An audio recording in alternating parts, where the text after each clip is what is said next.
Welcome back, brothers, to Hammerlore. Tonight we're covering what happens when Tyberos becomes a Primaris. Before we get into that, be sure to like and comment any videos and topics you want to see in the future. Be sure to subscribe for the Emperor. I want to thank you guys for support. You have been absolutely killing it. Now, let's get into the madness. Varax burned beneath a sky of iron ruin.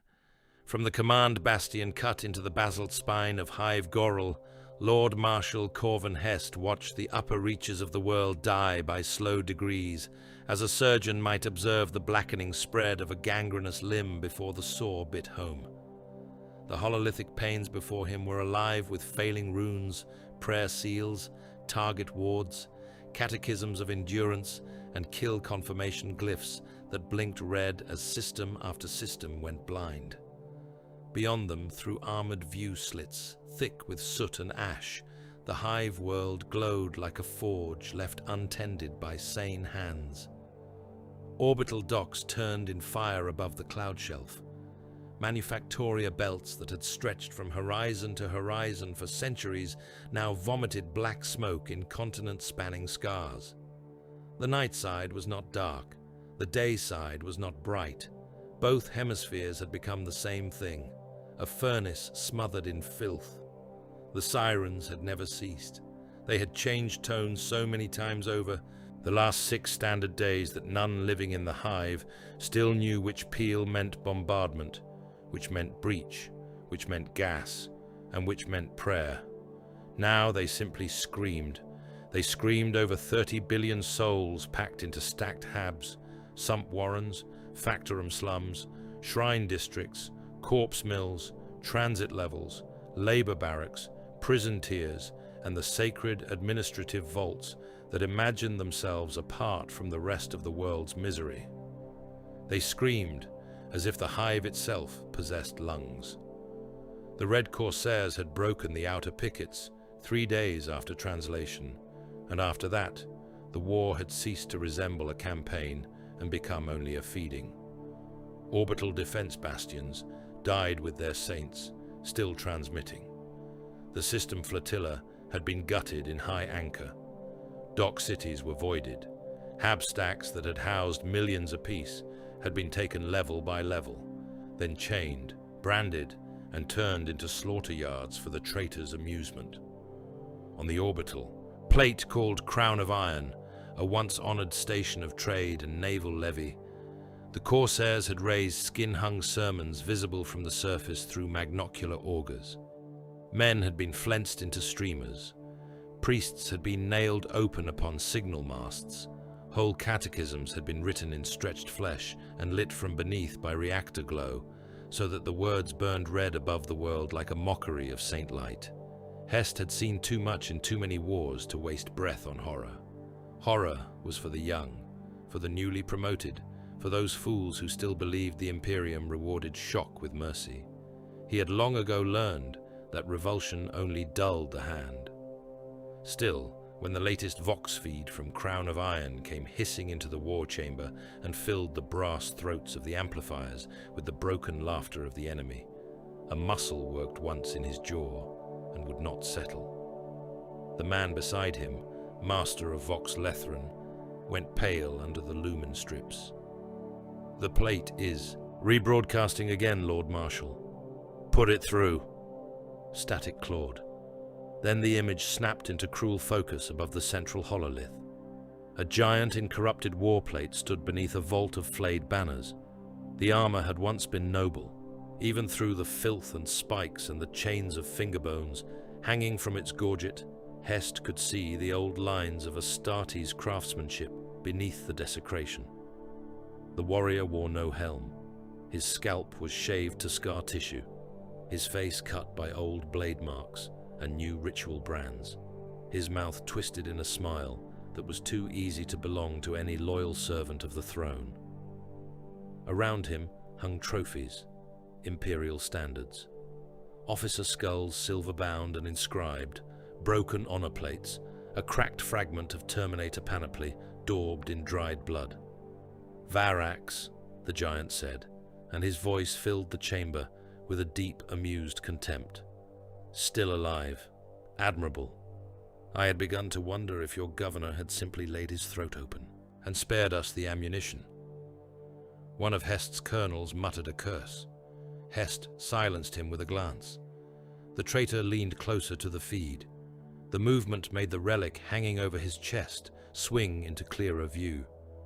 Hest knew nothing of its chapter mark, only that it had once belonged to another warrior of the Adeptus Astartes and had been broken by violence. Its edges were scorched. Something dark and old stained the fracture line. "I am Arkad Vol," he said. "This world is under my hand. Its foundries burn for me. Its gangs butcher for me. Its dead belong to me, and its living will follow. I have peeled your void plate. I have broken your guns. I have made a choir from the tongues of your astropaths. If there are any left within earshot who still pretend rescue will come, bring them to the western bastions. I would like to watch hope die up close." The image flared with movement behind him. Men dragged another body frame into view, stripped to the ribs, skin hanging in ribbons. Foll laid one gauntlet upon the victim's skull with almost priestly gentleness. "There is room on the walls for many more." The feed cut. No one in the chamber spoke for several heartbeats. Somewhere beneath the bastion floor, mass conveyors groaned. Far below that, guns pounded at intervals so regular they might have been part of the planet's own pulse. Hest drew a long breath through ash-thick air. "Update the reserve disposition. Move the last line from the eastern transitways to the cathedral approaches. If the western bastions fall, I want killing ground layered to the 9th interior gate." The colonels did not move at once. Their eyes had shifted to the augur officers, who were staring at a fresh bloom of runes crawling across the upper edge of the hololith. Lethran swallowed.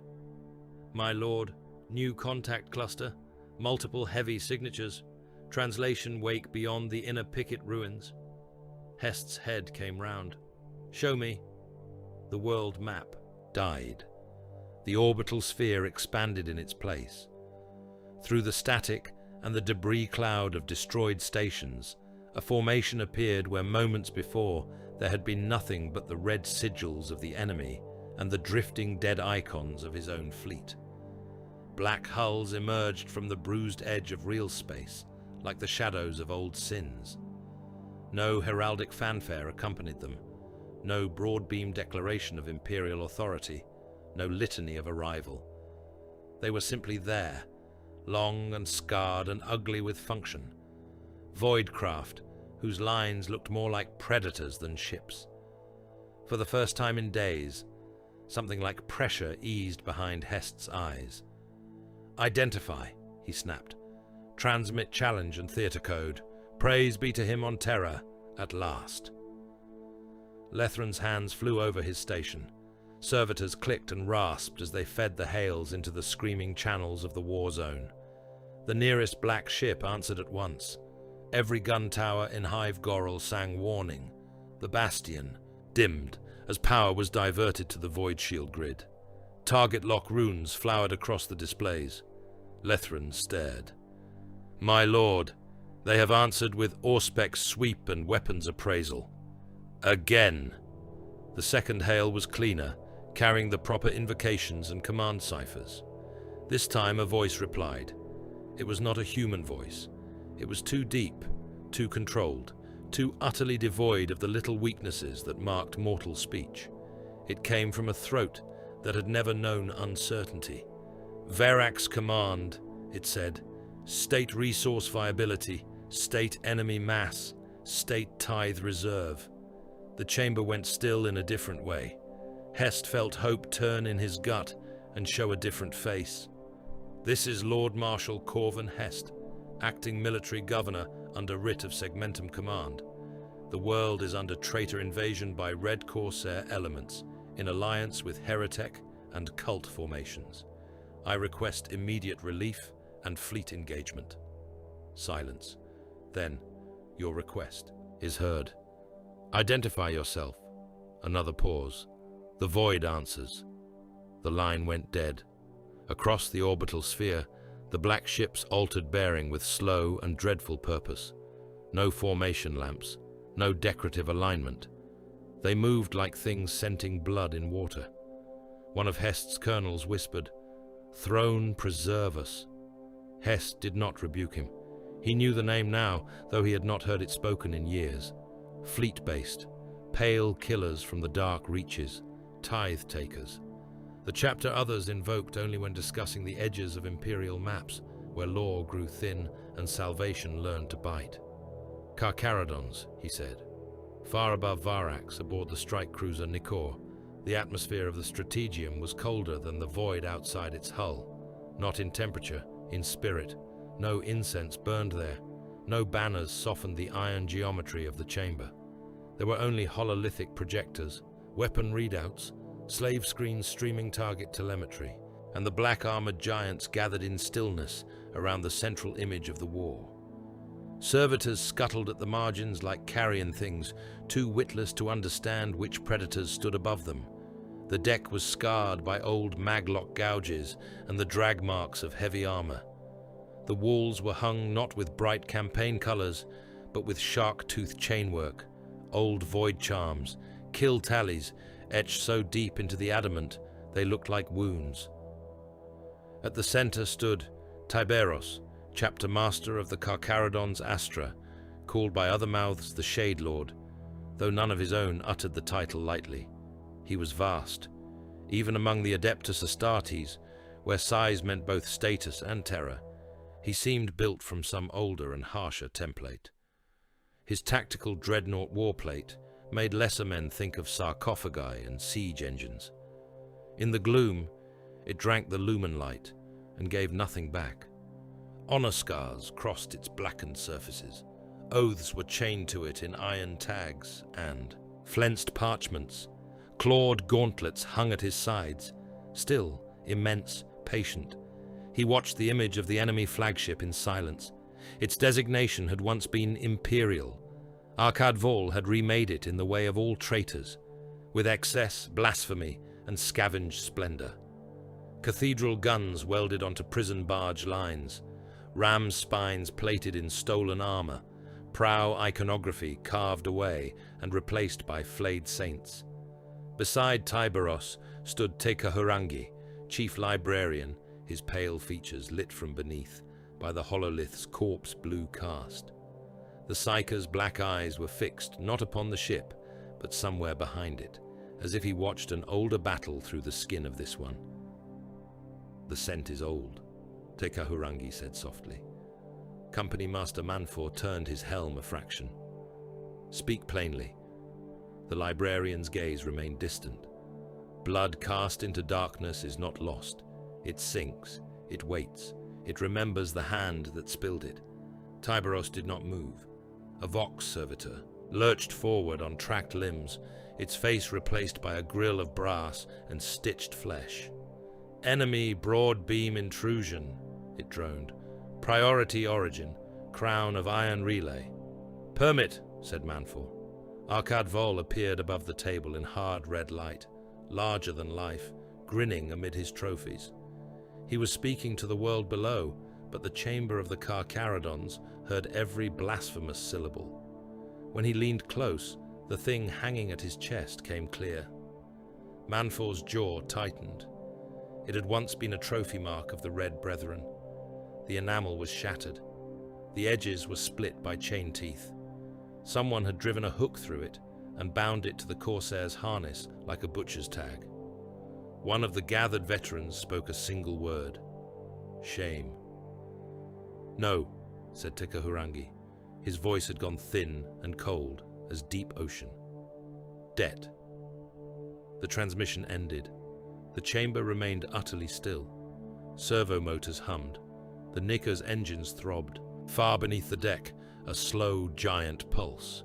Then Tyberos spoke. "He is mine." That was all. Yet the words settled across the strategium with more force than any oath cry. Manfor bowed his head once. No more was required. Among the Carcharodons, an old claim needed no ornament. It did not seek witness. It simply became law. Tekahurangi inclined his pale face toward the world turning below. Varax is a carcass not yet cold. The prey fever is everywhere. But beneath it, there is a deeper current. He has worn our dead upon his flesh. He has called into the black. The black has answered. Then let him hear it, Manfor said. Orders moved without being raised. Boarding cadres were activated. Teleportariums awakened with thunder beneath armored decks. Red brethren gathered in their arming vaults while bondserfs dragged fresh ammunition chains through the gloom. Assault boats were winched into launch cradles. Armorers sealed reliquaries. Chaplains walked the ranks in silence, touching helm crowns and gauntlets with old iron keys. No speech of inspiration was required. Hunger was homily enough. A chime sounded. The image of Lord Marshal Hest appeared in constrained hololithic resolution, standing rigid amid the failing splendor of his command bastion. He looked tired enough to have forgotten sleep as a category of existence. Blood marked one temple. Soot had settled into the lines of his face until he seemed sculpted from the same ash as his dying world. I address the master of this fleet, Hest said. He did not bow. That alone marked him as either brave or too exhausted for caution. Varax remains under imperial authority. If you are loyal servants of the throne, then name your intent, Manfor answered. Our intent is war. Then engage. The western pole docks remain contested. Crown of Iron is still broadcasting. We have millions under arms and billions trapped beneath enemy occupation zones. I require your strike pattern and projected support timetable. Manfor looked to Tyberos. The chapter master did not turn from the hololith showing Arkad Vol's ship. To Kahurangi said, "The world asks for salvation." Manfor's helm lenses burned pale in the dim. "Salvation is not our office, Lord Marshal." Hest's mouth hardened. "Then what is? Tithe, hunt, compliance in blood." Even through distortion, Hest's expression changed. In that instant, he understood. Not all of it. No outsider ever did. But enough. "You will let the hives burn while you pursue one traitor lord. We will let the prey die as prey die," Manfor said. "We will break the throat that leads them. Your world remains viable." "Viable?" Hest barked, something close to bitter laughter escaping him. 30 billion souls are in the fire. Tekahurangi's gaze settled upon the mortal commander, and Hest seemed, for a moment, to feel the regard physically. "Flesh remains," the librarian said. "War remains. Therefore, viability remains." Hest looked beyond Manfor then, and at last his eyes found the towering figure who had not yet truly acknowledged him. "And you," he said, "are you the master here?" Tyberos turned. Even through hololithic grain, the movement carried a monstrous authority. His face was a pale death mask, scarred by old campaigns, framed in the black iron of his armor. His eyes were empty of everything except purpose. "The one you heard," Hest said carefully. "Arkad Vol. He has crippled this world. If you can kill him, do it. But if you abandon the hives for your vendetta, Varax dies regardless." Tyberos looked at him as a hunter might look through weather. "He dies first," said the chapter master. The link ended. In the silence that followed, only the machine noises of preparation remained. Around the Nikor, the Karkaradon fleet spread into attack disposition, black ships angling toward the burning orbital plate and the ruin-clotted lanes beyond it. Auspex returns multiplied. Target spirits woke hungry. The first launch sirens began to toll in the assault bays, low and thunderous. Down on Varax, the upper districts of Hive Goral vanished behind a wall of descending fire as renewed bombardment struck. Spire crowns sheared away. Transit bridges dropped in flaming lengths into the depths. Hab blocks split and poured humanity from their wounds in screaming avalanches. The sky rained metal. The hives answered with guns, prayers, and panic. Aboard the Nikor, Tyberos watched the world break and did not blink. "Mark the crown of iron," he said. Manfor bowed his helm. Marked. Mark fall. Marked. Tyberos flexed the claws of one gauntlet once, and the old deck beneath his boots seemed to feel the promise in that small motion. Begin insertion. The shuttle that bore Lord Marshal Corvin Hest up from the ash-choked air lanes of Varax to the waiting black hull of the Nikor was an old Navy courier, patched with fresh armor plates and half blinded by soot upon its shrine glass.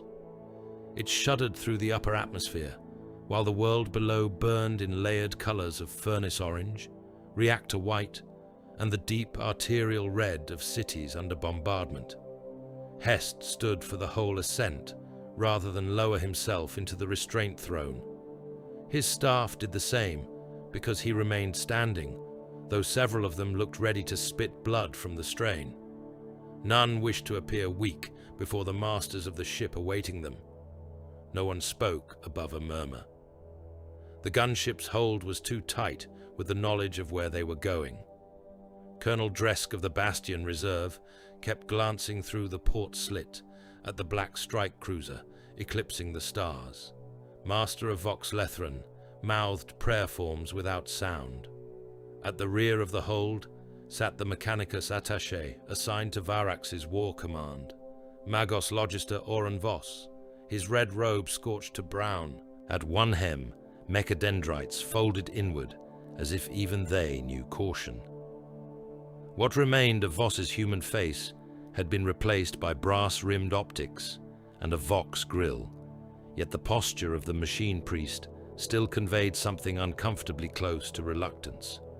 Hest could not fault him for it. The Nikor did not look like a vessel of deliverance. It looked like a sepulchre given engines. Its flanks were all scar, no ornament. Macro battery decks yawned black and immense.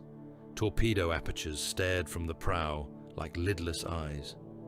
There were no grand banners unfurled from its superstructure, no gilded saint images to reassure mortal hearts, no parade-bright declarations of imperial majesty.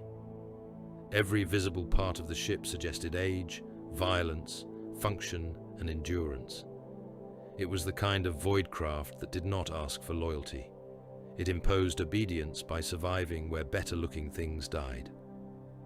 When the shuttle entered the strike cruiser's bay, the change in sound made several of the officers stiffen. The gunship's engines whined down, and the deeper noises of the Nikor took over. Deck chains rattled, distant heavy machinery thudded in measured rhythm. Somewhere vast behind the bulkheads, something metallic screamed, as if being cut apart by very patient hands. The bay doors sealed behind them. Hest was first down the ramp. Heat washed over him, but it was not the familiar heat of manufactoria or hab fires. This was machine heat, weapon heat, enclosed and disciplined. Rows of assault craft hung in launch racks like hooked beasts ready for the kill. Bond serfs moved among them in absolute silence, dragging munition chains, blessing clamps, polishing blood-grooved boarding tools. Black-armored giants watched from the edges of the bay. Not many. They did not need to be many. One approached. He wore the black and bone-white heraldry of the Carcharodon's Astra, though the armor was so scarred it seemed less painted than carved from old Void Knight. His helm remained in place. The eye lenses glowed a pale, predatory blue. "Lord Marshal Hest," he said, "you will come. No rank, no courtesy beyond bare identification, no ritual exchange beyond necessity." Hest had met Astartes before. Ultramarines on parade grounds. Imperial fists at fortress dedications. Angels of death wrapped in the public lie of nobility, so that frightened worlds could look at them and see protection instead of what they were. This warrior made no such concession. Hest inclined his head once. Lead.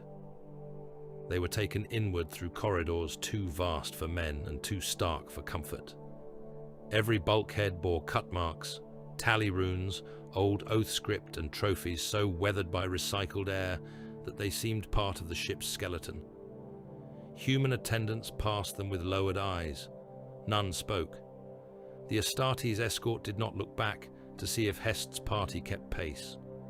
The gesture was unnecessary. If any mortal lagged behind, the shame would be his own. Length they entered the strategium. Hest had thought himself prepared. He had not been. The chamber was cathedral large, but not built for worship of the kind men understood. Hololithic projectors cast Varax in cold light across the center of the room, the planet suspended as a wounded sphere marked by fire blooms, collapsing infrastructure sigils, and moving icons of war fleets. Around it stood the Carcharodons, not in ranks, not in a formal receiving line. They were simply there, huge and silent, and still enough to make every human instinct remember the forests from which mankind had first clawed its way into mastery. Each pair of black eyes or helm lenses fixed upon the arrivals with the same unreadable patience. Hest felt his own officers register it with animal honesty. Colonel Dresk's throat worked. Lethrin lowered his gaze for half a heartbeat, and then forced it up again. Even Magos Voss gave off a faint machine-clicking burst from his mandibular grill, a sound too irregular to be purely mechanical. It was like walking into a butcher's pen and discovering the slaughtermen had paused to inspect the next lot. At the far side of the chamber stood Tyberos. Hest had seen him by transmission. That had been nothing. The chapter master was colossal, in a way the eye resisted at first, as though scale itself became uncertain in his presence. His Terminator warplate made the other Astartes seem diminished, not because they were small, but because he carried such immense weight of presence that the rest of the room bent around him. He said nothing. He did not need to. One clawed gauntlet rested near the edge of the command altar. His scarred face was pale and utterly still. Beside him stood Te Kahurangi, whose eyes were black and reflective as sump water at midnight. Company Master Manfor waited nearer the hololith. Of all of them, he seemed the most immediately concerned with the practical business of war. "Begin," Manfor said. "No welcome. No benediction. Just that." The image of Varax expanded. Hive clusters rose in cold blue wireframes above the world's burning skin. Tactical runes bled red through half the hemisphere. "Your world can be won," Manfor said. The officers around Hest drew breath. Manfor continued before any of them could mistake the statement for kindness. "It cannot be preserved. Preservation is dead. You speak now only of remainder." He reached out one gauntleted hand, and runes shifted. 3 major hive regions flashed amber, then black. These zones are already mathematically void. Transit collapse, atmospheric poison, food chain failure, internal cult density, munitions saturation. Even without further enemy action, they are carrion. You will not save them. You will only waste the living beside them. Colonel Dresk stepped forward before Hest could stop him. Those sectors hold levy reservoirs, manufactorum cadres, medici vaults, and evacuation spines. There are still millions moving through those corridors. Manfor turned his helm slightly. Then millions are moving toward death. "We can still cut passage lanes," Dresk insisted. "Armored columns from the Basilica districts, naval cover from the Western Plate remnants, pull back non-combatants, preserve labor stock, reconstitute reserve strength behind the inner hive girdles." Another Carcharodon laughed. It was not a pleasant sound. It was short, low, and emptied of mirth before it was fully born. "Preserve manpower," said the warrior. "You count drops while the cistern is split." Hest stepped forward then, reclaiming the argument. "My officers count what is left, because what is left is all we have. I did not come here to hear that my world is already a corpse." "No," said Manfor. "You came to hear whether the corpse can still bite." The hololith shifted again. Arkadvol's fleet dispositions flared across the orbital sphere. Planetfall paths, supply, vectors, slave routes, kill zones, sacrificial thrusts. The pattern looked mad at first, then deliberate, then somehow both at once. "We strike here," Manfor said, indicating Crown of Iron. then the primary dock lattice over the equatorial belt, then the western cathedral approaches.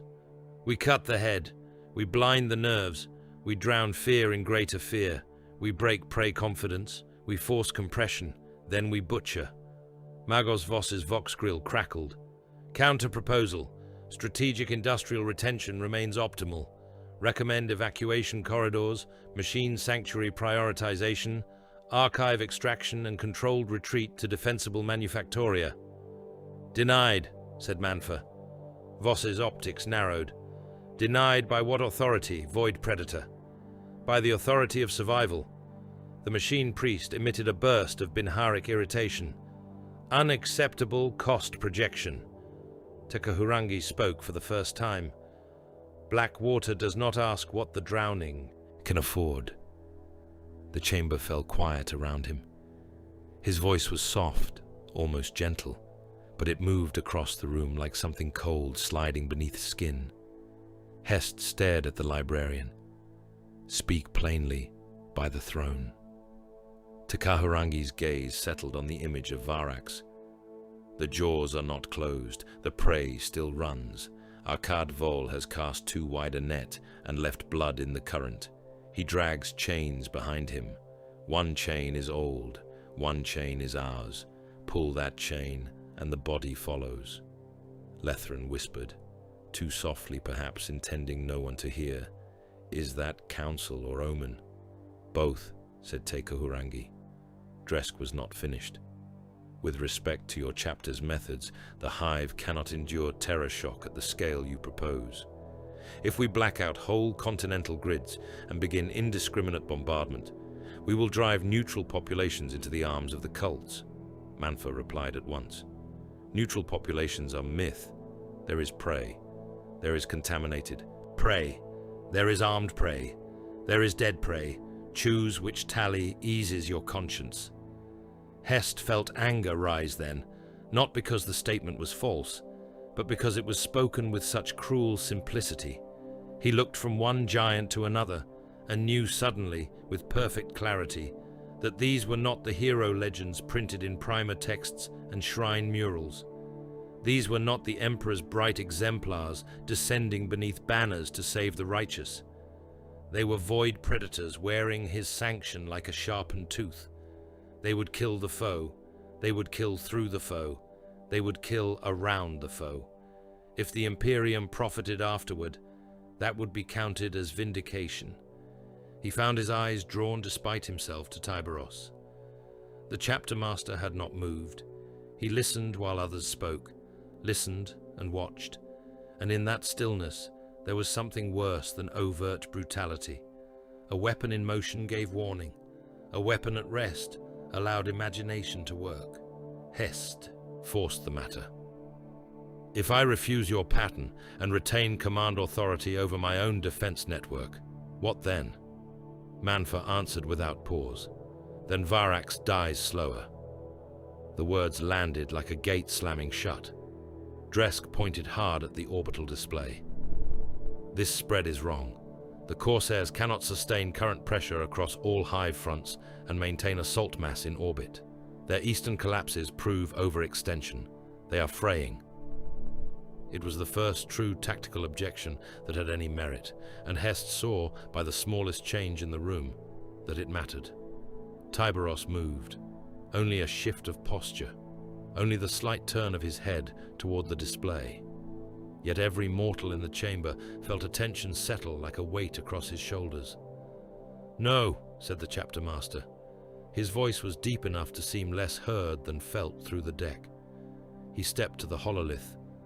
The world of Varax burned across the plains of his scarred armor. One clawed, finger extended, and touched a chain of sigils along the outer conflict zones. Not fraying, he said. Shedding. He touched a second point, then a third. Feints become waste. Waste becomes panic. Panic draws your reserve mass inward. He is not pressing all fronts. He is teaching you to think he can. Dresk opened his mouth, but Tyberos did not permit interruption. Crown of iron is sermon and lure. The eastern overreach is carrion thrown before scavengers. The dock lattice is not objective. It is a throat cut for your fleet remnants. The true assault vector is here. His finger struck Golgoran's cathedral district and the Manufactoria arteries feeding it. He wants density, faith, heat, bodies. He is building toward rupture. Tekahurangi inclined his head once, as if confirming an old scent newly tasted. Tyberos went on. He takes Habstacks intact, where he needs human mass. He burns archives only where extraction is impossible. He spares transmission routes that spread fear faster than troops. He is not conquering Varax. He is shaping it. The hololith rotated under his hand, and Hest saw it then, as one sees the predator in the foliage only after being shown the pattern of leaves. The invasion map was not a wall of separate offensives. It was a compression, herding, forced movement by terror, by false opportunities, by selective ruin, toward Golgoran. Magos Vos clicked in sudden comprehension. Resource funneling, biomass concentration, liturgical node exploitation. Yes, said Tyberos. Hest stared at the display and felt a coldness creep through his chest. Warp work. Tekahurangi's black eyes did not blink. Debt and blasphemy share a tether. Tyberos turned his gaze upon Hest. You preserve nothing by delay. You feed him by caution. Black out the grids. Kill your own lights. Deny him movement by signal and fear by spectacle. We place beacons inside his strongholds. We cut from above and within. We burn the continents that must burn. Dresk looked appalled. Entire continental belts. Better ash than offering, said Manfa. Lethran swallowed. And the populations within the blackout zones? Manfa answered him with the same merciless calm. They pray in darkness, or they die lit. Their choice does not alter war. Hest hated them then, not with the hot hatred reserved for traitors, with something colder and more exhausted, the hatred a man gives a truth he cannot afford to reject. He looked back to the image of Varax, to the hives collapsing one by one, to the routes his officers had begged him to preserve, to the regimental tallies already reduced to ghost numbers. He thought of the western bastions, of the sermons hanging in skin above Crown of Iron, of Arkad Vol speaking with the easy confidence of a reaver who knew his prey still believed in rescue. Perhaps that was the final cruelty. The Carcharodons were not wrong. When Hest spoke, each word seemed filed down to iron. You will commit to killing Vol. Tyberos held his stare. Yes. You will break the orbital plate. Yes. You will carry the war where it must be carried. We already have. Hest shut his eyes for one moment, no longer. When they opened again, there was no hope left in them, only arithmetic. Then hear my authority. By writ of emergency command over the defense of Varax, I sanction your pattern. No triumph answered him, no noble assurance, only movement. Manfor turned at once to the waiting surf adepts and deck officers. Issue to fleet and ground command, planetary blackout, all non-essential power cut across designated belts. Shrine lumens, transit rails, civilian grids, manufactorum beacons. Leave only guns, void shields, and command relays under seal. A second officer of the Carcharodons bowed his helm. By your word. Tekahurangi placed long, pale fingers upon the edge of the hololith, where red enemy sigils clustered like clotted blood. Awaken the marked sleepers, he said softly. Beacon seed cells descend now, into the belly, into the throat. Let the prey think its dark is empty. Across the chamber, another set of runes flashed alive as teleport cohorts were assigned. Covert insertion routes opened, sacrificial trajectories calculated. Tyberos gave the final order. Sanction continent-scale bombardment, he said. Begin with the belts that still believe distance is mercy. The words rolled out through the strategium into vox banks, command chains, and waiting guns. On Varax, power stations died one after another. Hive districts fell into abyssal dark. In the void above, black ships adjusted firing angles. In hidden holds, teleport beacons were armed and passed into gauntleted hands. Lord Marshal Corvan Hest stood amid the predators and listened as his world was consigned to the only kind of salvation still left to it. The first strikes did not fall from the sky. They arrived inside the walls.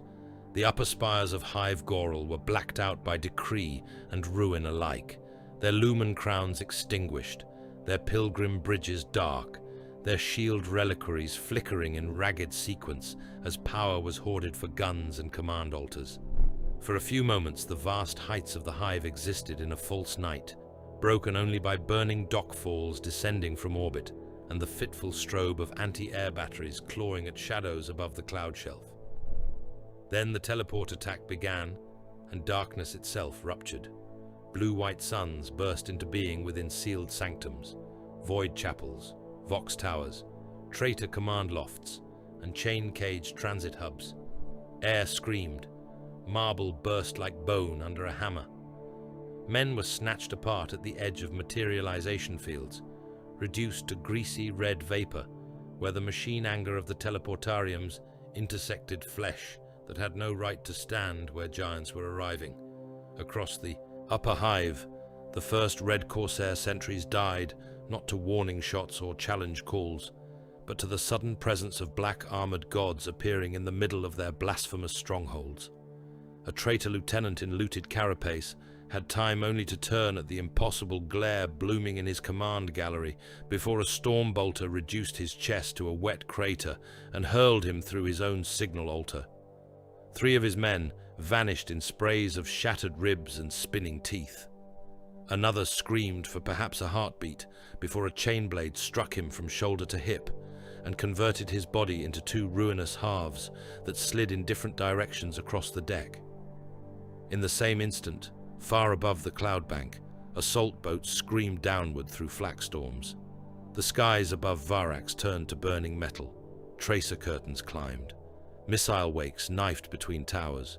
Defense lasers lanced upward from Hive bastions and stitched incandescent scars across the night. Black-hulled boarding craft of the Carcharodons plunged through the fire with brutal indifference, their prows sheathed in void black ceramite, their engines howling like caged predators. Some were hit. One cartwheeled into the flank of a manufactorum spire and became a descending blossom of promethium and armor shards. Another took a missile spread across its belly, vomited bodies and shrapnel into the air, and still continued downward long enough to ram itself through a traitor battery nest before the wreck burned out. All of it was only the outer bite. The true Maw descended at the center. Within the teleportarium vaults of the Nikor, Tyberos had stood among the Red Brethren in complete silence while the cyclopean mechanisms around them built toward release. Warning runes crawled over his black tactical dreadnought warplate, spilling red light across old scars and oath tags. His bulk made the chamber seem too narrow. Around him waited the First Company elite, each warrior a mailed execution in relic armor the color of abyssal water and old bone. Their storm bolters were mag-locked and primed. Their fists, claws, and chain weapons idled with caged murder.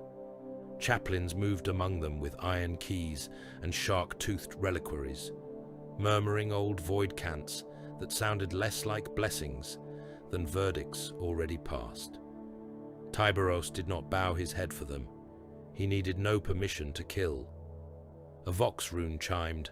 The designated coordinates flashed in hard blue over the central altar.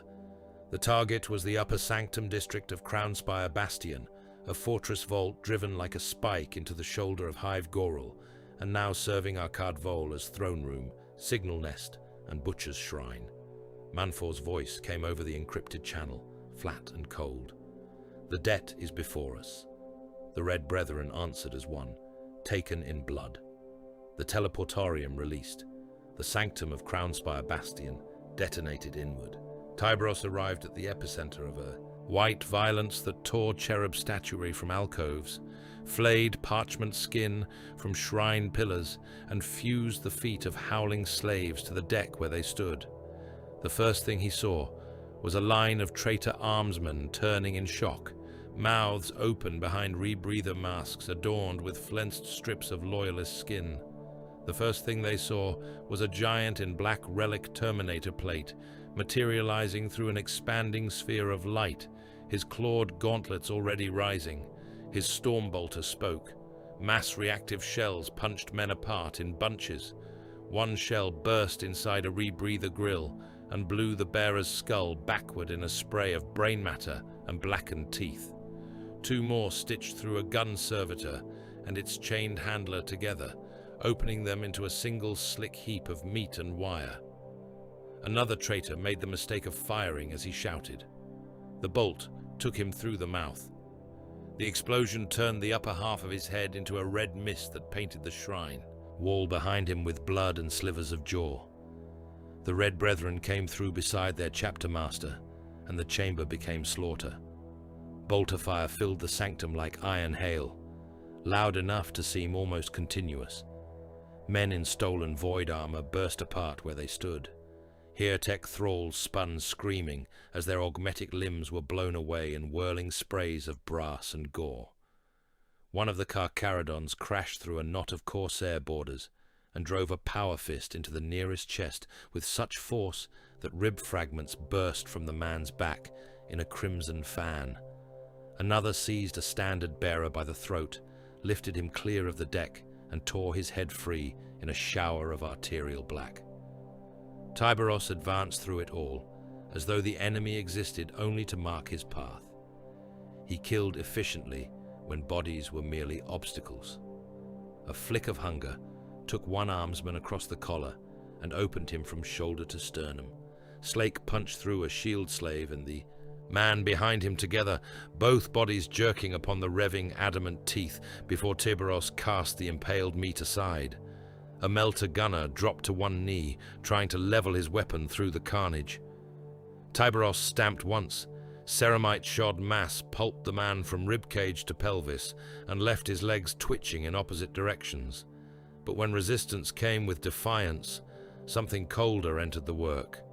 A red Corsair champion in crimson and black, armor overpainted with blasphemous scripture, charged through the atomized remains of his own mortal auxiliaries and struck Tyberos across the breastplate with a crackling power axe. The blow scored black ceramite and spat sparks across the air. It did not halt the chapter master by so much as a fraction. The traitor snarled through his helm grill. "I know you, carrion shark." Tyberos caught the descending axe in one claw. The power field shrieked against adamant teeth. For an instant, the two giants stood locked amid bolter, thunder, and screaming men.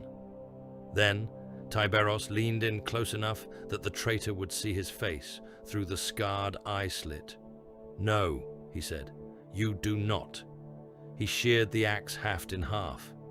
Before the Corsair could recoil, Slake punched through the warrior's abdomen, chain teeth chewing through plasteel, fused rib, enhanced organs and spinal column in a geyser of hot red. Tyberos did not rip the body free cleanly. He lifted the writhing traitor on the revving talon and drove him, still alive, against a shrine pillar. The chain teeth continued to grind. The champion's lower body came away in strips. His upper torso remained snagged and jerking against the stone, while his guts steamed down the carved saint face beneath him. The surviving mortals saw it. Tyberos wanted them to see it. He turned his helm toward the next knot of defenders and began moving again. Through the shattered heights of Crownspire, deeper alarms woke. Boarding nets dropped from hidden vaults in crackling storms of electrified chain. Melter traps ignited from the mouths of false reliquaries, vomiting lances of white heat across corridor mouths and stairwells. Wall panels burst open to disgorge murder servitors built from amputated labor stock and gun bracing, their torsos fused into tracked housings, their skulls hooded in iron cages from which target optics glowed like feverish eyes. Arkadvol had not held this place with rabble. His inner fortress was a deliberate kill box, every chamber shaped to funnel armored attackers into overlapping fields of death, every avenue thick with sacrificial bodies to slow and blind, every fallback point prepared for close slaughter. Enslaved Ogren shock troops surged from chain pens in iron masks and stim harnesses, colossal even before crude grafts and butchered musclework had made them into walking battering rams. They came bellowing through the smoke with slab mauls, boarding shields and ripper guns the size of men. The first Ogrin died with its entire chest disappearing under Tyberos' stormbolter fire. The second weathered the impacts long enough to swing.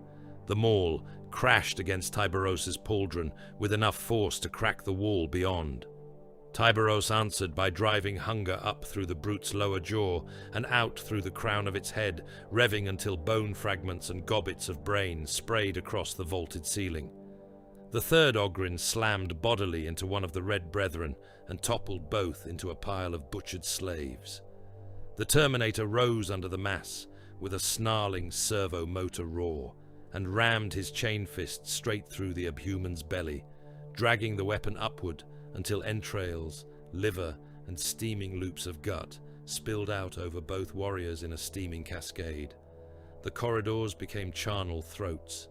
Chain blades bit through ribs and rebreather hoses. Storm bolters turned close-packed defenders into red weather. Autoloader cherubs exploded into showers of wiring and blood when caught by crossfire. The walls were painted with atomized gore, so fine it glistened pink on black ceramite. Severed hands still clenched pistols as they bounced under trampling boots. Teeth skittered over brass decking. One gun servitor continued firing after losing most of its torso, pivoting on sparking limbatures until a Red Brethren warrior tore its cannon free and beat it to scrap with the weapon's own housing. Tyberos pressed at the center of the advance like the point of a spear, driven by hatred rather than strength. Every chamber he entered died faster than the last. Below, far down in the cathedral districts and trench-choked transit belts where Lord Marshal Hest's armoured regiments fought to hold against the broader traitor tide, the upper assault was heard only in fragments. Vox traffic burst in and out through static and shrine interference. Teleport strike confirmed in the spire levels. Throne above. What was that? Repeat, repeat. Hostile command. Vox gone dark by all saints gone dark. Multiple internal detonations. Source unknown. Saw something fall from the upper bridge. Looked like an Ogrin torn in half. Emperor preserve. Hest stood within the command cupola of his lead command tank as shells burst across the avenue ahead, and listened to the impossible war being fought somewhere above his own. Every few moments the tower skin of Crownspire flashed from within, as if lightning were trapped in its guts. Once, an entire stained armor-glass gallery blew outward and rained burning bodies across the lower thoroughfares.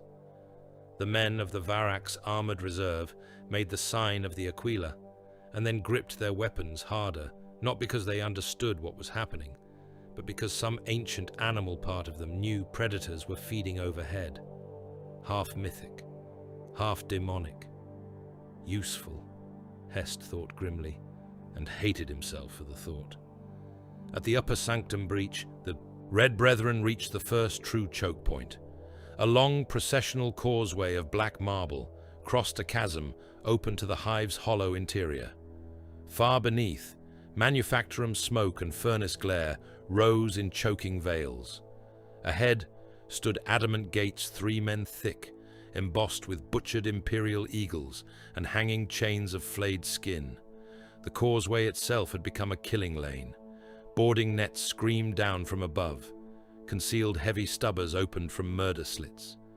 Melter charges blossomed in overlapping bursts that turned air to white fire and ran hot across Terminator plate. 2 Red Brethren fell there. One took a melter stream across the helm and upper torso. For an instant, his head and chest simply became light. Then the ruined mass sloughed away in molten fragments and the body toppled, smoking and headless, into the abyss below. The second was caught by a grav snare that triggered beneath his advancing step. Invisible force crushed him downward with monstrous suddenness, driving ceramite into itself and forcing blood from his armor joints in thick black jets.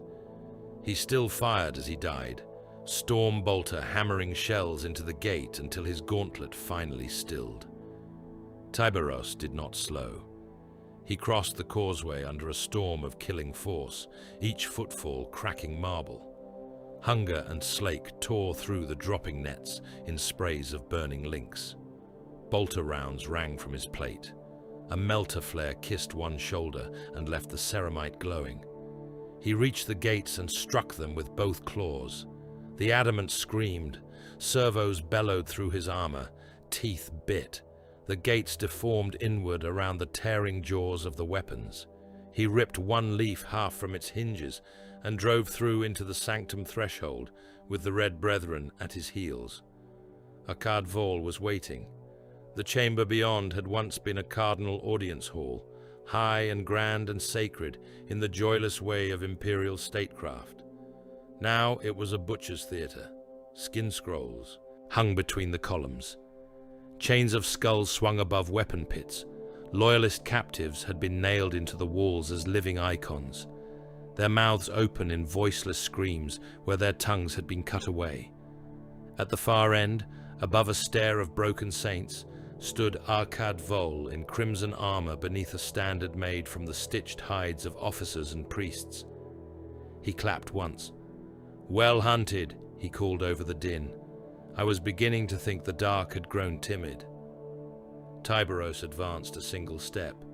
Vol's grin widened. "No greeting, no old oath. I have dressed the room for you." He held up the broken trophy mark of the slain Red Brethren captain on its chain. Fresh blood had been daubed into the fracture. It gleamed wetly in the chamber light. Several of the Carcharodons gave a sound then. Not speech, not rage shouted aloud, but something worse. A low, voiceless growl rising from vox grills and scarred throats alike. Tekahurangi's warning came sharp across the tactical channel. Trap! It was already springing. The floor sigils beneath the Red Brethren blazed to hateful life. Hidden projectors boomed with a sound deeper than thunder. A mechanical moan dragged out of some impossible weight. Gravity imploded. The world lurched. Tyberos felt the gravitic imploder seize him like the fist of a buried god. His armor mass became a curse. Every ton of relic ceramite and adamant was suddenly multiplied into annihilating pressure. The deck cracked inward beneath him. One Red Brethren was slammed flat so hard that blood burst from every armor joint at once. Another staggered, trying to brace, and was dragged to one knee as the bones in his enhanced legs snapped audibly over the vox. Then the second part of Vol's trap fired. From the apse behind the sanctum throne, a demon-fused siege weapon awakened. It had once been an imperial breacher cannon, cathedral-mounted, intended to shatter fortress walls and hive shutters. Hirtex had cored it open and remade its innards around something bound and malign. Its barrel split like a screaming mouth. Runes of heat and warp corruption crawled over its length. When it discharged, the blast was not merely explosive, it was hungry. The shot struck the sanctum threshold at point-blank range. Reality broke in noise and white-red force. Half the audience hall ceased to be a room and became collapse. Columns vaporized. Vaulted stone came down in mountains. The gate leaf Tyberos had torn apart became a spinning slab of death. Red Brethren vanished under cascading cathedral steel. Mortals in the side aisles simply smeared into the walls under the combined force of blast and gravitic distortion. The nailed captives burst like overripe fruit. Fire rolled through skin banners and turned them into shrieking sheets of black grease. Tyberos was lifted, broken, hurled backward beneath the deluge. Something the size of a gunship struck him across the chest. Another mass hit his. Left side hard enough to numb half his body. Warning runes exploded across his vision. Internal systems failed in clusters. One of his hearts stuttered. He hit the deck, then the deck was gone beneath him. Then stone and steel and sacred ruin came down in a crushing ocean. Darkness. Weight. The shriek of tortured metal very close to his head. He tried to move. Pain answered from everywhere. His right arm still functioned in fragments. His left felt buried in liquid fire. Blood filled his mouth, hot and copper-thick. The helm display spat static and broken glyphs. Through shattered optics, he saw only slanted slabs, showers of sparks, red emergency lumen, and the pulped remains of men ground into cracks by the collapse. He pushed. The rubble shifted perhaps the width of a finger. Above the thunder in his skull came voices over the internal vox, broken and clipped by interference. Chapter Master pinned. With me, brothers, lift. Man for down, not dead. Not dead. Melter here. Cut him free. Enemy withdrawing. The Reaver withdraws. Arkadvol's laughter came once through the ruin, distant now, magnified by cracked voxcasters somewhere beyond the collapse. I prepared that chamber from the day I learned your name, beast. Tyberos tried to answer, and gave only a sound like gravel grinding. The extraction became another battle. The surviving Red Brethren hacked through the ruin under continuing fire from retreating corsairs and surviving servitors. One Terminator levered aside a fallen arch and took a melter blast square across the back for the effort. His armor burst open in a fan of white-hot fragments. He still remained standing long enough to wrench a screaming murder servitor apart by both arms before he toppled. Another brother died beneath a secondary collapse while dragging Tyberos clear by his shoulder harness. 3 bond serfs, who had teleported in with the reserve munitions train, were crushed into pulp when a slab the size of a transport carriage gave way above them. At last, Tyberos was pulled from the worst of it into the open ruin of the processional hall beyond. He saw fragments only. Manfor, 1 pauldron split, and 1 knee joint leaking black fluid, firing back down a smoke-choked corridor.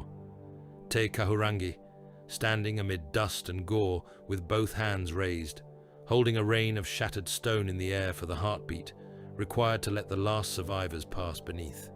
A dead Red Brethren warrior, half buried and staring sightlessly upward, his helm gone, the skin of his face caked pink with atomized remains not all his own.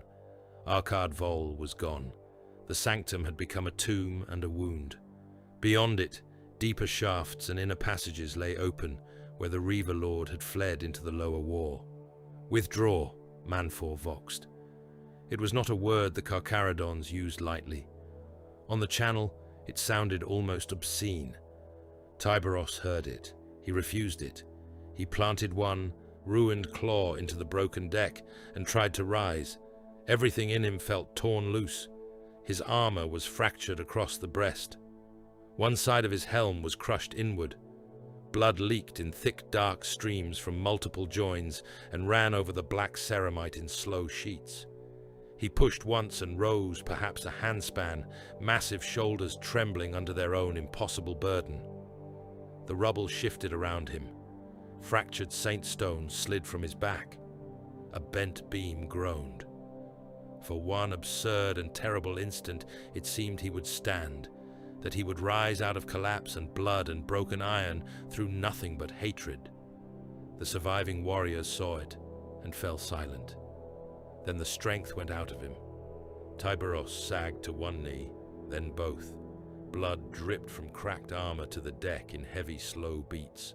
His claw scraped once across the stone, as if reaching for a throat no longer there. At last, even that movement ceased. Amid shattered cathedral steel, butchered brethren, and the wreck of Arkadvol's trap, the chapter master of the Carcharodons knelt broken in the ruins of the upper spire, while Varax burned on beneath him. The apothecarian decks of the Nikor did not resemble a place where life was preserved. They resembled a place where death was delayed by force. The chamber lay deep within the strike cruiser's armored innards, beyond blast doors sealed with tooth-marked chapter sigils and machine wards old enough to have forgotten the forge worlds that birthed them. Its air stank of disinfectant, cauterized flesh, sacred oils, and the metallic reek of vast amounts of blood. Servo arms hung from gantries like the limbs of iron carrion beasts. Suspensor cradles drifted above stained deck plates. Med servitors tracked back and forth on whining limbatures, their pallid faces sewn shut beneath augmetic lenses, their hands replaced by saws, drills, injector clusters, and rib spreaders. The lumen strips burned low and cold. No comfort was permitted to dwell. There, only function, only the long attritional labor of denying the Emperor one more warrior before his due. Tyberos lay upon the central surgical altar like a ruined engine dragged from the heart of a fortress collapse. The remains of his tactical dreadnought armor had been cut from him in sections, not removed so much as flensed away from the flesh it had failed to protect. The black ceramite shell of his breastplate lay broken in 3 pieces upon a servo pallet nearby, bent inward where the gravitic imploder had caved it like a struck tomb lid. One gauntlet still clenched and unclenched in intermittent machine spasm. Its adamant talons were jammed with pulverized stone, congealed blood and meat that had once belonged to Arkad Vol's defenders. Without the armor, the size of the chapter master was somehow worse. He did not look more human stripped to flesh. He looked more like the fact of what an Astartes truly was. Thick cords of transhuman muscle lay torn and swelling beneath lacerated pale skin. Secondary organs bulged under bruising so dark it approached black. His chest had been opened in places by the pressure impact and emergency access incisions alike. Tubes had been driven into both lungs. One side of his rib mass had collapsed inward. The black carapace plugs along spine and sternum bled around fractured interfaces, where the impact had tried to wrench the sacred interface tissue from bone and nerve. A lesser being would have died 100 times over before reaching the table. Even Tyberos was failing. Chief Apothecary Takar moved around the altar in measured silence, his gauntleted hands wet to the wrists in blood. His narthecium clicked and hissed as it delivered stimulants, coagulants, organ shock suppressors, and machine spirit pacifiers into the wrecked giant on the slab. Around him, forge bondsmen held retractor frames in place, while med servitors sawed away ruined plating, grown half into flesh by trauma and impact fusion. One, heart is erratic, Takar said. The second is compensating. Pulmonary pressure is unstable. Osmodular strain is severe. Hemastamin saturation is failing. Manfor stood at the edge of the altar light, one arm braced in a sling of black synth fiber, his own armor still bearing the ruin of the sanctum collapse. Dust from Crownspire lingered in every seam of his warplate. He watched in stony stillness as the apothecaries worked. "Stabilize him," he said. Takar did not look up. "I am doing so." "Then do more." The apothecary's reply came as flat as a bolt casing. "He is not a machine to be lashed harder because you dislike the pace of his dying." Manfor took one step forward. The deck answered under his weight. "Measure your tongue." Teka Harangi spoke before the challenge could sharpen further. "Enough." The librarian stood opposite Manfor in the half-shadow, pale features bloodless under the lumen wash, his black eyes fixed not on the bodies in the chamber, but on currents none of the mortals present could taste. He had removed one gauntlet and laid his bare hand upon Tyberos's scarred brow. The gesture was not tender. It resembled the testing of pressure beneath ice. "He sinks," Teka Harangi said quietly. "He lives," Manfor answered. "For the moment." The forge bondsman cut deeper. A rib spreader widened with a shriek of metal and wet tissue. The wound cavity opened further. Shattered bone, internal bleeding and organ trauma gleamed under the white light. One med servitor lowered a siphon hose and drew out a dark wash of blood and crushed tissue. Another deployed a humming field to keep Tyberos's failing secondary lung from collapsing entirely. Manfor's helm turned toward the librarian. "Say what you mean." Teka Harangi lifted his hand from Tyberos's brow. "Preservation has reached its edge." The words hung in the chamber. Takar paused for only the span of one breath, then continued his work. But Manfor heard the meaning at once, and his silence changed. "No," he said. Takahurangi met his stare without blinking. "He is breaking beneath what remains of himself. He remains what he is. Not for long." Manfor's voice dropped lower. "You would carve him open upon forbidden promise, while the fleet still fights above a dying world. I would keep him from death. You would gamble the chapter master against old debt and Mechanicus heresy." At that word, Magister Forgebond Serek shifted from the rear of the chamber. He was no true tech priest of Mars, only one of the Nika's oldest forge bondsmen, his flesh long ago reduced to a sternum cage, cords of desiccated muscle, and a steel mask riveted over what remained of his face. Servo limbs unfolded from his back. In them, he bore a reliquary casket swathed in black chains and purity seals, so aged they had darkened to the color of old bone. "Not promise?" Serek rasped through a vox grill gone harsh with centuries. "Doctrine." Manfor's gaze fixed upon the casket. "From where?" Serek said nothing. Takahurangi answered for him. "From debt." No one in the chamber moved for a few heartbeats, but the servitors and the dying. The Carcharodons were old enough to possess many things they did not display, and many truths they did not speak aloud, except when necessity broke the seal. Campaign rights won in blood. Gene law traded through sealed channels. Favors extracted from those who preferred the chapter remain a rumor at the edges of imperial awareness. Some debts were recorded in ledgers, some in scars, some in relic caskets kept under chain and oath until the day the chapter's survival outweighed the comfort of purity. Serek placed the casket upon an iron plinth beside the altar. Machine wards flickered over its lock surface, acquired through old compact during the dark after the Badab War, he said. Sealed by command, opened only if extinction pressure required. Manfor's jaw tightened. "This is not extinction." Takar looked up at last. Blood gleamed on his faceplate in pinprick spray. "If he dies here, speak that judgment again." Silence took the chamber once more. Then Manfor gave one bitter nod. "Open it." Serek's servo limbs moved with ritual precision. Seals cracked, chains fell. The casket lid lifted on a sigh of old machine incense and preserved cold.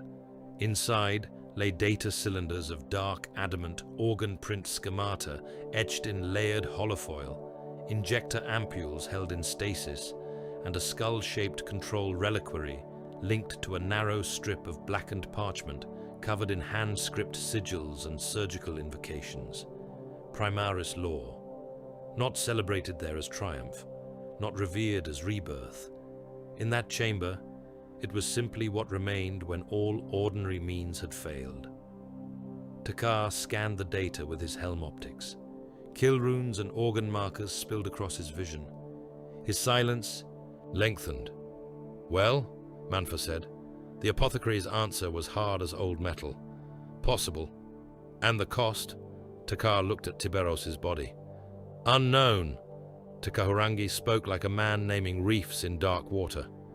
"Organ failure, neural burn, black carapace rejection, osmodular conflict, secondary growth trauma, death during induction, death during integration, death after apparent stabilization."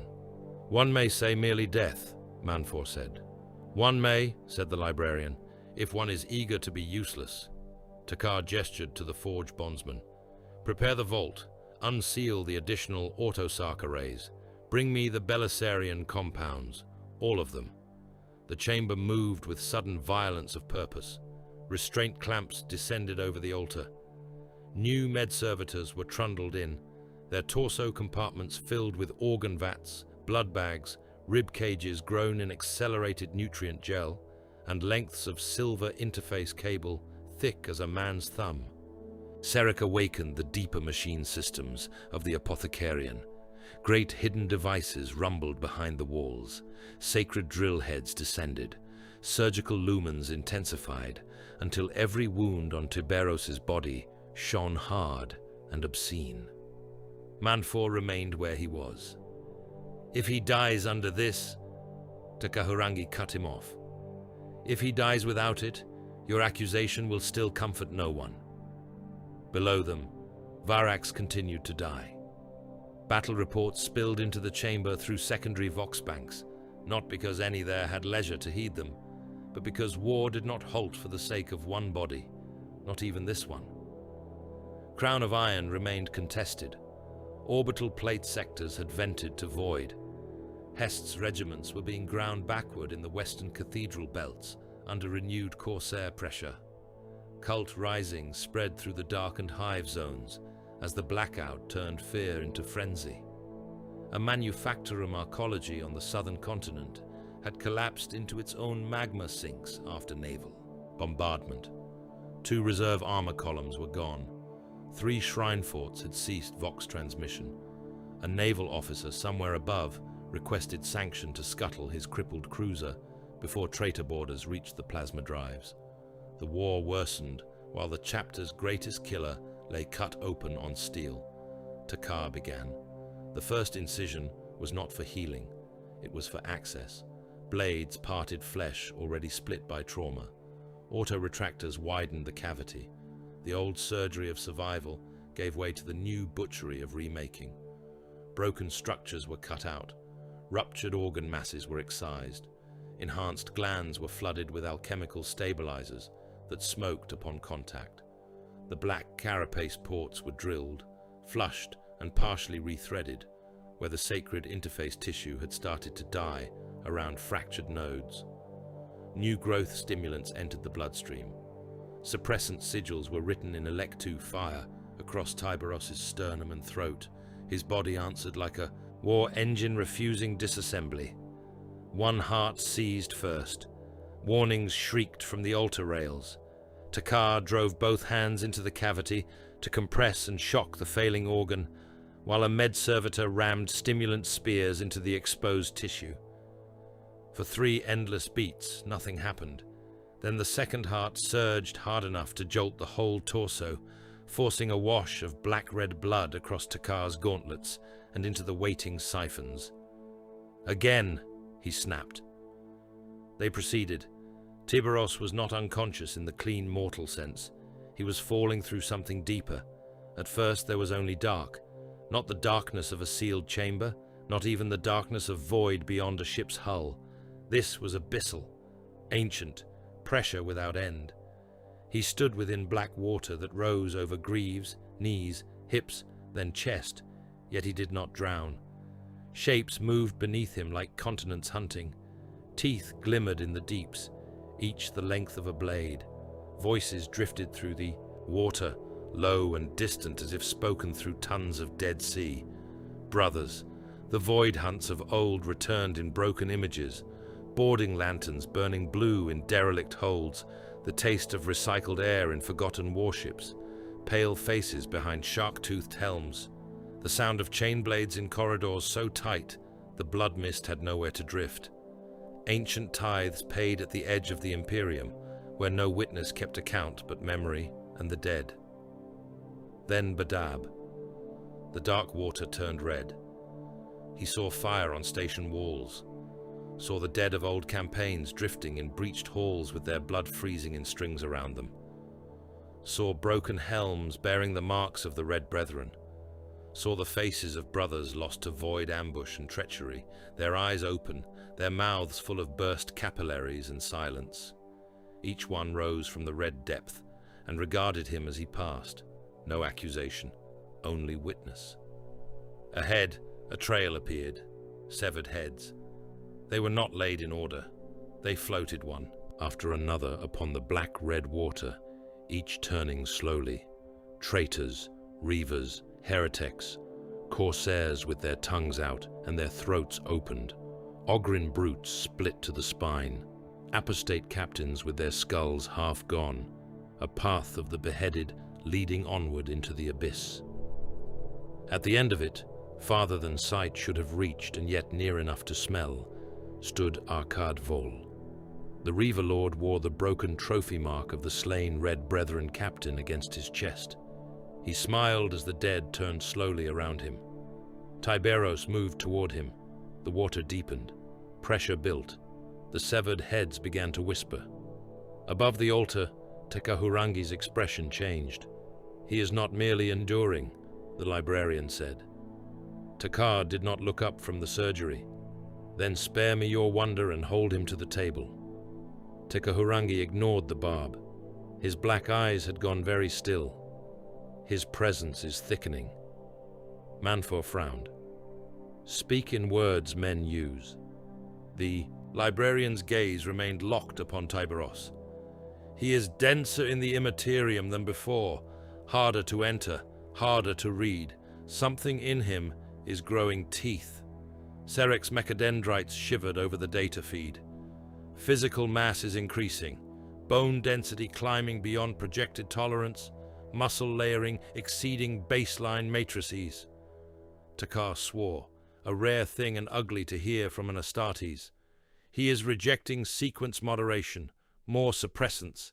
Injector arms plunged. The altar restraints tightened. Tyberos's spine arched. Every muscle in his torso locked at once. One restraint bar buckled with an audible crack. The black carapace ports along his ribs vented blood in sudden hard jets. Warning sigils erupted over the display field. "Neural burn," barked Takar. "Clamp the cortical feed. Now." A med servitor lagged a fraction. Tyberos's hand snapped up despite the restraints and caught the machine by the head. Metal screamed. The servitor's skull collapsed in his grip like thin tin around rotten fruit. Oil and grey nutrient paste burst over the altar. He flung the wreck aside, still half insensible, and the mangled body smashed into a bank of chirurg apparatus, hard enough to topple 2 more units. "Hold him!" Takar snarled. Forge bondsmen threw their weight onto the restraint systems. Manfor himself stepped in and forced one massive hand down against the altar as auto-clamps bit into Tyberos's forearm. Tekahurangi lowered both palms over the giant's face and murmured something old and depthless in a tongue that had more to do with predation than prayer. Below, the Voxbank continued its merciless litany. Hive Goral outer districts lost. Cult banners sighted over 3 transit citadels. Enemy pressure increasing on the Basilica line. Lord Marshal Hest requests immediate reinforcement at the Western Furnace causeways. Fleet action over the equatorial plate unresolved. Red Corsair strike elements translating deeper into the inner war. Takar almost lost him a second time when the left lung failed. A third when the secondary liver cluster convulsed and began to blacken at the edges. A fourth when the new organ integration triggered catastrophic pressure, rise through the chest cavity, and the first heart again attempted to tear itself apart. Each time they dragged him back. Each time the work looked less like medicine and more like a butcher's art elevated by sacred vocabulary.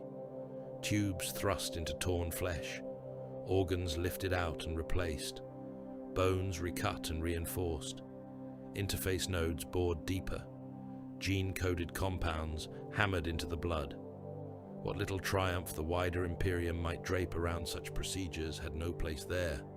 This was pain harnessed to desperation, remaking as coercion, salvation by mutilation. Then, without warning, the readings changed. "Wait," Serek said. No one did. No one there had the luxury of trust. "Wait," he repeated louder now. "Integration pattern is stabilizing." Takar's hands froze above the open chest. On the display fields, the organ metrics ceased their wild descent.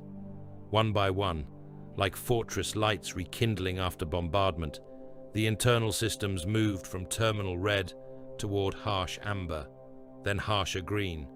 Bone lattice density held, neural burn lessened, hemastamin saturation climbed, the black carapace ports stopped venting. Tyberos drew a breath. It was not a weak gasp from a survivor clinging to life. It was a furnace intake. Both hearts slammed together. The impact of that doubled beat shook the altar. Restraint bars snapped. Another med servitor was thrown bodily across the chamber as Tyberos surged up in blind, violent spasm. His right arm ripped free of the foreclamps. The ruined remains of a restraint assembly came away in his hand. He struck out once, instinctive and murderous, and shattered a third servitor into a spray of metal limbs and sanctified oils. Forge bondsmen scattered. Warning bells howled. Manfor braced and caught Tyberos across the upper chest with both gauntlets, forcing him back for the single second required for the remaining restraint systems to lock. Tekahurangi's voice cut through the chamber like a blade drawn underwater. Tyberos. The chapter master's eyes opened. For one terrible instant they seemed blind with old abyss, black and depthless, seeing nothing in the chamber at all. Then focus returned by brutal degrees. The spasm went out of his limbs, though the broken restraint still smoked around him, and the deck was littered with pieces of the machines he had destroyed in waking. Takar stepped in, chest heaving, blood and oil thick across his armor. He looked at the readings, looked at the body on the slab, looked at the shattered restraints. "He lives," he said. No one answered. The fact stood for itself. Tyberos's chest rose and fell once, twice. His flesh was still open in places, his body laced, with tubes and temporary graft lines, but beneath the ruin there was now a different impression, one impossible to miss. He seemed heavier even at rest, broader through the chest, denser in the limbs, like some already immense thing had been packed with further violence and sealed shut again. His gaze found Tekahurangi first, then Manfor, then the blood-slick ruin of the apothecarion around him. When he spoke, his voice was raw, low and utterly clear. Did he flee? The war did not pause because the greatest killer aboard the Nikor lay bound in iron and blood beneath the apothecarion lights. It spread. Without Tyberos at the spear point, Varax did not become calmer. It became wider. The violence that had once seemed to gather itself around the chapter master's personal descent now metastasized across the world's body, slipping from one wound into the next, until there was no part of the hive planet not touched by it. The hive belts burned from crown to sump. The ash. Deserts between manufactoria chains became avenues of tracked slaughter, where armored columns vanished beneath artillery storms and surfaced hours later as blackened wreckage fields ringed by scavenger mobs. Refinery catacombs under the equatorial belts filled with fighting so close and so prolonged that the walls sweated blood and promethium together, and the dead became part of the terrain before either side finished killing over them. Lord Marshal Corvin Hest stopped pretending he still commanded a coherent defense. He commanded fragments. He commanded remnants. He commanded enough surviving force to keep Varax from tipping wholly into the hands of Arkad Vol, and little more. Every day began with revised casualty strips and ended with areas of the tactical sphere marked gone. Gone meant many things. Lost, burned, breached, cults swallowed, bombarded into impassable crater fields, reduced to such chaos of corpses, scrap and collapsed hab foundations that no sane commander would expend further strength contesting them. Yet still the population remained vast enough to make all ruin seem insufficient. Billions of civilians became battlefield matter. Press-ganged labor cadres were chained in files and driven ahead of Corsair breach assaults to absorb minefields and lasfire. Cult demagogues armed hab populations with cutting torches, rivet guns, pilgrimage blades, and rusted auto stubs, and hurled them screaming into trench belts, where they died by the tens of thousands, and clogged the lines so thickly that the next wave crossed over their bodies without touching the mud beneath. Entire corpse mountains were shoveled by servitor cranes into anti-armor ditches until the trenches became red-brown ramps of flesh, bone, and frozen clothing. Hab levels infested by infiltrators were simply sealed and burned, their ventilation stacks vomiting greasy smoke, while families, gangers, shrine workers, and hidden traitors alike beat themselves to death against locked blast doors. Hest signed those burn orders himself. The first time he had done it, something in him had recoiled. By the 12th, he had merely checked the Prometheum reserve and demanded swifter ignition. He learned quickly in the company of the Carcharodons. Or rather, he learned because the alternative was to perish still clinging to old distinctions that no longer existed. They did not stabilize fronts. That had been his instinct from the first hours of the campaign. Reinforce, anchor, preserve line integrity, maintain logistical arteries, deny breakthrough, rotate exhausted regiments, keep the enemy from gaining certainty. It was the logic of a soldier educated in the long disciplines of imperial war, where worlds could be saved if their structure remained intact long enough for attrition to turn in your favor. The Carcharodons looked at structure and saw prey movement. They did not ask where the line could hold. They asked where fear ran fastest. They did not measure the worth of a district in manufactoria output or population stock, except as those things might become bait, pressure, or meat. They sought no clean encirclements. They sought disruption in the soul of an enemy force. Break the command pattern. Make the foe afraid to receive orders. Make supply routes feel watched. Make survival itself seem like a corridor that narrows toward teeth. Once a prey mind began to fracture, it did not matter how many guns remained in its hands. Manfor proved it across the western furnace belts. The company master took 3 strike cadres and a screen of Bond Surf void crews and descended into the refinery catacombs beneath Hive Goral, where Arkad Vol's logistics nodes fed munitions, flesh stock, and promethium up toward the contested spires.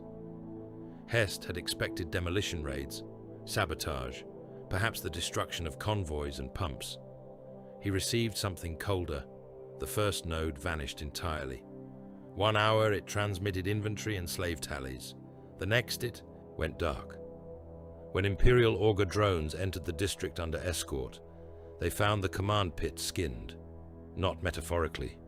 The overseers, quartermasters, corsair handlers and clerks had been flensed and nailed to the cistern walls while still alive. Their hides were gone from them in long, careful sheets and hung from the ammunition racks like inventory parchments. No munitions had been taken, no food stocks destroyed. Manfor had left the node functionally intact, except for the fact that every mind operating it had been removed from the category of the living. The second node was worse. Its gates stood open. The bodies of its garrison formed a piled marker in the transit junction outside, stacked in a cone around the decapitated remains of the local Reaver captain. Each corpse had been placed facing the next target district. Their mouths were forced open with shell casings. In every throat rested a strip of flayed skin marked with the same gouged rune. When Hest demanded to know the meaning of it, Tekahurangi had glanced at the image and said, "Direction." Nothing more. The third node broke without a shot fired. Its garrison found the prior body pile on their own line of retreat and turned on one another before the Carcharodons ever reached the walls. Survivors tried to flee into the sump tunnels. Manfor's warriors hunted them there and left pieces of them hanging from the pipeworks as if the Underhive itself had begun digesting men. High command above Varax recoiled at the reports. Segmentum liaison ships still clinging to the system edge transmitted repeated censures. Questions of proportionality, questions of collateral degradation, questions of whether the chapter intended to preserve any useful industrial mass at all. Hest read every message in the dim command sanctum of his mobile bastion, while outside his armor columns fired point blank into waves of convict militia loosed from the prison moons. He sent back what truth he could spare. Their methods are effective. He hated the sentence. It remained true. Arkad Vol escalated because he understood what was being done to him. The Corsair Lord had begun the war like a predator with many hands, opening fronts simply because he could, scattering terror for its own sake, and feeding upon the world's panic as much as its resources. Under Manfor's raiding pressure and the relentless void harassment of the Carcharodon fleet, his sprawl tightened. He needed bodies faster. He needed mass. He needed noise enough to drown the growing fear that his own men now carried in their blood. So he opened everything. The prison moons over Varax, long used to warehouse the world's irredeemable labor stock and hereditary criminal castes, were broken wide. Their wardens were flayed or converted. Drop barges began falling from orbit, crammed with tens of thousands of screaming men in shock harnesses, chain gangs still hanging from their wrists, murder implants flashing in their spines. They hit the ash deserts and hive outskirts in impact coffins, broke open and spilled outward in tides of criminal hordes armed with anything that could wound. Some were promised freedom, some were promised plunder. Many had been driven half-mad by chem induction and the simple revelation that the doors had opened and no law remained. The factory slums followed, slab cities that had crouched for generations in the shadows of Varax's greater manufactoria rose in riot and hunger. Cult militias swelled into the billions. Guild rejects, sump gangs, ash nomads, heretic apprentices, altar butchers, failed enforcers, corpse grinders, hab-stack cannibals, and every other underclass infection of a hive world were dragged into the light and weaponized. They came in foul endless strata, masked with welding visors, wrapped in shrine rags, dragging artillery shells on chain litters, rolling fuel drums toward loyalist strongpoints and detonating themselves when challenged. They were not an army in the disciplined sense. They were social collapse given blades. Hest watched them through magnocular lenses from the cupola of his command tank as dawnless smoke rolled over the furnace causeways. "He is spending the whole world," he muttered. Across the command deck, Colonel Dresk answered without taking his eyes from the feed. "So are we." No one contradicted him. Tekahurangi came and went at the edges of the war, like a famine saint. Hest never saw him arrive. The librarian would simply be there, pale-faced beneath the dark of his hood or helm, standing beside a hololithic map, beside a trench command altar, beside a ruin wall still warm from bombardment. He never stayed long. He gave little in the way of comfort. When he spoke, officers fell silent in spite of themselves, as if some older organ than the ear had learned to dread his voice. At the refinery line of Vos Theta, where 3 regiments of Varax line infantry had just been overrun and then reclaimed in a counter-assault that left the corridors packed hip-deep with dead, Hest found the librarian standing among the corpses as though inspecting driftwood after a storm. The dead were everywhere. Loyalist helmets split by chain-axe blows, convict militia sawn apart by heavy bolter bursts. A mutilated Ogrin collapsed across a shell pallet, its back open to the spine. Blood dripped from overhead pipes, where bodies had burst against them under blast pressure. Tekahurangi looked down the tunnel into the deeper dark and said, "He comes." Hest was too tired for mystery. "Who?" The librarian's black eyes shifted toward him. "The one who sleeps in iron, Tyberos. The sea below the hull grows restless." Hest wiped soot and someone else's blood from his jaw. "Will he live?" Tekahurangi regarded the stacked dead for a long moment. If he rises soon, the war may be saved. If he rises wrong, it may merely end faster.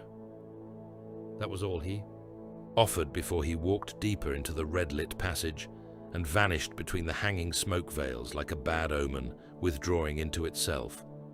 Hest began to understand not only the sharks, but the effect they had on men. After the assault on the catacombs of 19th Furnace Junction, he entered the district behind Manfor's spearhead and found survivors huddled against sealed bulkheads under the guard of Varax stormtroopers. They were hab workers mostly, male laborers, loader crews, a few young enforcer cadets shaking too badly to keep hold of their shock mauls. The district had been taken from Corsair hands only an hour before. The dead still steamed in places.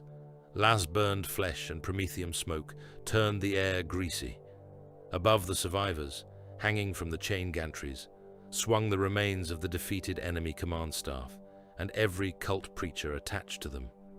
Their skins were gone. Their hands had been cut off and laid in neat rows along the catwalk rail. One of the Hab workers began screaming the moment Hest approached, not at him, past him, at the black-armored giants moving through the far smoke.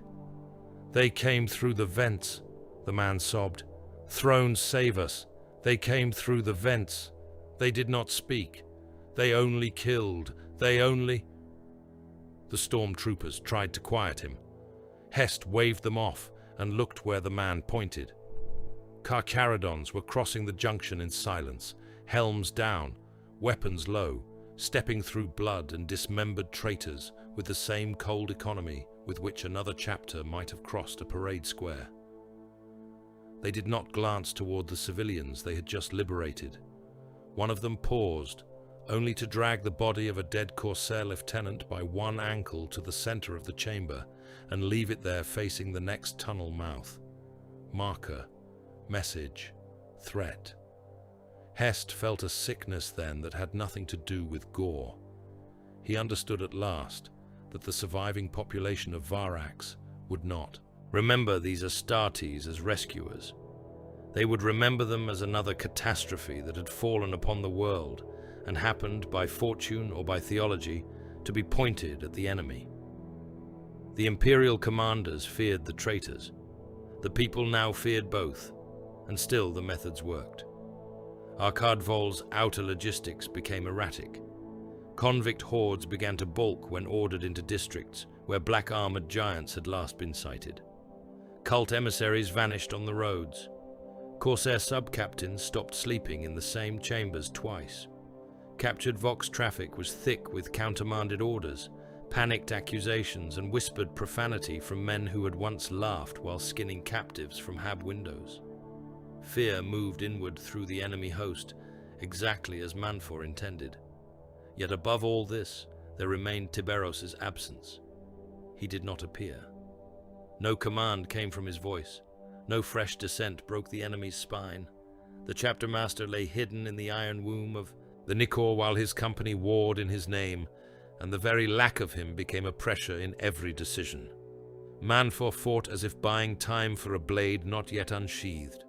Takahurangi spoke as if listening for thunder beneath the deck. Hest himself found he had begun measuring each day, not by the districts lost or held, but by whether word had yet come from the strike cruiser. Nothing came, so the absence grew. Among the loyalists, it became prayer. Among the traitors, a nervous joke. Among the Carcharodons, silence.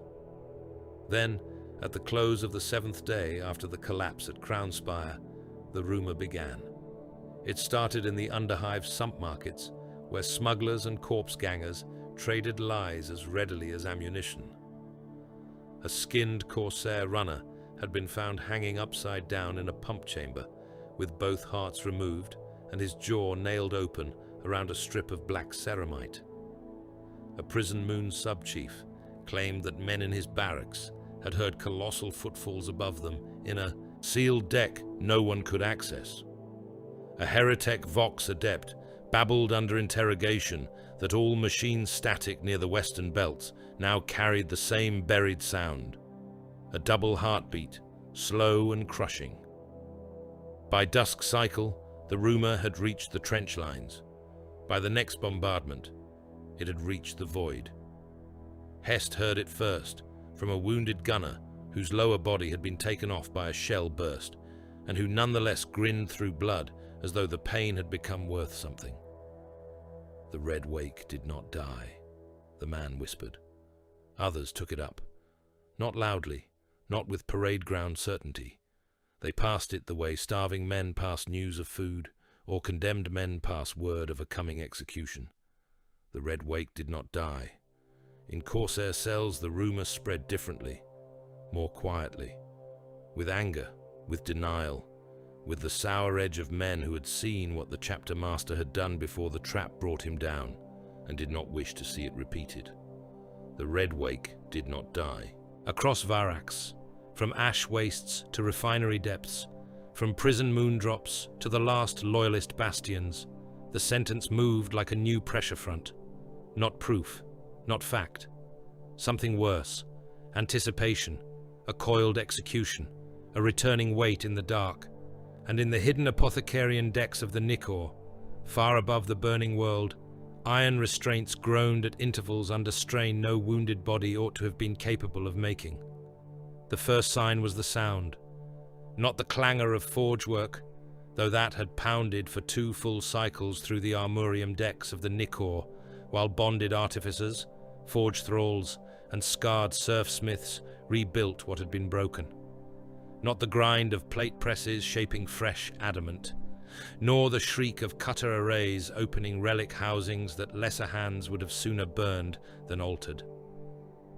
Those noises had become part of the strike cruiser's endless internal thunder. The sound that marked the change was different. Footfalls, heavy, enough to carry through deck plating and bulkhead ribs alike. Slow, measured, undeniable. Not the stagger of a wounded giant relearning motion, but the paced advance of a being already certain the deck would bear him. In the armorium vestibule, where black iron braziers burned without warmth, and the chapter's gathered veterans stood in austere silence. Those footfalls drew every helm and every pale eye toward the sealed blast doors at the far end of the hall. No one spoke. The Carcharodons had little use for speech when waiting for something final. Lord Marshal Corvin Hest stood with Manfor and Tekahurangi upon the command mezzanine above the central assembly floor, surrounded by his male staff and by enough black-armored giants to reduce the entire mortal contingent to red paste if command whim turned against them. Even after weeks in the chapter's company, even after battlefield necessity had dulled part of the instinctive dread they inspired, the stillness in that hall pressed upon Hest's nerves in a way he could not wholly master. The gathered Carcharodons did not resemble brothers awaiting a recovered master. They resembled predators scenting a storm front. The blast doors opened. Tyberos entered. For a moment, Hest's mind rejected what his eyes gave him. He had seen the chapter master before the collapse at Crownspire. He had seen the broken body dragged from cathedral ruin. He had pictured, despite himself, a survival diminished by surgery, a warrior knit together by iron and alchemy, but still bearing some visible tax for the violence that had nearly ended him. What emerged from the apothecarian threshold seemed less restored than enlarged by hatred. He was larger, not by some subtle increment an armor artificer might note and a mortal miss. Larger in the way a fortress gate is larger than a man. Broader through the torso, the shoulders more massive, the neck thicker, the limbs proportioned with a brutal new density that made even Terminator veterans appear a fraction more contained by their own plate. His scarred face had changed less than the body beneath it. That, perhaps, made the whole sight worse. The same pallid death mask features remained, the same black, empty eyes, the same old wounds at the mouth and brow. It was as though the familiar face of Tyberos had simply been mounted upon a more monstrous frame and sent walking again. His old warplate no longer fit because it could not. The artificers had not concealed that truth. They had built around it.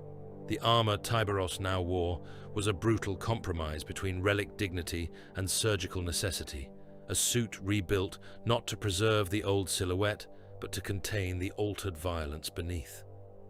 Segments of his former tactical dreadnought panoply remained where they could still be sanctified to purpose. The gorget, much of the breast, the ancient shoulder housings blackened by centuries of war. Yet all had been cut, widened, reinforced, and joined to newly forged mass. The torso casing was deeper, broader, the plastron built out, with thick adamant ribs and snarling vent housings, to accommodate the greater bulk beneath. Additional motive reinforcement sat within the shoulders and spine like steel growths. The waist articulation had been reworked into a more savage, less human set of interlocking plates. Power conduits ran thicker. The clawed gauntlets, Hunger and Slake, had been recalibrated and set farther apart by the breadth of his new frame, making their kill reach seem obscene even before they moved. No gold brightened the work, no pageantry softened it. It looked less like ceremonial armor than a sacred siege engine forced into the shape of a man, because no wall, no gate, no corridor alive with prey could otherwise contain what needed to be loosed. The chapter watched him in silence. Even among veterans there was a shift, so slight that a lesser observer might have mistaken it for nothing at all. A fractional widening of stance, a minute recalibration of where hands rested near weapons, instinctive unease, not disloyalty, not fear in the crude mortal sense, recognition. Something in the blood and the deep brain of the assembled warriors understood that the thing walking toward them was their master still, and yet was also more than he had been when last he stood before them. Takahurangi spoke so softly that only Hest and Manfor heard him. There is more depth beneath the water now. Hest glanced sidelong. What does that mean? The librarian's black gaze did not leave Tyberos. It means that if one looks down, one no longer sees the bottom. Tyberos reached the center of the hall and halted. No speech followed. No proclamation of return, no oath renewed before brothers, no exaltation, no ritual display of recovered strength. He let the silence stand for him. Then he turned his scarred face toward Manfor. Report. That was all. The simplicity of it chilled Hest more than any grand address would have done. There was no sense here of miracle, no theatrical note of death overcome, only resumption, as if the collapse at Crownspire, the days of blood surgery and hidden remaking, had merely been an inconvenience in the conduct of a hunt. Manfor bowed his helm once. Varax degrades. Western furnace belts remain contested. Golgoran approaches under increasing traitor density. Prison moondrops have expanded enemy mass beyond previous estimate. Crown of Iron holds in fragments. Arkad Vol has not shown himself in person since the Sanctum collapse. Losses. Manfor gave them without inflection. Dead brethren, broken plate, fleet attrition, regiments spent, hive zones mathematically void, the tally of a world being eaten and a chapter bleeding it back. Tyberos listened without motion. When Manfor finished, the chapter master said only, "Bring the prisoners." The order moved like a blade's reflection. From the side gates came a file of bond serfs and armor-clad execution attendants driving before them, 5 captured traitor Astartes in mag shackles and shock collars, red corsairs. Some still bore the old outlines of chapter nobility beneath their corruption, but long use in the service of the warp and the Reaver's path had hammered them into uglier forms. One was missing his left pauldron and much of the flesh beneath, replaced by a brass cage of piston grafts. Another had his lower jaw rebuilt in iron teeth. Their armor was stripped of primary weapons, yet there was nothing defeated in the way they stood. Pride remained. Hate remained. One spat black blood on the deck and grinned through split lips when he saw Tyberos. Hest frowned. "What is this?" "Readiness," said Manfor. The prisoners were brought to the center line and forced to their knees. One refused. The serfs shocked him until smoke rose from the collar, and still he did not kneel. Tyberos watched the defiance without visible reaction. The red corsair laughed. "So the beast lives." No one struck him for it. The hall remained utterly silent. He went on, louder now, drawing strength from his own insolence. "We buried you in a church and still you crawled back. Is that all this is? A spectacle for your scavengers?" Tyberos descended the assembly steps. Only then did Hest see fully what the new body meant in motion. The old Tyberos had been immense, terrible through momentum and relentless power. This Tyberos moved with a different quality altogether. The first step was heavy enough to make the deck answer. The next came faster. There was no ponderousness in it, no sense of mass needing time to gather itself. The acceleration was wrong for something that size, as though a fortress wall had learned to lunge. He crossed the intervening space in a burst so sudden that two of Hest's staff recoiled by reflex. The kneeling prisoners had no time to react. The standing one did, barely. He began to turn, muscle, memory seeking a weapon no longer there. Tyberos hit him, not with a grand swing, not with a telegraph display. He caught the prisoner by the throat one-handed, lifted him clear of the deck as if hauling a laborer by the collar, and smashed him sideways into the nearest support pillar. Adamant rang, the pillar dented, the traitor's spine audibly broke. Before the body could sag, Tyberos drove hunger through the warrior's abdomen and pinned him there at shoulder height, claws punched out through corrupted power pack and backbone alike. The other prisoners roared and strained against their shackles. Tyberos ignored the impaled one, as though he had ceased to matter the instant the blow landed. He turned on the next with frightening economy. One step, one backhand strike from Slake. The gauntlet did not even need to activate fully. Sheer force stove in the Corsair's helm, neck and upper thorax together, collapsing the warrior across the deck in a heap that twitched once and then lay broken. The third prisoner surged from his knees despite the mag chains, hurling himself forward with a guttural curse. Tyberos met him in motion. This time, Hest saw the greater reach clearly. The chaptermaster's arm snapped out farther than expected, clawed hand closing over the traitor's face before the lunge could complete. He lifted the warrior one-handed and squeezed. Ceramite cracked. Bone gave way after it. Blood and one ruined eye burst out between Tyberos's fingers. He held the crushing pressure a moment longer than needed, not in rage, but in calculated demonstration, until the whole head caved inward and the corpse hung limp by the shredded ruin of the gorget. He dropped it. The last two understood at once that they were not witnessing punishment. They were being used as measurement. One bellowed praise to the dark gods and threw himself toward the nearest dropped chain collar. The other began shouting Arkadvol's name as if it were an oath strong, enough to stand between him and the thing approaching. Tyberos killed them differently. The first he took at full speed. Again that impossible acceleration.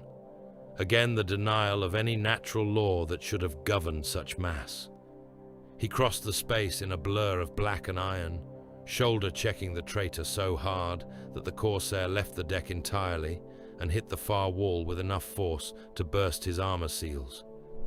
Tyberos was on him before the body slid down. Hunger and Slake crossed once. The chain teeth bit. The traitor came apart from opposite shoulders, to lower ribs in a wet red opening of flesh, plate, and steaming organs. The last prisoner was still shouting Vol's name when Tyberos seized both his arms and tore them from their sockets.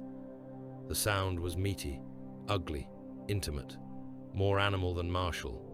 Blood sprayed across the deck in pulsing fans. The Corsair screamed then, a raw, involuntary sound that echoed up into the stillness of the hall. Tyberos let him scream.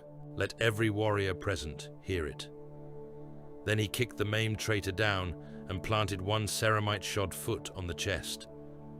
"Carry this to him," the prisoner gasped, perhaps thinking the words some final act of courage. Tyberos leaned down, his scarred face close to the other Astartes' ruined helm. "I will." He pressed down. Rib cage, redundant organs and spine collapsed together with a thick internal crunch. The scream ended in blood. Silence returned. It lasted long enough for the dead to settle. Hest realized only then that he had half-drawn breath and forgotten to let it out. Around him, his own officers had gone pale or rigid. Below, the gathered Carcharodons remained motionless, but the old minute unease Hest had sensed upon Tyberos's entrance had not lessened. If anything, It had deepened. Their chapter master had proven readiness in the most direct language possible, and the proof had shown more than survival. He was faster now, more forceful, more exact.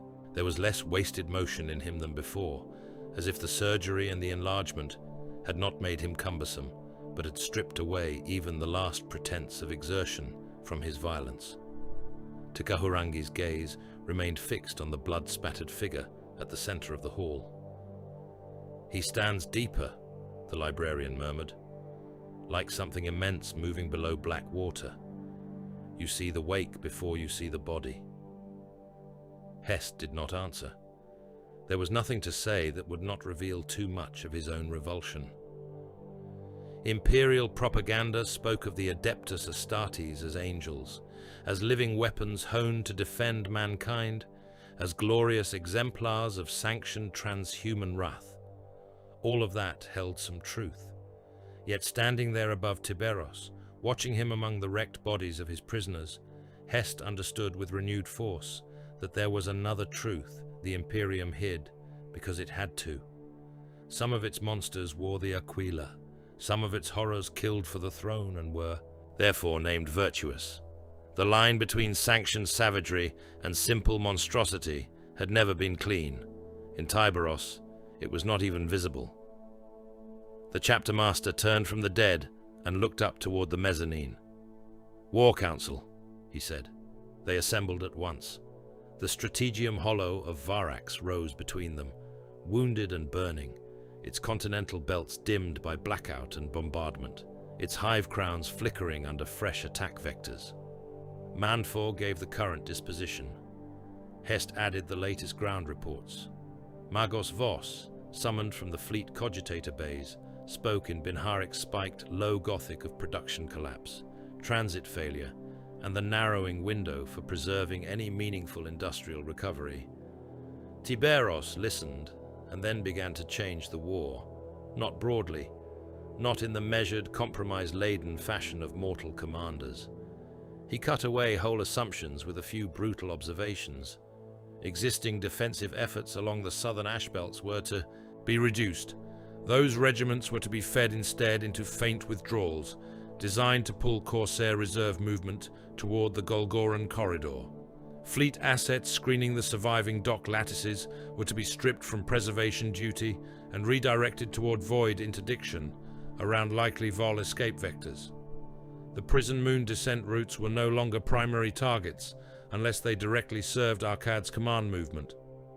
Crown of Iron was to be bled, not retaken. Every revised order curved toward one center, Arkad Vol. Hest saw it and could not help speaking. "You are bending too much toward the kill. If we surrender that much ground in the south and let the docks die, we risk accelerating total collapse."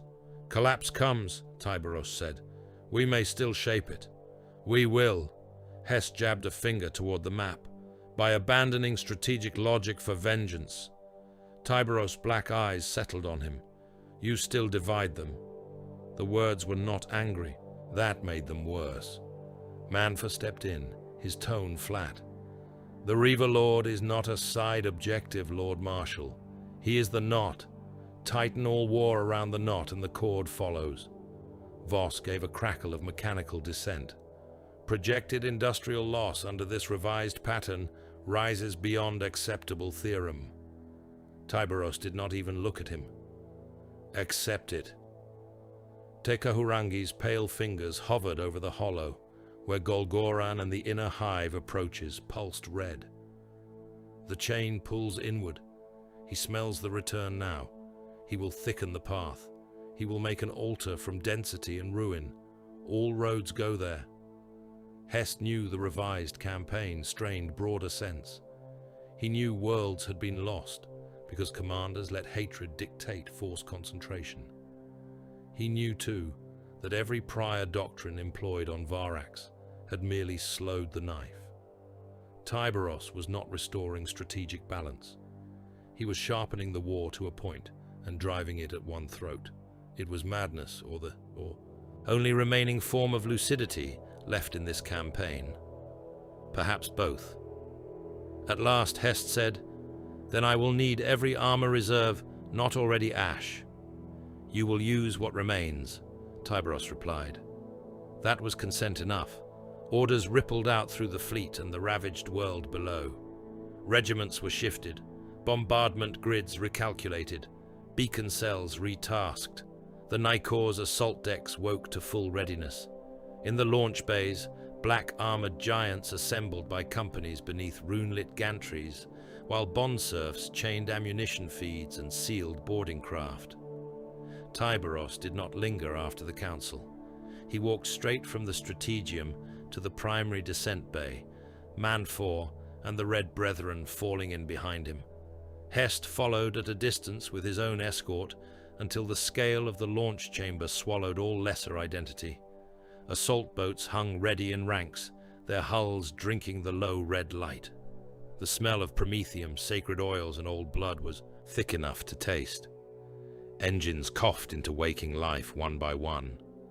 The assembled warriors parted for Tyberos, not ceremonially, not because some herald barked for room. They simply moved aside as he approached, and Hest saw that even his own chapter gave him more space now than before. A practical thing, perhaps. The enlarged armor, the wider shoulders, the greater swing of the claws. Yet it did not feel practical. It felt instinctive. The way men step back from a descending execution blade without needing to be told. Tyberos mounted the assault ramp of the lead craft and turned once to look out across his gathered warriors and the burning world beyond the bay shield. No speech came, no cry to rouse blood, no invocations. He simply lowered his helm into place, the seals locking with a predatory hiss, and the void-black faceplate made him seem less like a warrior than a moving piece of night clad in steel. Then he descended to Varax again. The war upon Varax had entered the phase where victory no longer resembled salvation, even in the lies men told themselves afterward. The lower prison districts had been retaken first, not because they possessed sanctity, nor because they offered any meaningful hope of restoring civil order, but because they remained dense with the kind of human stock the Carcharodons never ignored when a world was breaking open under their boots. Beneath the furnace belts and behind the half-collapsed Hab walls, whole male populations had survived by violence, gang law, cannibal trade, sump theft, convict hierarchy, and the old underhive discipline of murdering the slower man before starvation chose for you. In the feral sink levels, the fires still burned in barrel shrines and chem pits. In the gang warrens, the dead were stacked in the corners to make room for the living. In the prison bastions, the cells had burst open weeks before, and the corridors remained slick with old gore, fresh ordure, boiled nutrient paste, and the desperate reek of too many bodies packed together under failing vents. Lord Marshal Corvin Hest had thought the districts would be swept, quarantined, and reduced to a rear-line problem once the Carcharodons had broken their major resistance knots. He had not understood what Tyberos saw when he looked upon a dying hive world. The chapter master did not see a population to rescue. He saw a tithe. In the strategium of the Nikor, with Varax turning below in bruised fire and ash, Tyberos stood before the hololithic render of the prison belts and the sink-level warrens and gave the order without emphasis. This war feeds us. The words were plain. Their consequence was not. Hest, Manfor, Tikahurangi, Magos Vos, and the surviving senior officers of the Varax Defense Command were present when the disposition runes shifted. Districts previously marked as unstable rear sectors turned amber, then bone white, then black. New sigils appeared over them in the archaic command cant of the chapter. Symbols Hest did not know until one of the Nikor's bonded lex mechanics translated them into Low Gothic. Levy, Surfstock, Trial, Cull. Hest stared at the display. No one looked at him save Manfor. "The world remains under Imperial protection," Hest said. His voice was iron, but some thin, exhausted edge beneath it betrayed how much he already feared the answer. Those populations are not spoil, they are citizens of the throne. Manfor did not even incline his head. Imperial protection failed before we arrived. That does not grant you the right to strip whole districts. We do not ask grant. Hest felt heat rise in his chest. You come as allies in a war of survival, not as raiders. Tekahurangi's black gaze rested on him with that old, depthless stillness Hest had come to hate. The sea does not cease being sea because the drowning beg it. This is extortion under battle writ. This, said Manfor, is necessity observed without sentiment. The hololith widened, more districts lit, prison moonside intake zones, surviving gang warrens under the western refinery belts, feral sink levels beneath Hive Goral. The map became a ledger. Hest looked from the runes to Tyberos. Say something. The chapter master's scarred face did not change. Varax burns. Flesh remains. We take what survives. You would strip men from a world still fighting for the Imperium. I would strip men from a world that has already failed to keep them. It was not the ferocity of the answer that struck Hest. It was the absence of heat in it. Tyberos did not sound like a tyrant seizing privilege. He sounded like a law, older than comfort and far colder. Magos Vos clicked through a storm of Binharic irritation. Industrial recovery loss under such extraction will exceed already catastrophic projections. Tyberos turned his black eyes upon the machine priest. Recovery is not the primary theorem. For Mars it is. For us it is not. The war map shifted again. Hest saw then that the tithe was not some opportunistic cruelty appended to the campaign. It had been woven into the new strategy. Labor stock for void repair, surf intake for the fleet, adolescence of suitable gene breadth and feral hardening marked for later trial. Gangers and enforcers sorted by use, discipline potential, taint risk, age, and physical viability. The Carcharodons were not merely hunting Arkadvol and reclaiming ground. They were feeding their long hunger upon the carcass of the war. Ancient custom, Hest thought. Cold necessity. Institutional predation made lawful by age and need. He wanted to refuse. He felt the impulse rise in him with the last shreds of the man who had once believed command meant stewardship and not only arithmetic. Yet outside the strategium walls the world was still dying by the hour. Arkadvol remained at large. Convict hordes still descended. Hive belts still burned. The Carcharodons were the only force striking deeply enough, cruelly enough, to keep the Reaver's vast disorder from closing wholly over Varax. He said, "If I challenge this by formal censure, will it alter your conduct?" Manfor answered at once. "No. If I resist by force?" Tekahurangi spoke this time. "Then you spend men on the wrong teeth." Hest held Tyberos' gaze another few moments, and saw nothing in it that resembled appeal, compromise, or even contempt. The chapter master had already passed beyond argument. This had simply become part of the war. At last Hest said, "Then I preserve the campaign." It tasted like ash. The tithe began that same cycle. In the prison district of Barras Reach, where 6 stacked bastion blocks had once held the worlds condemned beneath electro-gated galleries and shock mall towers, the Carcharodons established the first selection ground in an open execution yard still blackened from earlier bombardment. Floodlights were rigged from jury-masted power lines. Heavy bolter nests covered the perimeter. Bond serfs unrolled chain-marked lanes across the stone. Lex mechanic thralls erected iron lecterns inscribed with old chapter sigils. Apothecaries waited beneath black canopies with gene scanners, ossification calipers, blood lancets, and lumen probes. It was orderly. That was what Hest found most appalling. Not frenzy, not sadism in the crude sense. Order, ritual, the violence of institution, ancient and practiced, made more terrible by the absence of improvisation. This was not the mood of a raiding pack drunk on conquest. It was a bureaucracy of predation. Men were brought in by the thousand and reduced to categories with the same sacred indifference a forge world might devote to all grades.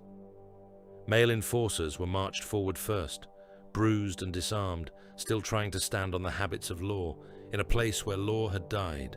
Gang officers and sump butchers followed in chains, faces tattooed, jaws broken, eyes bright with hate or fear, or the stunned vacancy of men who had expected only execution and had found instead something slower.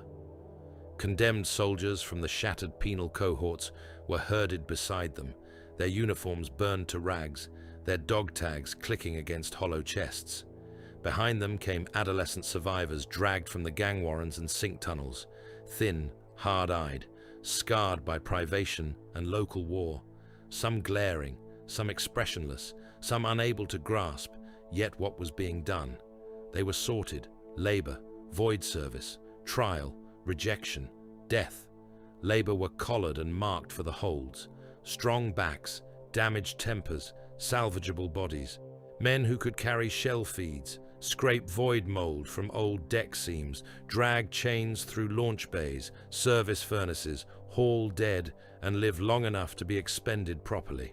Void service were those with skills or the capacity to learn under pain. Enforcers who still held discipline under ruin. Loader gang bosses, engine hands from the manufactoria, hard men from the prison bastions who knew maintenance rights well enough to be broken and reassembled into fleet use. Trial were the adolescents and youths of viable frame, the feral and the half-starved, the ones who met the cold measurements of gene fit, aggression threshold, organ readiness, and whatever darker criteria the chapter kept in its memory from ages beyond Hest's comprehension. They were not promised anything. They were merely taken aside beneath the eye of the apothecaries and tagged with bone-white sigils. Rejection were those whose bodies, wills or taint, rendered them unfit for use. Some were turned back into the ruins with ration chits and warning brands. Others were left behind the wire for local command to dispose of or absorb into labor pools as necessity dictated. Death was for the incurably diseased, the warp-marked, the actively subversive, the maimed beyond function, and those who mistook the process for something they could defy aloud without cost. Tyberos came in person to Barras Reach, not because the work required his hands. Manfor, or any company master, could have administered it, not because he delighted in clerical cruelty. Tyberos was too cold for that species of indulgence. He came because he understood fear as command currency, and because every man in that execution yard would sort himself more honestly under the eye of a monster than under the threats of ordinary officers. When he entered the floodlit yard, conversation ceased at once. The selected stood in long iron lanes between chain barriers, while apothecaries moved among them like butchers inspecting cattle. Bond serfs called out category marks. Shock mauls cracked against stone as enforcers tried and failed to maintain some resemblance of order. Then Tyberos strode in with Manfor and a file of black-armored veterans at his back, and even the shouting died. Hest watched from the command platform with a bitterness he no longer bothered to hide. Tyberos passed along the lines in silence, his enlarged warplate making every floodlit machine crane and scaffold seem built to the wrong scale. The taken could not help looking at him. Some tried not to and failed. Some stared openly as men stare at execution devices. One scarred gang chief from the sump levels spat at the chapter master's boots and barked out, "I'll not row your black coffin, beast." Tyberos stopped. The yard went dead still. He looked down at the man, who was broad-shouldered, half-starved, tattooed in old murder script, one eye milky from some long-ago blade wound. A bond serf moved to strike him. Tyberos made the smallest motion with one clawed gauntlet, and the serf halted at once. "What are you?" Tyberos asked. The gang chief laughed, because terror had nowhere else to go. "A man." Tyberos took him by the throat and lifted him one-handed off the deck. The man kicked, cursing, trying to claw at the enormous gauntlet crushing his windpipe. Tyberos held him high enough that every lane in the yard could see his boots, thrashing uselessly in the floodlight glare. "No," said the chapter master. "You are remainder." He did not kill him swiftly. He tightened his grip a fraction at a time, letting the man's rage curdle into panic, then into red-faced desperation, then into the twitching helplessness of a body losing command of itself. Only when every watching eye understood what resistance purchased did Tyberos close his hand fully. The neck broke with a thick crack. He dropped the corpse at the feet of the nearest lane marker. "Death," he said. The next men sorted themselves with greater honesty. Hest wanted to condemn it. Instead, he watched the process become more efficient. Fewer challenges, fewer lies, fewer desperate lunges at the barriers. Fear had entered the yard as a weapon and done what discipline alone could not. Men chose their answers carefully when Tyberos passed. Even the apothecaries worked faster. Arkad Vol inevitably seized upon the tithe. By the next cycle, his vox sermons had changed tone across the contested hive sectors. No longer did he speak only as conqueror. Now he spoke as accuser, projecting stolen picked feeds of the selection grounds onto hab walls, relay towers, and commandeered shrine screens. He showed the collared labor lines. He showed pale apothecaries drawing blood from adolescent survivors. He showed black-armored giants standing over chained men as category marks were branded into skin and synthcloth. He gave the people of Varax exactly what they most wanted confirmed, that the sharks had not come as noble saviors, but as sanctioned predators. "Hear them," Arkad Vol boomed from 1,000 compromised vox grills. "Hear your emperor's chosen carrion feeders. The loyalist beast comes not to protect, but to harvest. I flay your skin for war, and they weigh your sons. For the butcher's table, which tyrant tastes cleaner in the dark?" The broadcast spread fast. Through trench lines, through rear sanctuaries, through ration queues and shell holes. Hest heard them in command bunkers and transport yards alike. Men listened with clenched jaws, with drawn faces, with the look of soldiers discovering that the thing keeping them alive did not love them. He expected Tyberos to shut the broadcast down where possible, to deny them, to cloak the tithe in strategic necessity and redact the worst of it before morale collapsed. Tyberos did none of that. "Let it spread," he said. Hest turned on him in the strategium with real anger then. "You court unrest. I court truth. The defenders need cause. They need victory. If they begin to see you as no better than the corsairs," Tyberos's black eyes settled on him, "then they will know there are no heroes coming." The sentence struck harder than any shout. Manfor stood beside his chapter master, implacable as old iron.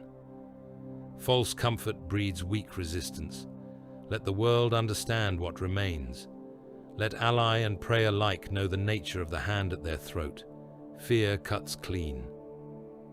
Hest looked from one to the other and knew again the edge upon which he stood. He could preserve his formal authority, make a spectacle of dissent, attempt sanction, perhaps even throw loyalist assets between the tithe grounds and the taken. And in doing so, he would split the war effort, bleed his regiments into conflict with the only force still breaking Arkad Vol's deeper plans, and perhaps doom Varax for the sake of a principle already ash-blackened by reality. Or he could choose the war. He chose it. Not nobly. Not with some revelation that the Carcharodons were right. He chose it because there was no other choice left that did not smell of self-indulgence. In the next command cycle, he issued compliance orders to the surviving enforcer cadres and authorized local support for traffic control, perimeter maintenance and transit clearance around the tithe points. His hand was steady when he signed the writ. It shook afterward when he set the stylus down. The work broadened. Prison districts emptied in measured files. Feral sink levels were swept by black-armored kill teams, and their surviving male populations driven upward under shock prods and barking command serfs. Gang warrens cracked open one after another. In some places, the inhabitants tried to resist and were culled until resistance became memory. In others, they emerged already cowed by hunger, bombardment and rumor, shuffling into the floodlights with their hands raised, because at least this doom had procedure. Whole transport columns formed in the shadow of the hives. Labor chains bound for the lower holds of the chapter fleet. Void service candidates collared in separate files under armed escort. Trial groups hooded or blindfolded and taken into sealed carriers, attended by apothecaries and silent chaplain serfs. Rejections cast back toward what remained of civil command, with stamped papers and old shark warning brands on the neck or forearm. The death category did not travel at all. Gunshots, blade work, or efficient bolt rounds resolved them where they stood, and the next man was called forward before the body finished bleeding. Above, the vast carrier columns rose toward the void. Hest stood on the upper transit balcony of Barras Reach and watched one such procession snake upward along a mag-climb artery toward the waiting docks. Tens of thousands moved in chain-ordered files through smoke and floodlight, their breath steaming in the bad air, collars glinting, guards pacing the margins. Beyond them, further along the blacked-out hive skin, more columns climbed from other districts in slow, unending processions, all of them feeding the dark hulls that waited above Varax like patient predators. Around him, the surviving inhabitants of the nearby Hab sectors had gathered in doorways, shell craters, shrine ruins, and broken windows to watch. No one cheered, no one prayed aloud. They whispered. At first, it was only fragments, impossible to separate from the hiss of broken vents and the far thunder of guns. Then Hest caught the phrase repeated from one cracked lip to the next, from old sump dwellers to shivering laborers to wounded soldiers leaning on laze guns like canes. The sea has come. Another voice, hushed and hoarse. The sea itself has come to eat us. The words moved outward through the district, then beyond it, carried from hab to hab and trench to trench, while the transport columns continued their climb into the smoke-choked dark. Above them, the black ships of the Carcharodons waited with their holds opening to receive the living tithe of a dying world. The proof came up from the dark in pieces. A half-burned Heretek Cortex spool recovered from a sump canal beneath the western Manufactoria, a flayed skin, scroll cut from the wall of a seized cult chapel, its scripture written not in ink, but in cauterized blood and glandular paste. 3 captured Corsair thralls dragged alive from a refinery breach, all of them blind, all of them tongueless, each with the same reactor schematic tattooed beneath the ribs. Tekahurangi read the pattern before the tech adepts finished assembling it. Lord Marshal Hest understood it only when the hololithic render rose over the command altar and showed the lower Manufactoria not as districts of industry, but as linked organs around a single blasphemous heart. Arkad Vol was building a shrine engine beneath Varax, not a mere altar, not another butcher's chapel to flatter the warp with blood and screams. This thing had architecture, purpose. It was being fed from the reactor cathedrals below the hive skin and framed with butchered gene stock, stolen relic matter, skin-script liturgies, and pressure-sealed void tunnels leading toward the orbital docks. Its shape, as far as the fragments allowed, was obscene in both theological and military terms. A machine for rupture, a wound in reality built by engineers and madmen together. The lower Manufactoria would power it. The dead and the half-grown would adorn it. The planet itself would become the choir. Hest stared at the image and felt his jaw tighten. How long? Magos Vos answered through a crackle of binary irritation. Unknown. Progress state indicates accelerated labor saturation. Reactor siphon levels rising beyond survivable tolerance. If the construct reaches full ignition cycle, localized immaterial breach becomes highly probable. Localized, Hest said. Voss turned one brass-rimmed optic toward him, in the way that gangrene remains local until the limb drops off. Tyberos stood at the edge of the hollow, his rebuilt warplate drinking the cold light. He did not ask what the machine would do. He had already understood.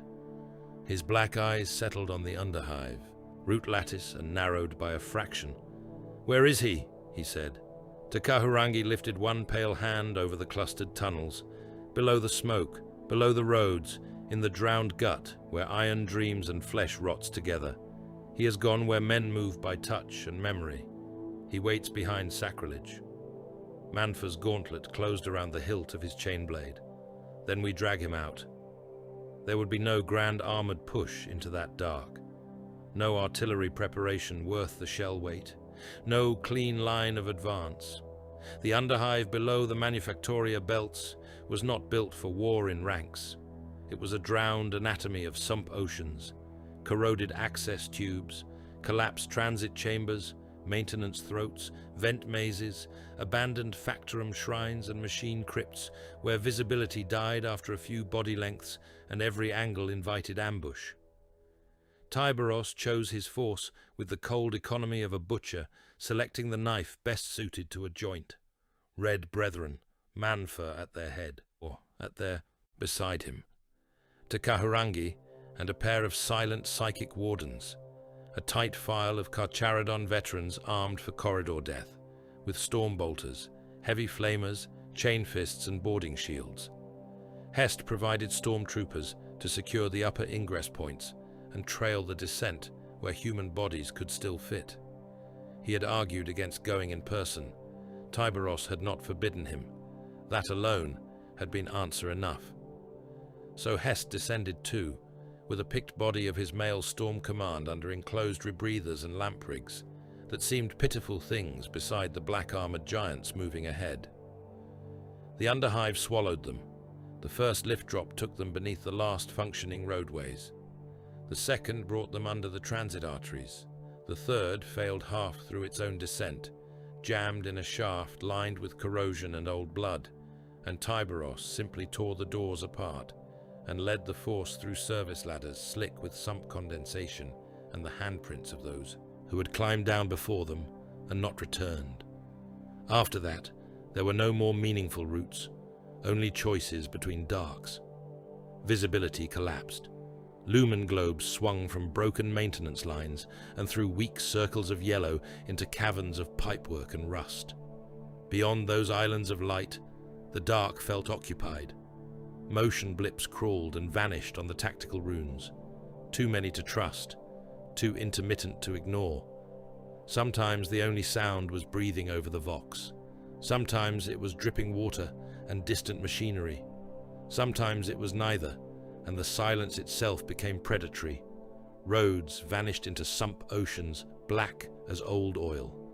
The team crossed on corroded gantries, no wider than a coffin lid, the water below them thick with chemical sheen and drifting debris. Once Hest looked down and saw a face roll slowly to the surface beneath the film, skin peeled away to the teeth, eyes gone, scalp covered in devotional script, cut into bone. He did not look down again. No parade. Warfare lived there. No banners, no trumpet-loud declarations of chapter wrath.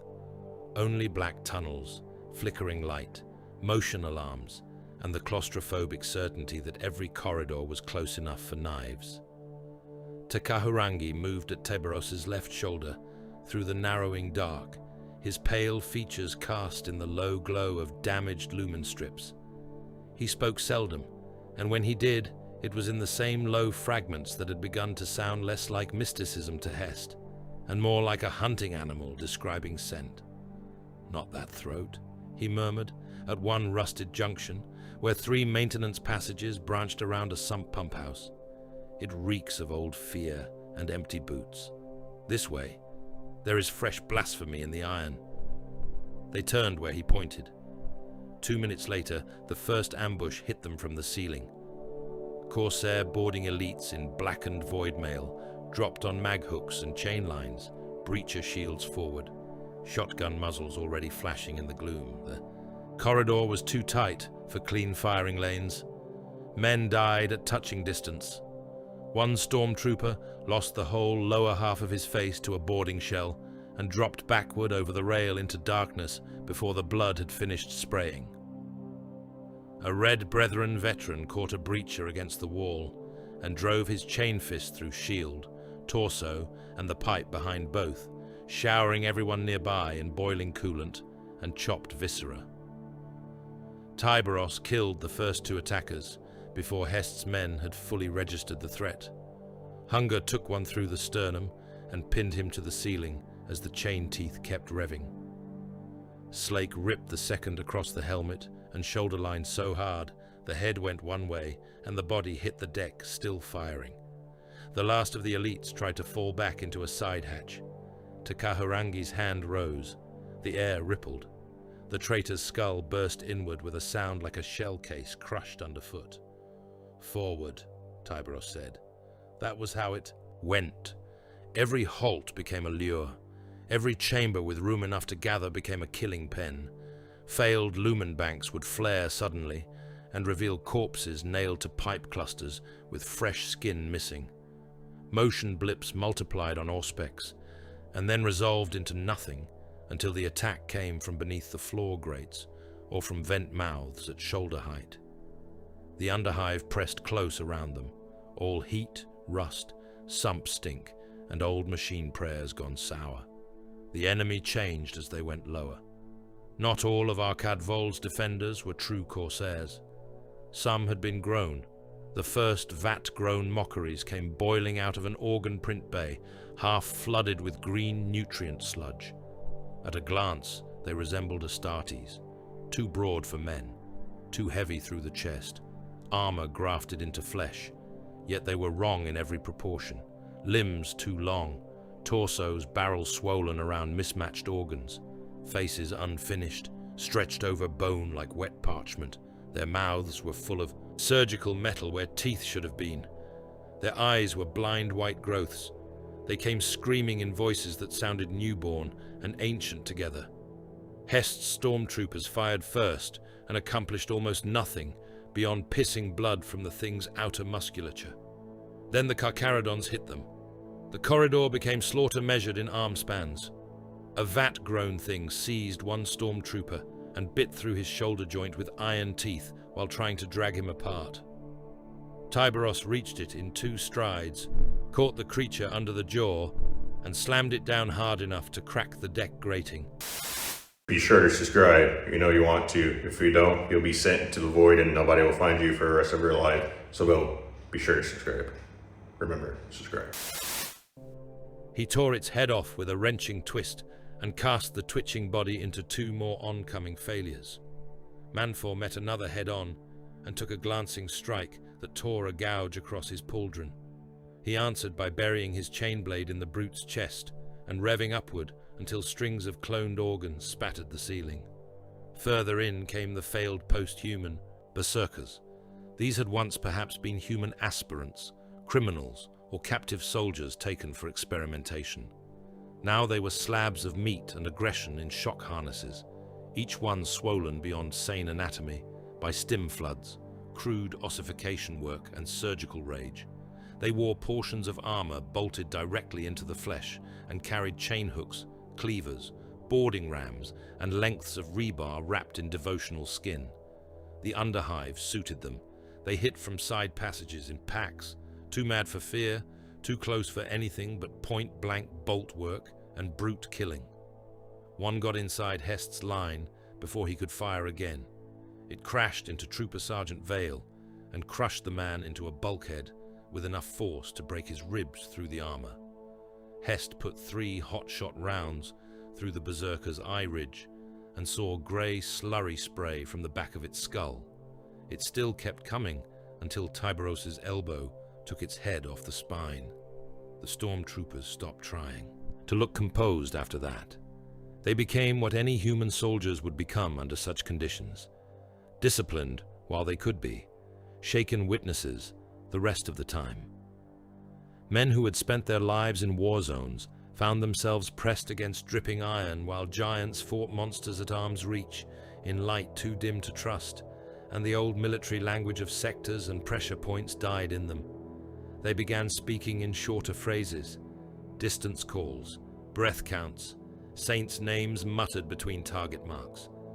When Tyberos moved past them in those tunnels, they flattened instinctively against the walls, as if making way not for an ally, but for some sanctioned execution of nature. Takahurangi and Tyberos worked through it all in a way that made even the Carcharodons seem grimly peripheral. The librarian would pause at a junction, head slightly inclined, and speak. Left, there is blood memory on the air. Or, down, he sends the mutilated to guard the wrong.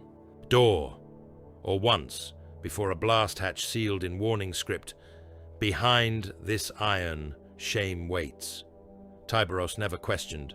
He simply went where the librarian indicated and broke whatever barred the path. Hatches were torn open or punched through. Murder servitors dismembered before they could fully wake. Corsair kill teams caught half deployed and reduced to sections of meat, plate, and spurting cable in corridors so narrow their blood washed back over the attackers' boots. Hest had seen command partnerships before. This was something colder. One sensed the prey. The other tore reality aside to reach it. They found the relic chamber below a dead coolant artery, where the walls still bore the old marks of a manufactorum shrine to the Omnisire, defaced now with flayed parchment and blood-script curses. The door had been sealed from within by 3 layers of weld and prayer lock. Tyberos cut through it himself. Inside waited proof. No defenders, no traps, only trophies. The chamber was lit by a field of hanging skin lanterns, each one stretched over human skulls and fed from oil trays made of ribcage halves. Along the walls, set in iron frames and devotional hooks, hung relic fragments taken from the dead of Badab. Honor plates split by chain blades, cracked Terminator seals, broken chapter marks, a helm grill caved inward by explosive decompression. Half a shoulder icon burned black along one edge, a torn oath strip stiff with ancient blood, and among them, fixed at eye level by iron nails driven through the enamel, the broken remains of the Red Brethren trophy mark Arkad Vol had flaunted in Crownspire. Hest understood very little of Astartes' ritual. He understood enough to know what he was seeing. This was not random looting. It was curation, preservation, desecration held in reserve for the precise purpose of drawing one predator deeper with the scent of his own dead. Manfa's voice dropped to something nearly below hearing. He kept them. Takahurangi moved among the relics without touching them. Not as trophies alone, as hooks. Tyberos stood in the center of the chamber in complete stillness. He seemed larger there than anywhere else in the Underhive, filling the bloodlit space with a silence that hurt. Hest could not read the expression on the chapter master's scarred face, but the air around him felt tight, as if all that rebuilt mass had become a sealed vessel for pressure. Then the attack came. The relic chamber had been bait exactly as Takahurangi must have known it would be, and Arkad Vol's chosen killers spent it lavishly.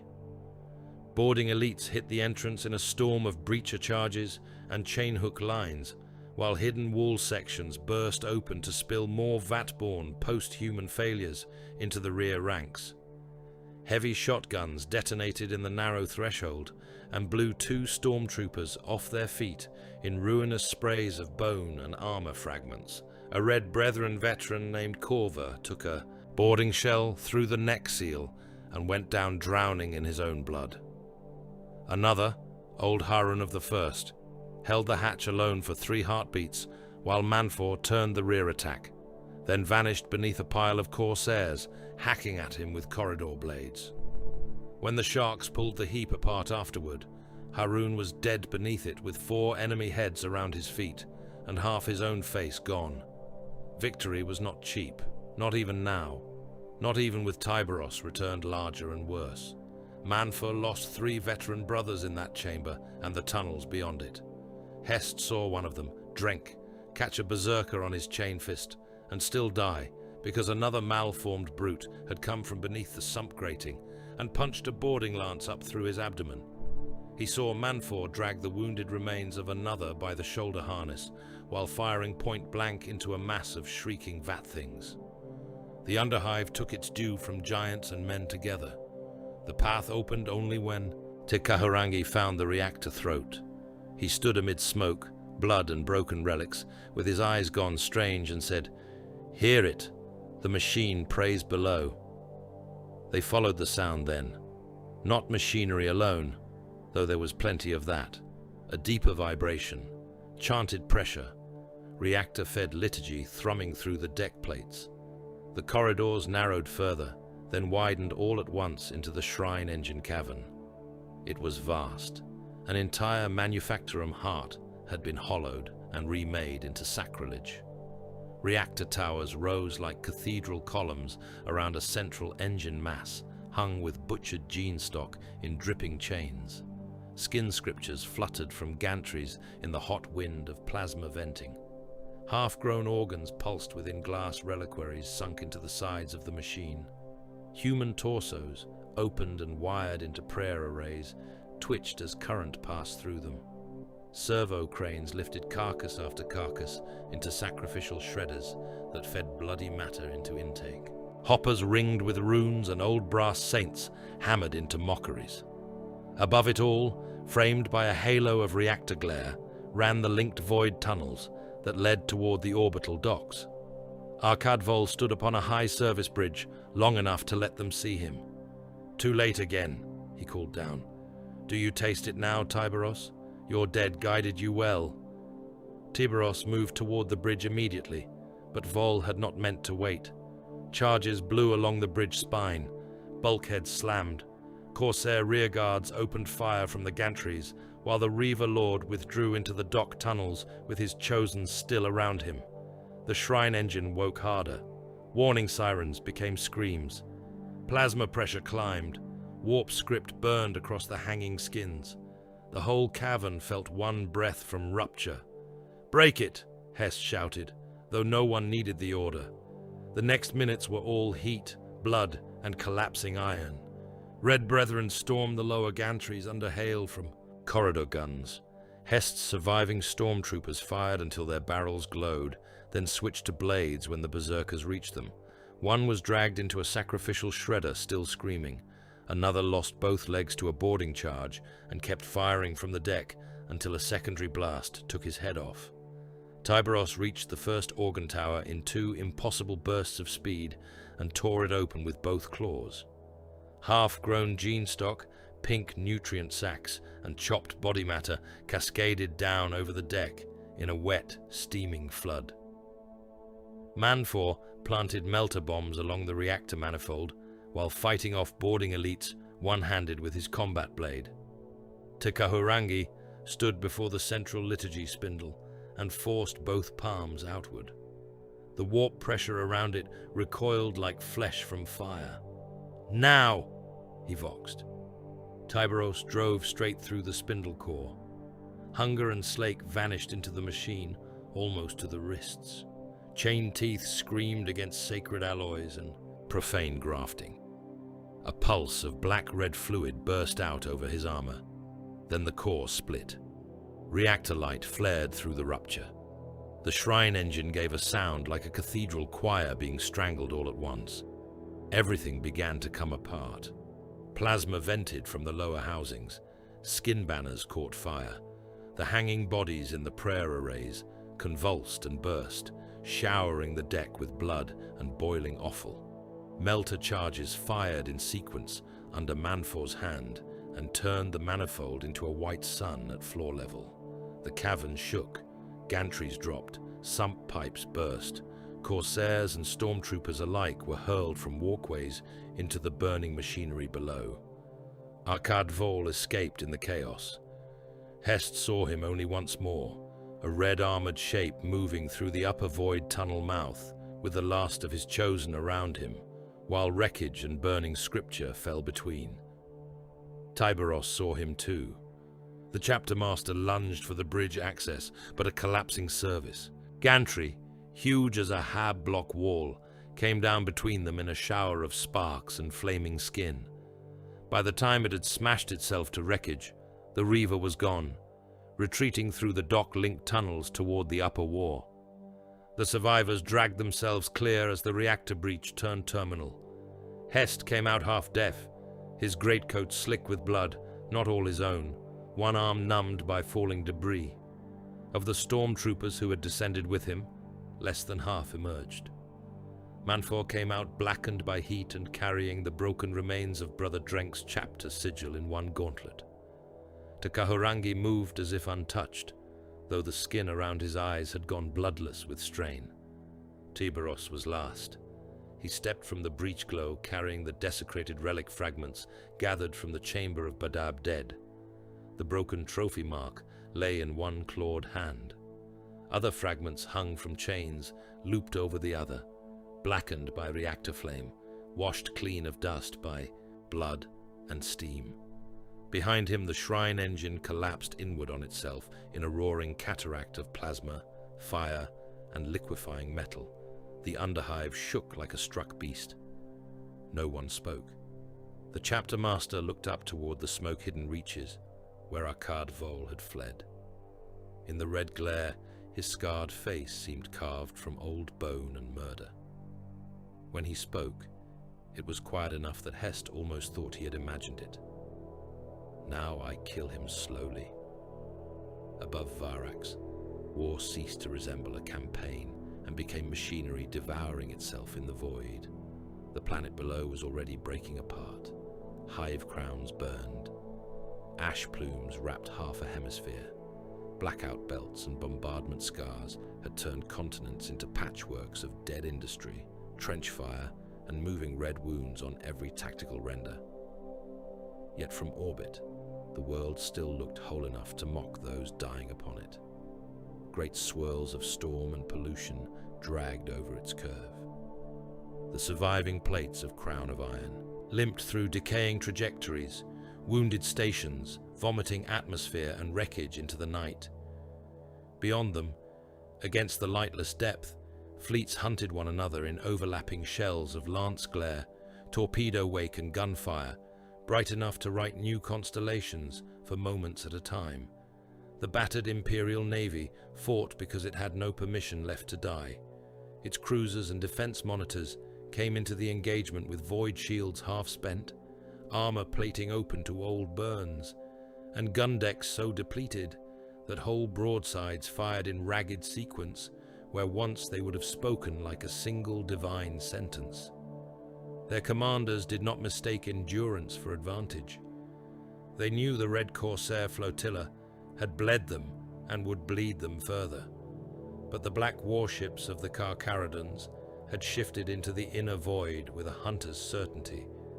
And for the first time since Arkad Vol had fallen upon Varax, the enemy did not wholly own the Upper Dark. On the bridge of the Nikor, Tyberos watched the battle unfold across a hololithic sphere vast enough to drown mortal comprehension. Fleet icons moved through layered kill zones. Torpedo spreads fanned outward in silver paths. Boarding vectors bloomed, died, and reappeared. Damage runes crawled over every loyalist and traitor hull alike. The air stank of ozone, machine oil, tension, and the scorched incense of overworked cogitators. Bond serfs ran in low, hurried patterns between relay pits.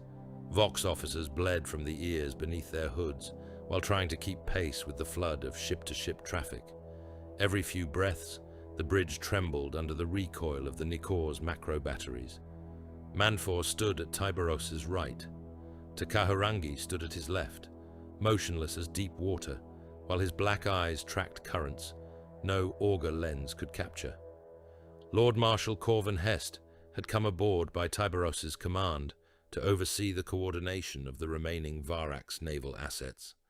He had expected, perhaps foolishly, that the coming exchange would be one of distance and mathematics. Fleet action at scale, broadsides, lance duels, hull attrition measured in tonnage and void position. He had not yet learned how little Tyberos trusted kills he could not smell. The first loyalist broadsides boomed out across the orbital dark, Macro shells crossed the gulf between formations and struck a red Corsair raider cluster hard enough to break one ship at the spine.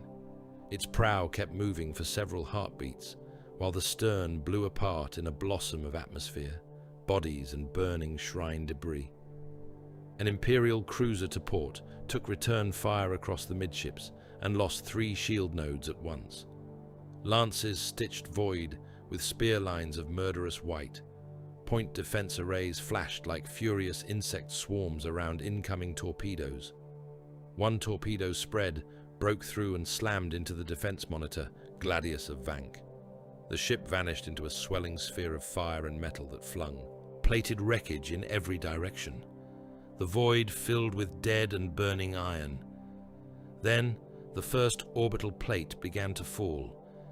It had once been an outer manufactoria station, one of Varax's lesser high-anchor production lattices. Arkadvol's gunners gutted its drives and smashed its stabilizers as they withdrew through its shadow. The wounded mass lost hold of orbit and dipped, turning slowly, great fires blossoming across its habitation rings and tool spires. Hest watched the projected path Rune descend over the hemisphere below and felt his mouth go dry. "Emperor preserve," he said. No one on the bridge answered him. The plate entered atmosphere in a storm of flame. From the ground, it would have looked like a city becoming a comet. Air ignited around its bulk.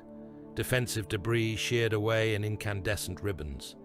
By the time the remains punched down through the upper cloud shelf, the thing had become a continent-length torch. It struck somewhere east of the Golgoran districts. The impact registered across the bridge displays as a widening bloom of white, then crimson, then static, where tactical data failed altogether. Millions died within minutes, not one by one, but in the arithmetic of orbital ruin. Hab towers flattened, transit levels swallowed, manufactoria belts turned inside out, pressure fronts bursting lungs and throwing vehicles like toys. Before the aftershocks had finished rippling across the hives, another wounded plate followed it. The civilian death tallies jumped by orders of magnitude too large for outrage to contain. Hest took one step toward the command altar. "We must prioritize plate destruction at range, lance them, break them before they fall intact." Tyberos did not look at him. "No. Those impacts are massacres. They are also smoke." Hest stared. "Smoke?" Manfa's helm tilted toward the tactical sphere. "He wants line sight broken below and panic multiplied. The Reaver's fleet uses ruin, the way men use cover." "Then kill the ships at distance." Now Tyberos turned. The black eyes behind the bridge glow were empty of any faith in such a proposal.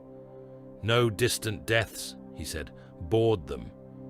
Hest thought for one astonished moment that he had misheard. "Board them? In the middle of this exchange?" Blood confirms. "We can cripple hulls at range." Tyberos's scarred mouth moved only enough to form contempt. "Crippled ships still carry lies. Boarding carries certainty." It was monstrous logic, and in the way of so much under Tyberos, impossible to argue with once spoken. A ship killed at range might be bait, decoy, feigned ruin, or simply too costly to investigate, while the true objective slipped elsewhere. A ship boarded bled its truth into your hands. Manifest logs, navigational intent, living officers forced to silence the right way, captured machine cores. The enemy had used false losses and sacrificial withdrawals before. Tyberos would not be taught that lesson twice. The order went out. Assault boats launched. The Carcharodon fleet did not advance in a parade broad front. It knifed inward through fire on predatory vectors, black strike cruisers and hunter escorts, using the battered Navy line as both shield and hammer. Torpedoes screamed past in dense silver swarms. Macro battery thunder rolled through the Nikor's hull so hard that deck plates sang beneath Hest's boots. Breach alarms sounded from the lower decks as a Corsair raider raked the ship's flank with attack craft. Damage reports answered one another in clipped ritual on every channel. Somewhere aft, Fire moved through a maintenance bay like a living thing, climbing cable trunks and feeding on stored grease until void shutters dropped and suffocated it. The Void War became huge and industrial, less dual than foundry collapse conducted at planetary scale. Ships did not merely exchange fire. They devoured munitions, they shed armor, they vented men. Whole compartments flashed from life to vacuum in an instant when a shell found the right seam. Screams crossed the vox for a breath and then became static as atmosphere tore them away. In one feed, an Imperial macro cannon deck lost its outer wall, and 70 loaders cartwheeled into the stars, still chained to their shell harnesses. In another, a red Corsair escort rolled under concentrated lance fire and split open like a cauterized carcass, spilling burning bodies and shrine scrap into low orbit. Tyberos chose his prey with terrible economy. A strike cruiser in Arcad Vol's flotilla, black, red and scarred, running under false damage signatures, while its drives held too steady beneath the auger haze. It bore the old bones of an Imperial hull beneath the corruption, its Vox tag long since replaced by blasphemous cants and pirate script. It had screened 2 torpedo salvos for a larger vessel earlier in the exchange, and then shifted with suspicious precision toward the same sectors where Vol's last known dock links converged. "Mark that ship," Tyberos said. Manfor did. Marked. It carries his path. The Nicor and 2 escort hunters drove toward it, through a curtain of point defense fire. Hest watched the approach rune tighten until the 2 vessels occupied the same knife-thin region of hololithic space, and knew there would be no clean disengagement now. Assault claws launched. Tyberos went with the first wave. The boarding craft struck the enemy strike cruiser amidships under withering defensive fire, maglocks biting into scarred plate, while breaching charges boomed and sent molten armor spilling inward. In the assault compartment, Tyberos stood braced beneath flickering red lumen and blast warning glyphs, while around him the Red Brethren checked seals and readied blades. The craft shuddered once, twice. Then the charges fired, the inner ramp slammed open, and hard vacuum tried to scream through the gap before emergency fields. Bit down. The enemy corridor beyond was already full of gunfire. Corsair boarders had met them at the breach line, shotgun muzzles vomiting flame down a passage barely wider than Tyberos' shoulders. Men died before words could. A Red Brethren warrior took a boarding shell across the faceplate, and his helm burst into ceramite shards and pulp. Tyberos hit the deck of the enemy ship an instant later, and the confined space carnage began. There was no room for elegance, only force.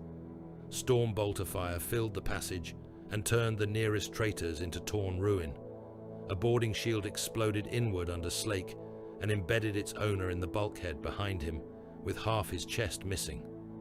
Hunger took a Corsair through the throat and punched him backward into 2 more, the revving chain teeth chewing through spinal columns and breastplates in a wet shower of blood, oil, and armor fragments. Tyberos advanced without pause, each step a hammer blow on the deck, each movement faster than his size allowed any sane eye to expect.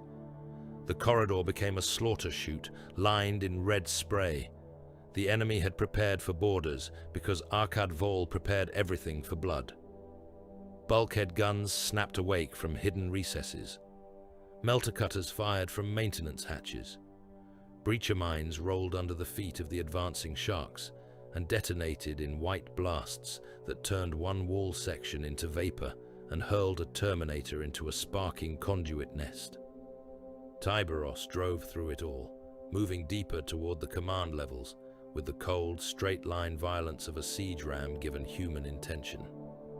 A Corsair champion barred the first command lock, clad in brutalized cataphractii plate and wielding a chain glaive that filled the corridor from wall to wall. He bellowed some oath to Vol and swung in a corridor too tight for such a weapon. Tyberos slipped under the opening arc with a burst of speed that made the enemy's eyes widen even through his helm slits. Hunger punched, upward through the champion's abdomen, lifted him, and pinned him against the ceiling, while the chain teeth ate through both warrior and deck support together. Blood rained down over Tyberos' plate as he tore the body loose and threw it into the next kill squad. The boarders reached the command transept in less time than Hest would have believed survivable. There, the fight became uglier. Less gunfire, more handwork. Officers and voidsmen of the Corsair crew had been welded into the defense, shock-collared, chained to emergency shutters, turned into expendable flesh cover for the true killers behind them. Tyberos butchered through them, not with haste, but with an appalling economy that treated everybody according to the work required. A mortal with a knife died to a crushing backhand that broke his ribcage inward. A defiant deck officer who spat blood and cursed the chapter master was seized by the face and driven headfirst into an Auspex panel until the skull burst and the cogitator bank showered sparks. A wounded Corsair still trying to draw a sidearm had both arms torn free and was used as a shield against incoming shotgun blasts for the 3 heartbeats needed to close the distance. Within the command bridge proper, fire had already taken hold. It moved through the decks like a living thing, climbing wall insulation and data looms, licking around cogitator pits and up over command thrones where corpses still spasmed in harness. Warning klaxons hammered without rhythm. Atmosphere vented through a split viewport shield in a screaming, drawn-out hiss that dragged blood into long red veils across the bridge. The enemy captain was trying to burn his own bridge around the intruders while purging the navigation cores. Tyberos reached him too late for clean capture and too early for escape. The captain, an old Corsair in looted naval command plate, triggered the purge with one hand and raised a power saber with the other. For the tyrant of Badab. "Unbowed!" he snarled. Tyberos crossed the bridge in 3 strides and took his head off with Slake. The skull bounced off a burning command throne and vanished into smoke. Manfor drove his blade into the cogitator hub before the purge cycle completed. Teched-up bondserfs spilled in behind the assault wave to seize what machine truth remained. Data fragments came back enough to confirm what Tyberos had expected, and more besides. This strike cruiser had indeed been tied to Arkad's fleet pathing. It had carried navigation revisions, sacrificial route designations, and scuttle orders ready for multiple other vessels. It was not the center. It was part of a chain, one more skin shed by a serpent already moving on. Arkad Vol stayed 1 step ahead. He burned ships behind him, abandoned crews to die at their stations, used crippled escorts as moving walls against lance fire, while the flotilla's inner elements shifted elsewhere in the smoke of falling debris. Every time Tyberos cut away one layer of misdirection, another already waited beneath. The Reaver Lord spent men, iron and cult stock with perfect sacrificial contempt because each sacrifice bought him moments, and moments were all he needed for whatever he was building below. Hest realized the truth too late. He stood once more upon the Nikor's bridge after the boarding return, still streaked with smoke and blood from a lower deck breach, and watched the tactical sphere rearrange itself under the latest influx of planetary reports. While Loyalist strength had shifted upward to contest the void and cut Arkad's orbital arteries, the enemy had struck below with decisive force. The bait had worked. "Throne, damn him," Hest breathed. Across half a continent, the war map turned red. Entire hive spires defected not under direct assault, but from within. Cult uprisings ignited in districts long held under shaky Loyalist control, timed with the platefalls and orbital blackout chaos. Transit, sanctuaries became execution yards. Inner militia commanders declared for the warp or were torn apart by the men under them. Shrine districts that had held for weeks collapsed in a single cycle as sleeper congregations butchered their priests and opened the gates. Penal cohorts in reserve mutinied en masse under hidden sermon codes, transmitted through compromised Vox traffic. A whole cathedral hive on the western continent lit red from crown to root in less than an hour. Hest saw his own preserved armor reserves vanish on the render, not as icons destroyed in glorious battle, but as formations cut off by the sudden disintegration of every civil structure around them. "He pulled us up," Hest said. "By all the dead, he pulled us into the void to strip the skin below." No one disputed it. The Sharks won the void exchange tactically. Red Corsair raiders died in droves under boarding assault and hard pursuit. 2 pirate cruisers were gutted to drifting hulks. 3 more were scuttled by their own masters. Crown of Iron was broken down further into burning fragments that could no longer serve as a coherent high-orbit bastion. The inner flotilla around Arcade Vol lost ships, crews, ammunition reserve, and freedom of movement. And yet Varax worsened. That was the truth that gave the whole victory its proper poison. Every ship killed in orbit seemed to buy only a narrower, hotter, and more blasphemous crisis on the ground. The world did not feel rescued beneath the fleet's success. It felt increasingly prepared. On the final cycle of the exchange, as the broken hulks of traitor warships drifted and burned above a hemisphere packed with fresh red wounds, Te Kahurangi stepped toward the central hololith and laid his pale hand upon the projected sphere of Varax. His black eyes had gone deeper again, as if sleep had not visited him in years, and something under the skin of reality had begun to look back through his face. "The chain is complete," he said. Hest, hollow with fatigue and fury, turned toward him. "Speak clearly."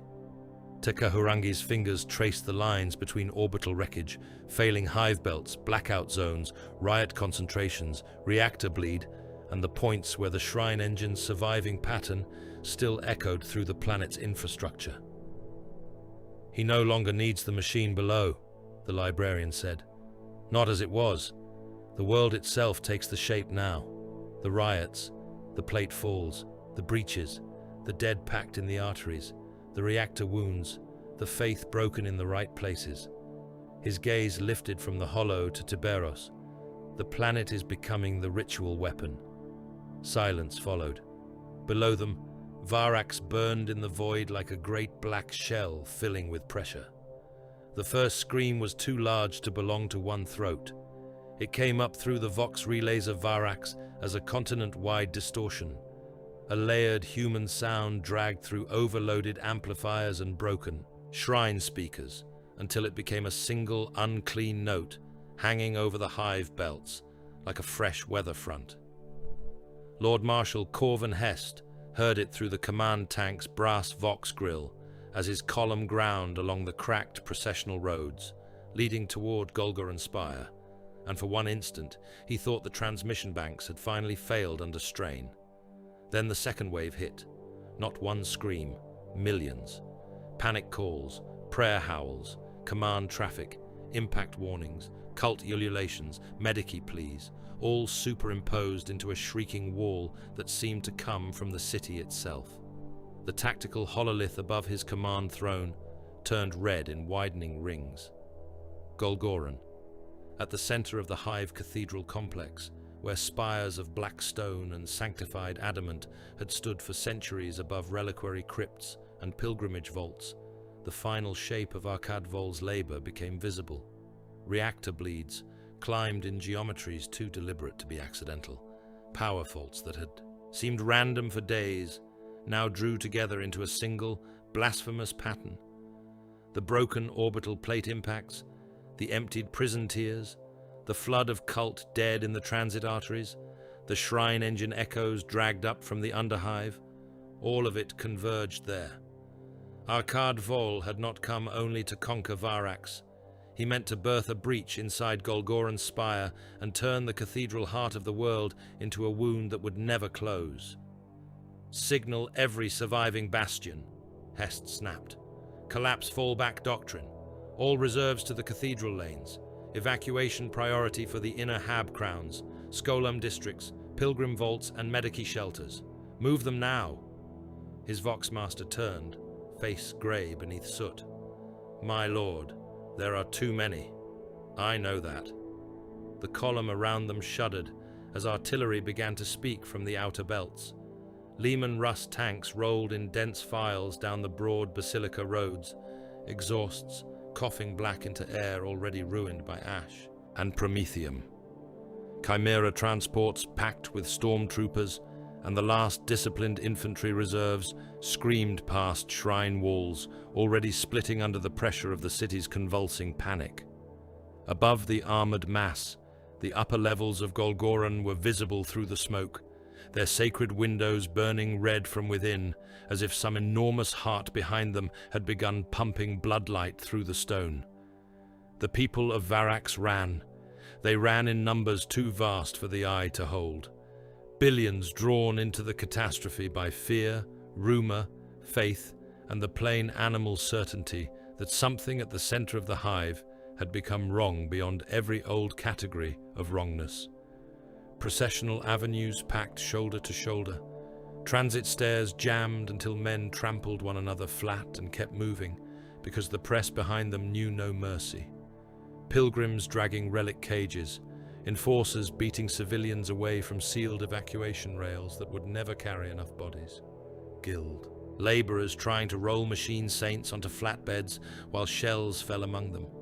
Male priests screaming litanies from shrine balconies until the balconies collapsed under the weight of the crowd beneath. Panic, stampede, cult revolt, and bombardment merged into one screaming human tide. Then the cult cells lit. What had remained hidden through weeks of attrition now broke cover everywhere at once. In the middle of evacuation lanes, men threw off loyalist armbands and turned autoguns into the backs of those beside them. Shrine choirs drew knives from beneath their robes and opened the throats of the flock around them. Pilgrim litters exploded in clouds of nails and scrap charge. Entire transit stations were seized from within by congregations that had waited for the signal in silence, then began skinning the trapped at the gates while broadcasting hymns to the dark. Hest watched one broad avenue on the live feed go from controlled retreat to butchery in less than half a minute as hidden cultists turned fuel bowsers over and set the whole route alight. "Drive through it," he ordered. "Clear the lanes. No halts." His tanks obeyed. Tracks climbed over the dead. Heavy bolters tore ragged corridors through mobs too dense and too terrified to distinguish loyalist order from massacre. Chimera rams broke civilian knots open by force, shoving men and wounded boys and screaming old workers into side alleys so the main artery might remain open another few minutes. Hest knew what it looked like. He knew what the survivors would say. There was no room left in the war for clean appearances. To the east, the cathedral bells of Golgorun began ringing on their own. No human hand moved them. The sound rolled over the hive in deep brazen waves that made Vox units squeal and crewmen bleed from the nose. On the third peal, the first reality fracture opened. It began in a refinery cavern below the processional district. A maintenance crew reported a heat bloom where no plasma line remained active. Then silence. Then a burst of screams over the worker channel. The picked feed that followed showed only a red-lit chamber full of machine steam and half-seen movement. Something had come through the reactor glare. The recording lasted 9 seconds before the lens filled with blood and static. The second was in a shrine vault beneath the Basilica Quarter. The walls split without cracking, simply coming apart along lines that should not have existed, and a pressure of red light breathed outward, carrying the smell of hot copper and opened innards. Witnesses spoke of hands first. Too many hands. Then voices, each one seeming to use the hearer's own buried thoughts as a mouth. By the time Hest's command staff accepted that demon incursions had begun, they were no longer isolated. At first subtle. A shape moving wrong behind incense smoke. A voice from a dead Vox grill answering a prayer before the priest had finished it. Shadows on sacred walls with too many joints. Then obscene. Things walking out of reactor fire in the forms of men flayed inside out. flesh-knotted hounds crawling through cracks in marble and growing larger once inside the church air. Winged silhouettes, beating through stained glass without shattering it until they were already among the screaming crowds. Hest swore and slammed one fist against the command rail. Faster, faster, damn you.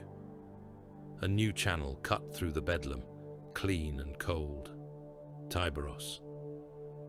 We strike the breached throat, the chapter master said. Seal the summit approaches. Let the outer lanes drown if they must. Hest nearly bit through his own answer. The outer lanes are packed with evacuees. They are packed with mass.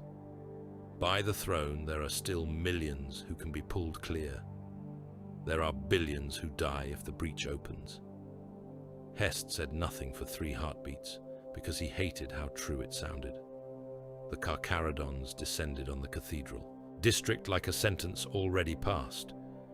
Assault boats roared through flak and falling ash, dumping red brethren and black-armored veterans onto the upper terraces of Golgorun, while Tyberos drove straight for the nave approaches at the head of his killers. Hest saw them only in fragments on the command feeds, black giants moving through smoke and shell bursts, storm bolter fire punching red gaps in cult swarms, chain blades chewing men into vaporous ruin along the transept stairs. Wherever Tyberos advanced, the enemy pressure momentarily changed shape, not lessening, but recoiling, as if some deeper animal logic understood what had entered the district. Imperial armor columns died by the regiment buying him minutes. Along the St. Vortigern causeway, 3 full companies of battle tanks pushed into the cathedral approaches under direct artillery and close ambush from the upper reliquary galleries. The lead tanks vanished in molten blooms when melter batteries opened from behind St. Statuary. The second line kept going, firing point-blank into skin-bannered barricades while cultists poured down onto them with demolition satchels and improvised flame rigs. Hest watched one entire armored platoon disappear under a tide of bodies, then erupt in a sequence of internal detonations that blew men, turret plates and burning limbs halfway to the basilica walls.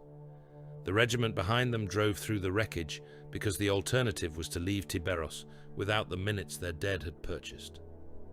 Golgorun itself had become a cathedral of screams. The sacred nave vaults were hung with skin banners, stitched from thousands, each one lit from below by braziers fed on rendered fat. Prometheum rain fell from ruptured high-pressure lines and turned side chapels into curtains of fire. Choir balconies had been converted into gun nests and butcher rails. Corpse piles packed the transept kill zones knee-deep, so that advancing soldiers and cultists alike slipped on intestines and devotional parchment while trying to kill each other at arm's reach. In one side aisle, a demon thing the color of clotted meat walked out of a reactor-fed blaze, all antlered bone and wet grinning mouths, and a whole line platoon broke at the sight before a red brethren heavy flamer turned the creature and 30 men around it into a single column of burning grease. Tyberos carved his path through the center. Hest saw him in hard, broken flashes over the tactical feed, and each glimpse made him understand a little less where the line between sanctioned wrath and monstrosity truly lay. Tyberos smashed through a barricade of chained penitents and cult heavy gunners without slowing, the bulk of his refitted armor somehow accelerating through shell impacts and falling debris, as though weight itself had become his ally. Hunger and slake rose and fell in black-red arcs. Men came apart. Corsair boarding elites died with their arms still tangled in shock hooks. A demon-warped Ogrin burst open from shoulder to pelvis under a single crossing strike. The Red Brethren moved around their master like lesser teeth around the bite center, killing what he did not kill first. Manfa fought at Tyberos' side through the outer nave and up the reliquary stairs, and there, in the midst of shell impacts and bloody incense fog, he spoke the question aloud. Hest heard it only because the channel remained open. This war bends too narrowly, Manfor voxed. Toward him, toward one throat. Tyberos did not turn. All throats join there, or you have made them so. The words were near to blasphemy between such warriors, and yet Manfor spoke them without heat, like a captain taking the measure of a storm he could not choose to avoid. Takahurangi answered before Tyberos did. The librarian's voice came low through static and gunfire, carrying that same depthless chill it always did when he touched the edge of prophecy. Revenge and necessity have become indistinguishable, he said. That is always the point at which damnation enters. For a moment, no one on the channel replied. Bolter fire hammered in the silence between sentences. Somewhere close to Takahurangi, something screamed with too many voices, and then stopped abruptly. At last, Tyberos said, "Then we close the door before it follows." Whether that was answer, denial, or confession, Hest could not tell. He had no time to dwell on it. The evacuation lanes were collapsing. South of the primary nave, 1,000,000 bodies jammed the St. Malcha processional in a solid human clot, from shrine gate to transit mouth, while cult snipers and hidden preachers turned the crowd murderous from within. His stormtroopers fought hand to hand to keep one corridor open, driving civilians forward under last-butt blows and firing over their heads into the skin-painted maniacs trying to ignite promethium carts in the center of the press. Further west, a pair of demon things had emerged from a cracked reliquary crypt and were tearing men apart in the shadow of a Saint Colossus, while the local reserve commander begged for any mobile guns not already committed. "There are none," Hest said, and hated the emptiness of the truth. Then Arkad Vol cut across every channel in the district. The Vox intrusion came not as static, but as laughter, deep, warm, amused, spilling from tank grills, assault craft speakers, shrine amplifiers, and the cracked altar mouths of dead Vox cherubs all at once. Every channel bled into his voice. "Tyberos," Arkad Vol said, "did you truly think I would build a world's ending and not invite you to see it opened?" The battlefield feeds flickered. A picked image forced itself over the command rooms. Arkad stood upon the uppermost gallery of Golgoran's summit tower, amid flayed banners and broken saint statuary, red armor washed in furnace light. Behind him, the cathedral crown had split open along hidden seams, exposing machinery, rune arrays, and hanging masses of butchered flesh that swayed in the hot updraft like obscene censers. "I have waited in your dead," the Corsair Lord purred. "I have fed your memory to the stones. I have made a church from your shame. Come to the summit. Come finish the old debt where all may witness which beast leaves breathing." Tyberos's answer came with no raised voice at all. "I am coming." Arkad smiled wider. "Good. Let the rest scream while we settle the sea." The transmission cut. As if that had been a signal and not a taunt, the pressure over Golgoran worsened at once. Shrine windows burst outward in sprays of red-lit glass. The air thickened with static and the stink of blood, incense, and open machine guts. Men all along the district clutched at their heads as whispers not their own moved through them. One of Hest's tank crews simply stopped answering their orders and began pounding their faces against the inner hull until only wet sounds remained.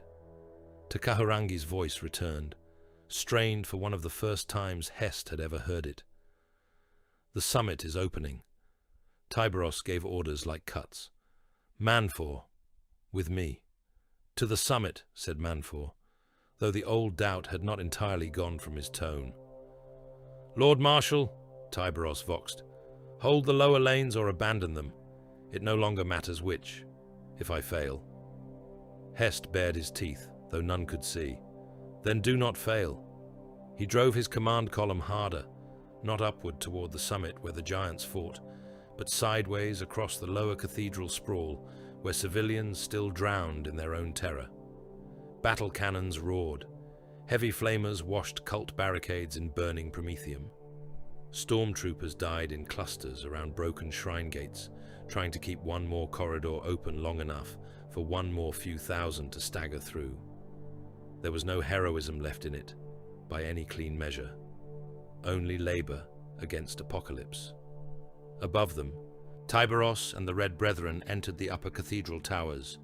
Below them, Varax screamed, and then the sky over the hive opened. Not fully, not yet, but enough. Cloud and ash above Golgoran drew back in a vast, widening disk, and from the tear beyond spilled a blood-red aurora that moved like bruised fire across the heavens. It washed the hive spires in crimson. It turned smoke columns into rivers of living gore light. It painted every shard of falling glass, every ruined saint, every tank hull and screaming crowd in the same raw wound color. Across Varax, men looked up and saw the pressure of the warp gathering over their world, like a fresh dawn born from hell.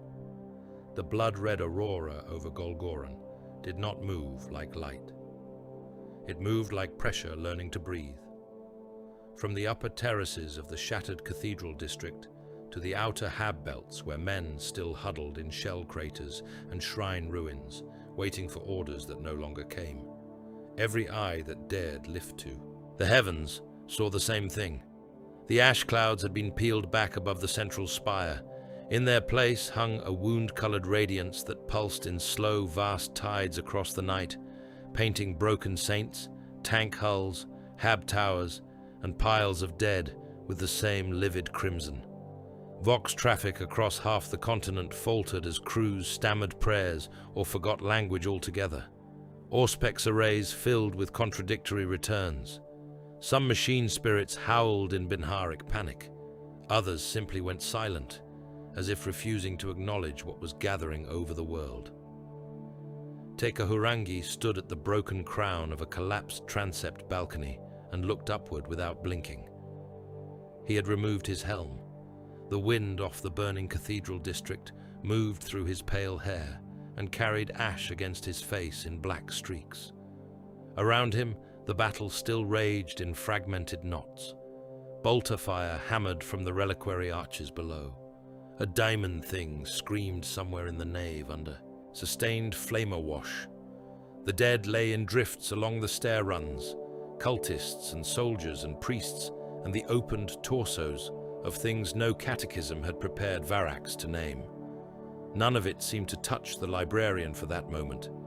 He stood still as a carved saint while the warp light changed over his face. Manfer reached him first. The company master's armor was blackened by promethium and drenched in blood to the knees. One pauldron cracked through from an old boarding wound, reopened in the climb. "What do you see?" he asked. Tekahurangi did not answer immediately. The silence stretched long enough that Manfor's hand moved nearer his sidearm without conscious thought, not as threat, but as if old instincts demanded something material be gripped in the presence of immaterial truth. At last the librarian spoke. "I see mouths." The words came quietly, but even over the roar of war, Manfor heard them with perfect clarity. "Where?" "In the routes below, in the roads we choose and the roads we deny, in the refugee tides, in the bombardment scars, in the dead packed into the arterial ways. Every path to Arkad Vol opens one mouth and closes another." Tyberos stood several paces away at the edge of the broken terrace, looking not upward, but at the summit towers of Golgoran, where Arkad's signal fires still burned through the red haze. The chapter master had the posture of a weapon, waiting only for the angle to finish its descent. Tekahurangi turned at last, and his black eyes seemed deeper than the sky above them. "You can kill him," the librarian said. No one there mistook who he meant. Tyberos's scarred face did not change. "Yes," Tekahurangi went on. "I have followed the current through all the throats he opened. I have watched the red pressure gather around the summit. There are paths to him, more than one, but every path leaves Varax more broken." The words were not accusation. They were arithmetic. Manfer understood that at once. So did Tyberos. So, moments later, did Lord Marshal Corvin Hest when he climbed onto the terrace with the last of his command escort, greatcoat torn, one arm hanging numb in a field sling, soot and dried blood turning half his face to a death mask of another kind. "What does that mean?" Hest demanded. Takaharangi regarded him with the same cold patience he might have given a deck officer asking how deep the sea lay beneath the hull. "It means the kill may be purchased," he said. "It cannot be purchased cheaply." Hest laughed once, a sound without mirth. "Cheaply died with the first orbital plate." Still, the librarian continued, because he was not interested in pity, only in cost. "There is a path through the eastern reliquary quarter, fastest to the summit. It requires abandonment of the outer Hab crowns and the furnace refugees still moving there. There is a path through the lower processional arteries, slower, denser, more blood on. The stairs. It buys minutes for evacuation and gives Arkad more fuel. There is a path by bombardment and collapse. It seals breaches below and crushes what still lives in the outer districts. There are others. All converge at the same point. His gaze shifted to Tyberos. He dies. The world worsens to allow it. Hest felt something inside him harden at the calm with which those words were offered. Not moral warning, not the sentimental prattle of weaker men trying to halt war by naming suffering as if war had ever failed to notice it. Tekahurangi was speaking as a navigator of ruin, a mathematician of damnation. That made it harder, not easier to hear. Tyberos spoke at once. "Then choose the surest throat." Hest turned on him. For the first time since the Karkaradons had descended upon Varax, since the black ships had emerged from the void and transformed the war from a struggle for survival into something colder and more absolute, Hest no longer moderated his contempt to fit diplomacy.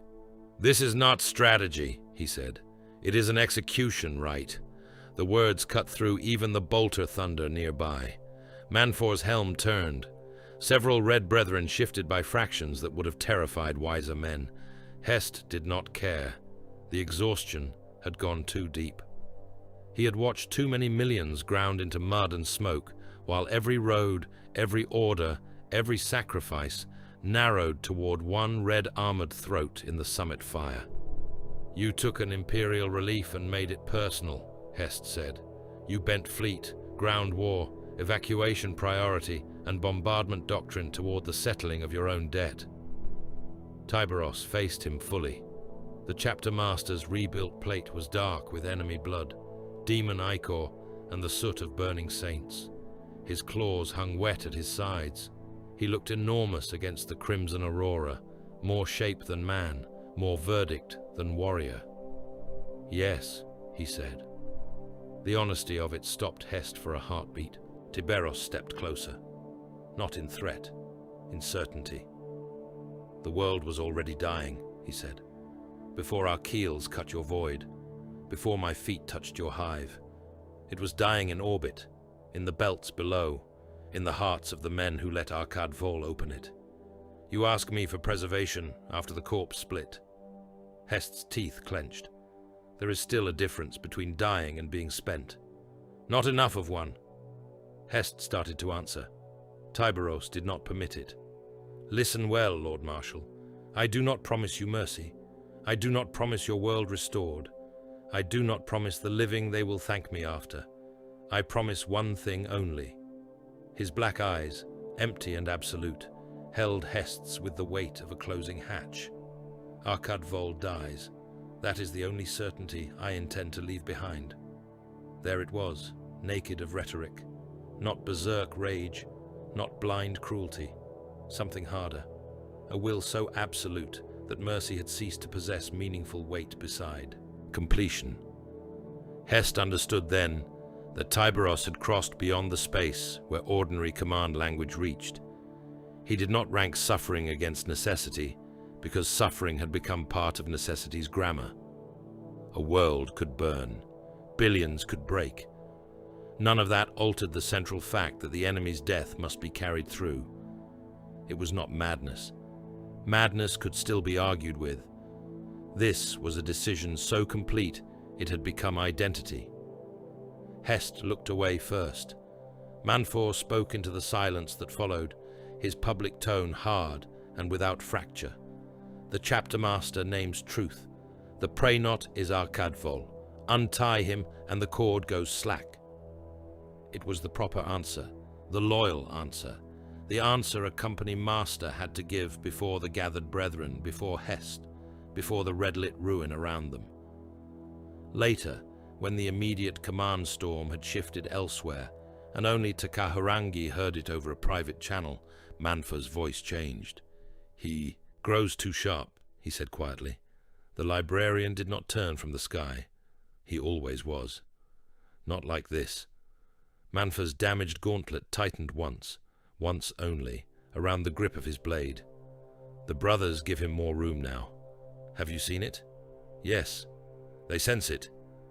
Tekahurangi's black eyes reflected the aurora like deep water reflecting a fire. "So do you." Manfor said nothing for a long moment. At last he gave the truth the shape duty allowed. "He is becoming something even his own may fear." Tekahurangi did not deny it. Below the summit terraces, imperial morale began to come apart by degrees. The rumors spread first through the outer Hab crowns and the lower evacuation lines, carried by Vox distortions, frightened priests, wounded stormtroopers, and the surviving enforcer officers, whose men had been told to seal districts not because they could still be saved, but because their inhabitants must now serve as buffer mass around Golgoran. Loyalist High Command had abandoned whole populations, the whispers said, not through collapse or confusion, but by deliberate order. The outer districts were being written off. The roads were being shaped not for rescue, but for encirclement. In St. Auru's processional quarter, a line priest mounted a shattered shrine plinth and screamed litanies of obedience until a panicked crowd tore him down and trampled him to paste because they thought his prayers were the signal that the roads were closed. In the furnace shelters of the eastern Hab belts, officers shot 3 mutineers apiece before their reserve platoons would return to the barricades. Some units held by discipline alone, men staring straight ahead while the red sky pulsed and the whispers climbed through their ranks. Others held by faith, priests swinging censers over shell holes and shouting that if the throne demanded abandonment, then abandonment itself must become sacred. Some broke regardless. Men ran. Men dropped weapons and clawed at sealed mag trains with bare hands. Men turned on their commanders because the lie of protection had become harder to sustain than murder. Hest watched all of it spill across the command feeds and knew there would be no repairing the truth afterward. Varax would remember. Not cleanly, not honestly, but it would remember that the Loyalists had chosen a ring of steel around Golgoran over the full salvation of the populations beyond it. He hated Tyberos for forcing the choice. He hated himself more for understanding it. Tekaharangi descended then into the deeper pressure of his own seeing. Hest felt the change before he understood it. The air around the librarian seemed to tighten. The red light over the terraces dimmed for a breath and then sharpened. Somewhere nearby, every Vox grill emitted a low animal hum. Tekahurangi's face went still as carved bone. His pupils widened until the black swallowed the white. "What now?" Manfor asked. The librarian did not appear to hear him.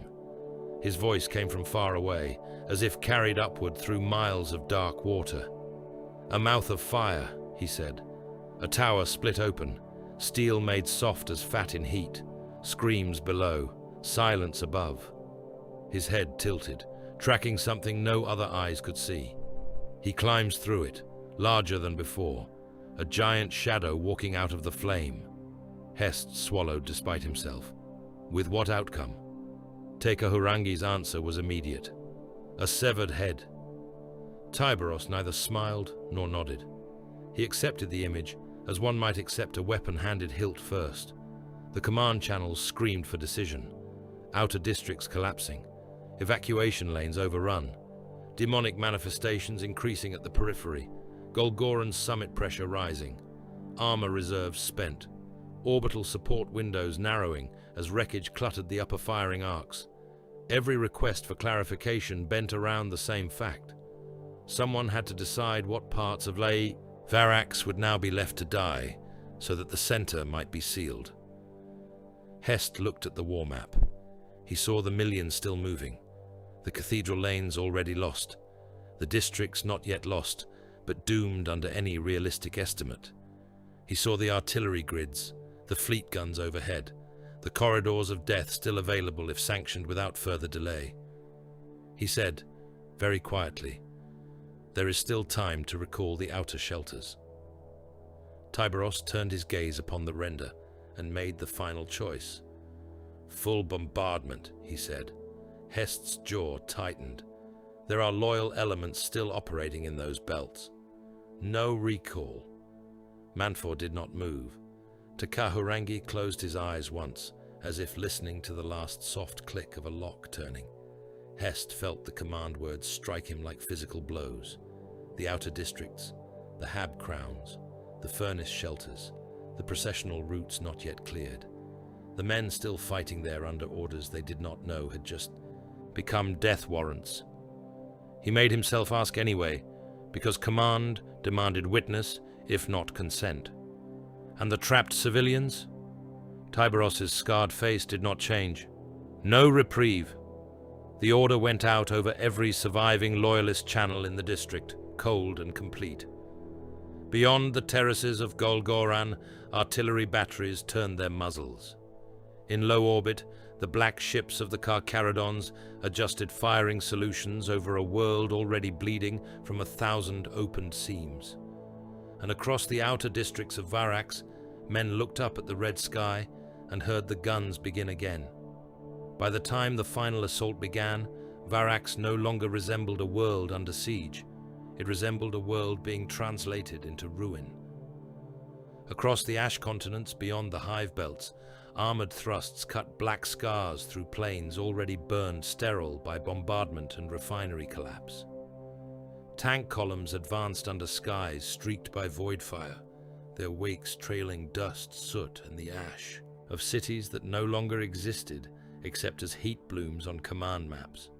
Super-heavy engines crawled through the deadlands, with cathedral guns elevated toward the horizon, firing over the heads of infantry masses so large that from the command feeds they looked like weather moving between crater fields. Trench lines packed with millions turned the old logic of fronts into madness. Men stood shoulder to shoulder in dug earth so choked with corpses that fresh soldiers had to stamp the dead flatter beneath their boots to make room for themselves.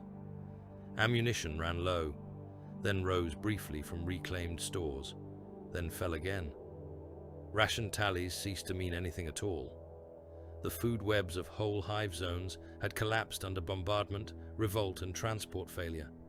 Even where the guns had not yet reached, starvation had. Billions more were already doomed, not by shell fire, but by the patient arithmetic of empty silos, burned algae vats, ruptured protein reclamation lines, and the cannibal trade that always followed. This was total war on Varax. No district lived outside it, no man survived beside it. There was only whether one died beneath the guns, in the stampede, by blade at the barricade, from hunger in the ruins, or later in the ash of whatever still stood. Lord Marshal Corvin Hest rode the forward command carrier at the spear point of the western assault ring and watched the world disappear into that final condition. The command deck around him shook without cease. Vox traffic poured in as a constant shriek half-translated by bleeding operators and overworked machine spirits. The hololithic war map had ceased to resemble a clean tactical render and become instead a wound chart. Every district pulsing red, black, or corpse white, depending on whether it was burning, dead, or temporarily useful. Mutiny broke in the second reserve line just after dawn cycle. if such a term still meant anything beneath a sky lit by bombardment and warp glare. Colonel Merrin of the Outer Shelter Regiments refused the bombardment order in the furnace wards and attempted to peel 2 battalions away toward the sealed civilian vaults. He sent no challenge to Hest. He simply moved, perhaps believing there remained enough confusion in the war to hide an act of conscience. Hest had him dragged from his command chimera before the battalions had cleared the avenue mouth. The execution took place beside the vehicle column, while artillery walked fire over the next district and ash rained down thick as winter. Merrin stood straight, even with his hands bound. His officers were less steady. One was weeping. Another had to be held upright by stormtroopers because his knees had begun to shake. "You are condemning them," Merrin said. Hest did not lie to him. "Yes." "Then may the throne judge the difference between us." Hest drew his sidearm and shot him through the mouth. The other officers followed. Not because he enjoyed the work, not because the war left room for examples. Because the line was already too thin for hesitation, and once men began deciding which orders still possessed moral legitimacy, the whole apparatus of survival would come apart faster than the enemy could have managed with guns alone. He holstered the weapon and turned to the reserve battalions. "You have your orders." Some of the men crossed themselves. Some shouted oaths. One dropped his rifle and retched. In the end, they moved, because the execution had clarified the shape of the universe again, if only briefly. Elsewhere, the same truth ruled by uglier means. Corsair reavers butchered fallback columns on the St. Varos roads, riding in from the side under skin-hung banners, and cutting down wounded transport crews and fleeing hab workers with equal enthusiasm, while their heavier guns turned ration haulers into pyres. On the northern trench arcs, a loyalist line tried to break and run after the second wave of demon things came through the shell smoke. The Carcharodons fell on them without distinction from the pursuit force behind, black-armored giants descending into the press and slaughtering mutineers, cult infiltrators, and panic-broken soldiers with the same cold exactness, because battle efficiency required the corridor cleared and fear no longer permitted nuance. Hest received the report and felt only a tired, sick acceptance. The Sharks had never promised righteousness, only utility. Manfa's part of the war uncoiled across the equatorial manufactoria.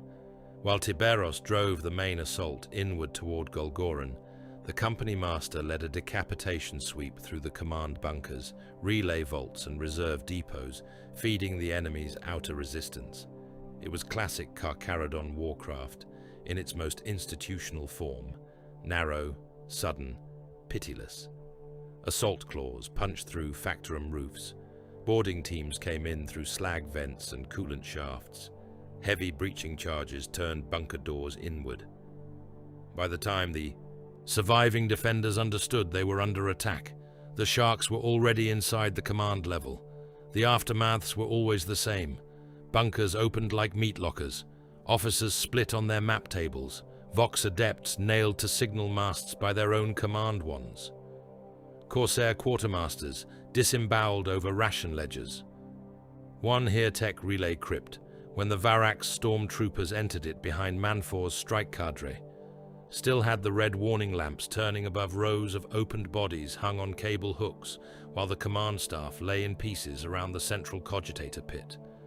Manfor left no speeches there, no threat glyphs. The opened bunker itself was the message. The assault on Golgorun's approaches only worsened. Arkadvol's Heertech allies had committed the last of their hidden engines, now that concealment no longer mattered. They came up through maintenance cathedrals, manufactoria caverns, and buried silo shrines to join the battle on the capital roads. Daemon.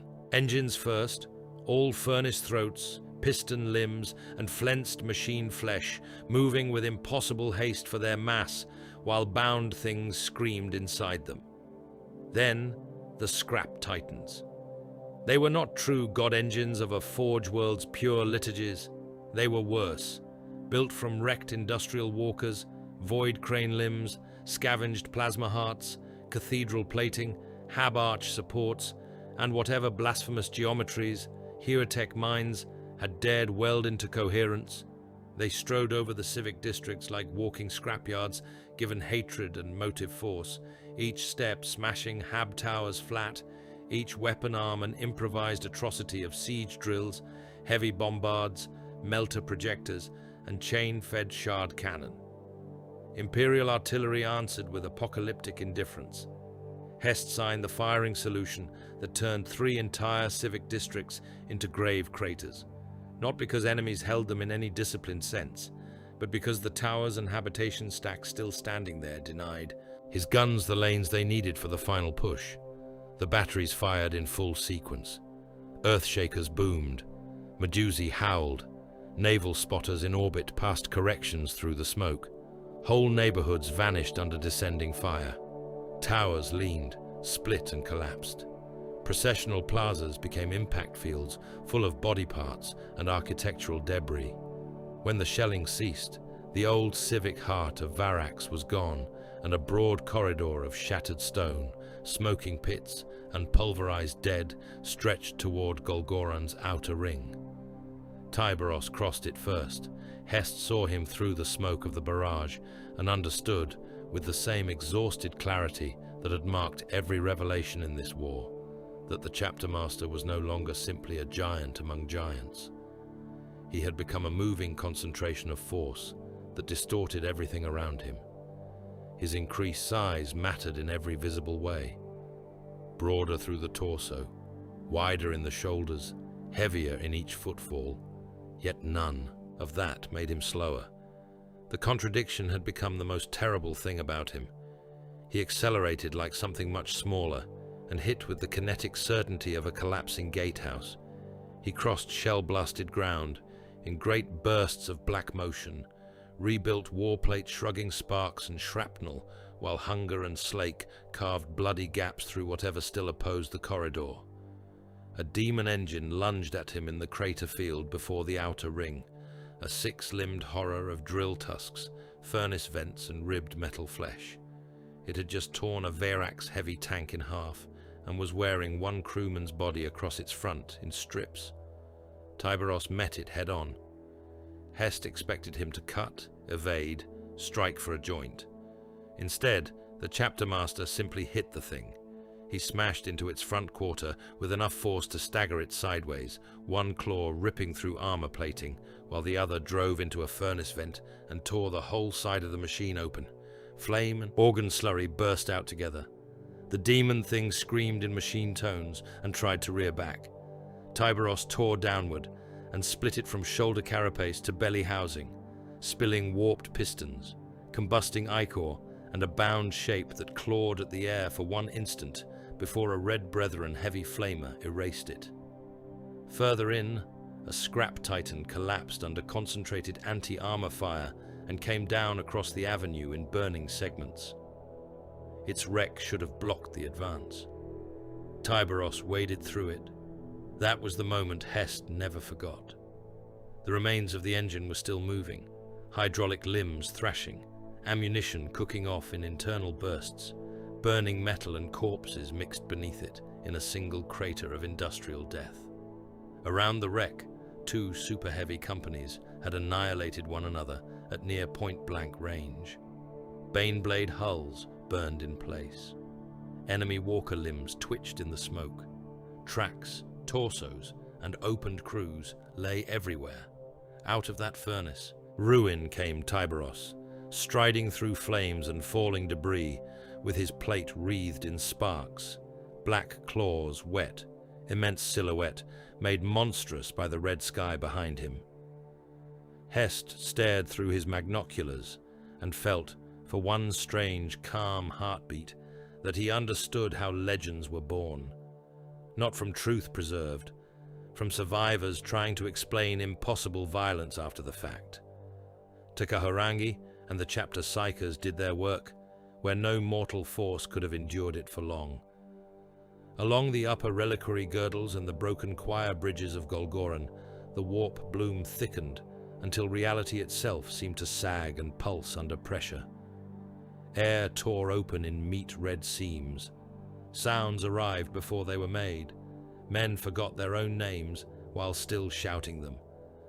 The librarian and his wardens stood in that pressure and held it back. Not cleanly, not completely, but enough. Bolter rounds burst into harmless rust, an arm's breadth from them. Blood ran from their eyes. One of the psychic wardens simply burst into flame without moving and continued chanting until he was ash inside his armor. Still the corridor held. Still the final avenue to the outer ring existed. Only just. "Move!" Tekahurangi voxed into every surviving loyalist channel near the breach line. His voice sounded deeper than human now, layered with strain and something older. "The door is narrow. Move while it remembers law." They moved. Regiments that had ceased to exist on paper still advanced in pieces. Tank companies of 3 vehicles fought as battalions. Stormtrooper cadres went in behind Carcharodon's shield walls because there was nowhere else left to place men. Male priests walked through the shell bursts with aquilers raised and were vaporized. In the same instance, their sermons reached the air. Officers either held discipline by iron or died trying. Panic no longer resembled panic in the ordinary sense. It had gone beyond shrieking flight and become a numb obedience. Among those who understood, there was nowhere on the planet left to run that did not already belong to fire, hunger, or the warp. The Loyalists breached Golgoran's outer ring by brute expenditure. The wall line itself, once a sacred perimeter of black stone and shrine artillery, had been converted into a fortress wound ringed with skin banners, gun pits, demon wards and kill stairs stacked with bodies. It took hours measured not by the clock, but by what units were still answering after each assault wave. Companies vanished in the breach mouths. Whole regiments became simple notation marks, followed by the word gone. District maps once named for saints and guild charters were now marked only with ash-white voids where artillery and close assault had stripped them from relevance. Gone, gone, gone. That was the cost ledger by the time the breach was won. Manfor reached the ring from the east, with his sweep force reduced by nearly half and his armor split in 3 places. Hest's last disciplined reserve battalions entered from the west, carrying less ammunition than dead weight. Tyberos came through the center over the smashed remains of the gate itself, as if the wall had not been breached so much as broken by his insistence. Inside lay the final climb. The outer ring was behind them. Golgoran's inner districts burned around them in red and black layers of cathedral ruin. Above, the summit tower rose through the warp-lit smoke, split and open like a holy wound. Arkad Vol waited somewhere in that height. Every surviving breath in the assault force knew it. The Red Brethren gathered around Tyberos at the base of the ascent. Not many remained, far fewer than had stood around him in the Nikor's halls or descended with him into the earlier hunts. Their armor was broken, blackened, wet with the remains of men and things. Some limped, some carried fresh seals over old rents. One had replaced a lost forearm with a chain blade mounted directly to the stump housing. Manfor stood among them, damaged and unbowed. Tekahurangi came last from the warp-thinned corridor, pale as old bone, blood dried in 2 dark tracks from his eyes, yet still upright. Around the chapter master, they formed in silence. Not for ceremony, for the final climb. The climb began in blood and machine oil. Above the breached outer ring of Golgoran, the summit spire rose through smoke and warp-lit ash like the spine of some dead god left standing out of spite. Its internal arteries had once carried pilgrims, processional choirs, relic trains, and the endless administrative drift of a cathedral hive at prayer. Now those arteries were choked with corpses, broken machinery, and the last killers Arkad Vol had gathered around himself. Elevators hung stalled in their shafts, their cages packed with the dead where earlier panics had crushed men together so tightly that limbs still protruded through the bars in petrified appeals. Reliquary galleries had been smashed open and their saint bones ground under boots. Hanging bridges swayed over dizzying drops, filled with smoke, sparks, and the distant furnace glow of a city killing itself below. Every stair of the ascent shone slick with blood, sacred oils, coolant runoff, and the black smear left by ruptured armor joints. Tyberos mounted the first siege stair and did not look back. The Red Brethren formed around him in a compact wedge, their blackened plate heavy with the damage of the lower assault. Manfa kept to the chaptermaster's right, one shoulder housing split and patched with a fresh iron brace. Takaharangi moved a pace behind the main line, pale-faced and blood-streaked, his black eyes seeing beyond the immediate geometry of the spire into whatever other pressures crowded the place. Storm bolter muzzles tracked the dark. Chain blades idled on low revs. The air itself felt hostile, thick with incense turned sour by blood and the old wrongness of a cathedral made into a wound. Tyberos spoke once before the first turn in the stair. Up! It sounded less like an order than a fact already true. Arcade Vol's chosen were waiting above. Not rabble, not the cult-maddened masses and convict swarms burned away in the outer districts. These were the last hard killers who knew exactly what waited if Tyberos reached the summit. Red Corsair Terminators in brutalized relic plate. Warp-marked executioners with chain axes wrapped in devotional skin and trophy hooks hanging from their harnesses. Butcher priests painted head to foot in blood and ash, carrying eviscerators and vox sensors that spat blasphemies into the confined dark.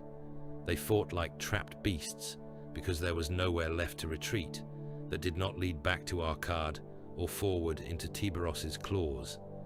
The first elevator hall became a slaughter pit in seconds. The assault force entered through a side breach into a chamber hung with stalled lift cages and split devotional banners. Dead pilgrims lay underfoot in windrows where earlier stampedes had broken them. Motion runes flashed. Then the upper galleries erupted in gunfire. Boarding shotguns boomed down through the hanging dust.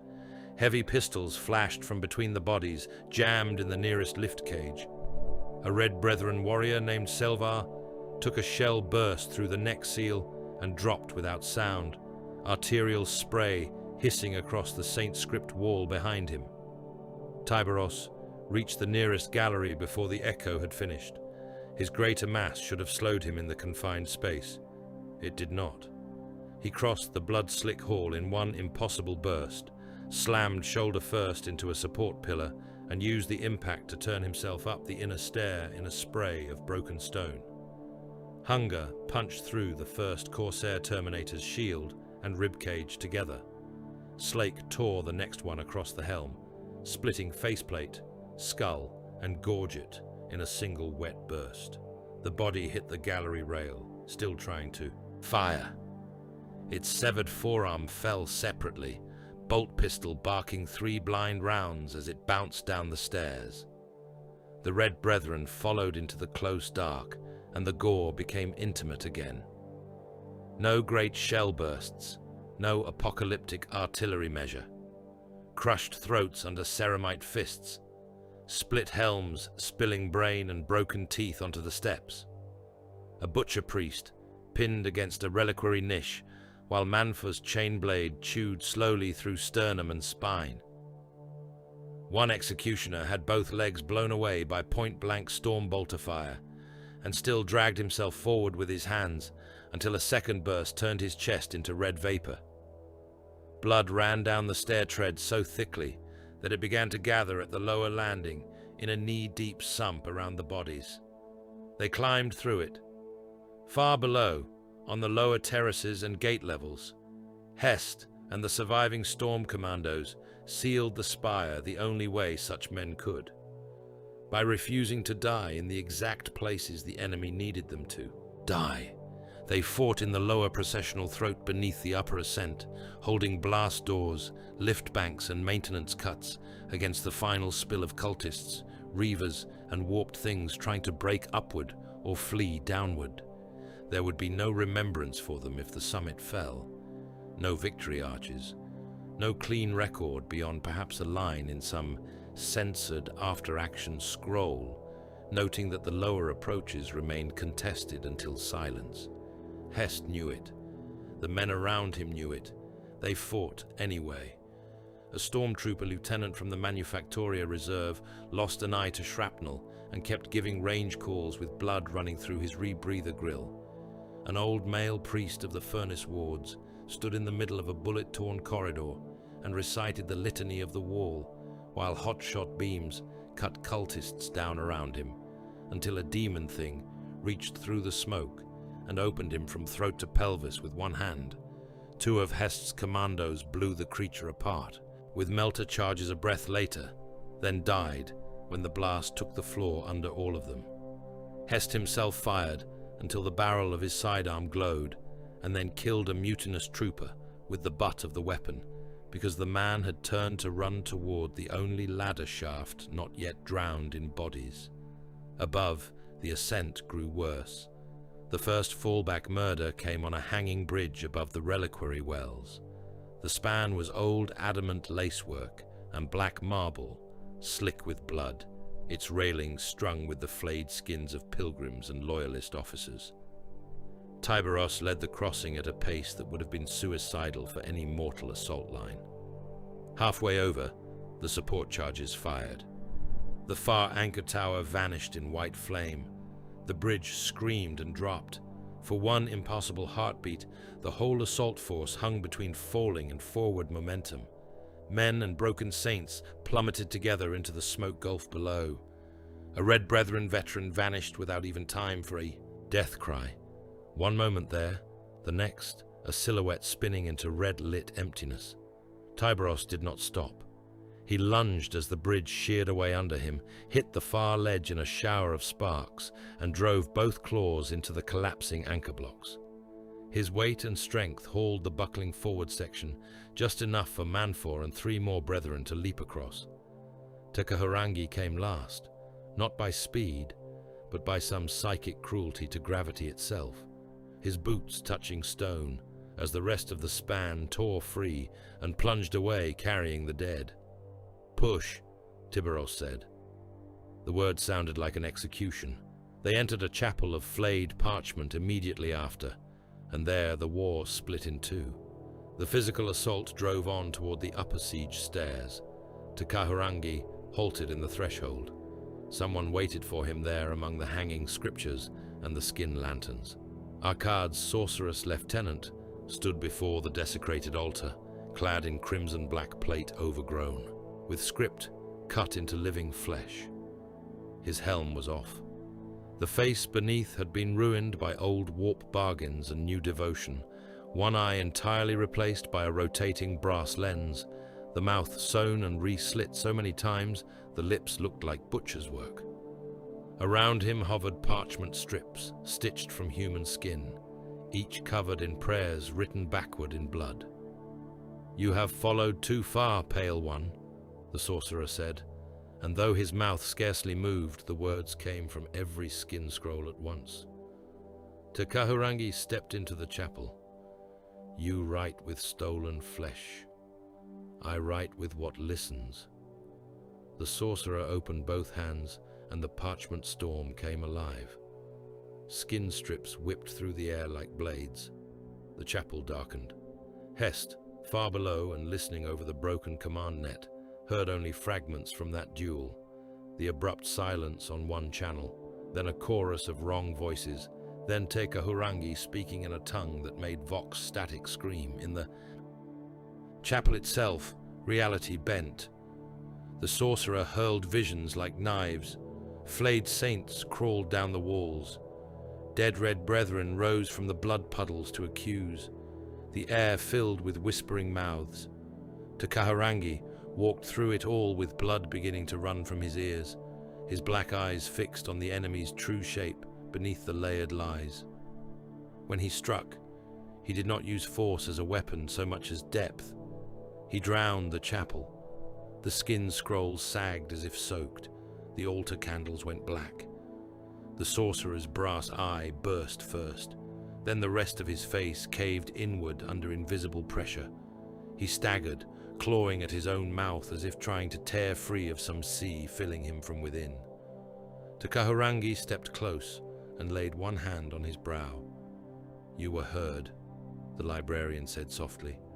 "Now sink." The sorcerer came apart without sound, collapsing into a slurry of blood, parchment, and wet ash that slid across the chapel floor toward the altar. Drains. Elsewhere in the spire, Tyberos's climb never slowed.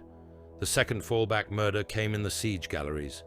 Entire reliquary halls had been rigged for collapse, their ceilings weighted with saint statuary, shell crates, and blocks of old cathedral stone.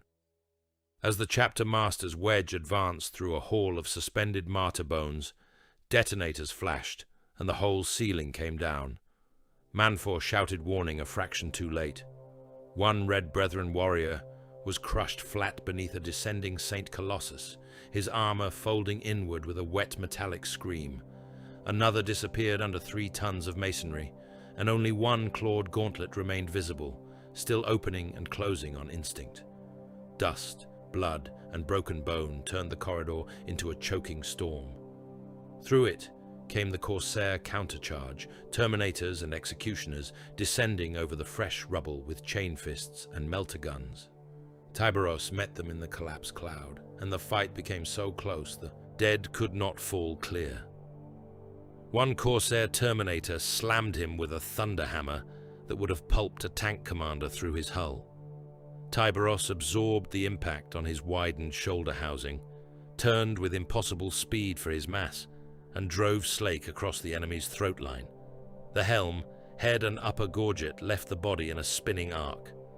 A second traitor fired a melter blast that took a chunk from Tyberos's side plate and vaporized the wall behind him. Manfor killed that one by shoulder, charging him into the still falling rubble and grinding his face into the stone with a boot until the skull burst. The assault wedge emerged bloodier, smaller, angrier. They came at last to the penultimate gate. It guarded the final stair throat to Arcade's sanctum, a pair of black adamant leaves framed by broken aquillas and hanging chains of Badab trophies. The corridor leading to it was narrow and straight, the kind of place where ambush could only be honest because concealment had run out. Dead Corsairs and Red Brethren already littered the approach from earlier fallback fighting. Blood ran in a steady stream down the central groove toward the lower stairs. Tyberos advanced first, because of course he did. The melter ambush fired from both sides at once. Hidden wall shrines burst open. White suns filled the passage. Even Tyberos could not have taken both blasts full and remained on his feet. Manfor moved before thought, slamming bodily into his chapter master's flank and driving him half a step offline. One beam grazed Tyberos's breast housing and turned a whole section of relic plate to slag. The other hit Manfor square across the upper torso. The company master vanished in light. When it cleared, he was still standing by spite and transhuman refusal alone, half his chest blackened ruin, one arm gone below the elbow, smoke pouring from the wound in his armor. He gave no cry. He simply used the last integrity in his remaining shoulder to ram his chain blade through the nearest ambush slit and rev it until someone on the far side became a red steam geyser. Tyberos killed the second gunner with a single backhand strike that ripped the shrine compartment and the man inside from the wall entirely. For one instant he looked at Manfor. No speech passed between them. None needed to. Beneath all the Carcharodon coldness, under ritual debt and predatory law, brotherhood still existed. It simply wore a harsher face than most men understood. Manfor staggered, trying to wave off aid. A Red Brethren veteran caught him before he fell. Still climbing, Manfor voxed through a flood of static and blood in his helm. Tyberos answered with one word. Yes. The penultimate gate died screaming under hunger and slake. Beyond lay the final ascent, shorter than all the rest and more terrible for that. No more grand fallback lines, no more broad galleries. only a tight sanctum throat lined with flayed relic banners, broken chapter marks, and the old dead of Badab nailed in fragments to the walls, as if Arkad Vol had spent decades preparing a chapel from memory and spite. Every step of the last stair was sticky underfoot. Every breath tasted of blood, machine heat, and waiting. The surviving Red Brethren closed ranks as best they could around their chapter master. Teka Horangi rejoined them from the side chapel, his armor wet with blood, not wholly his own, his face drained almost corpse-white.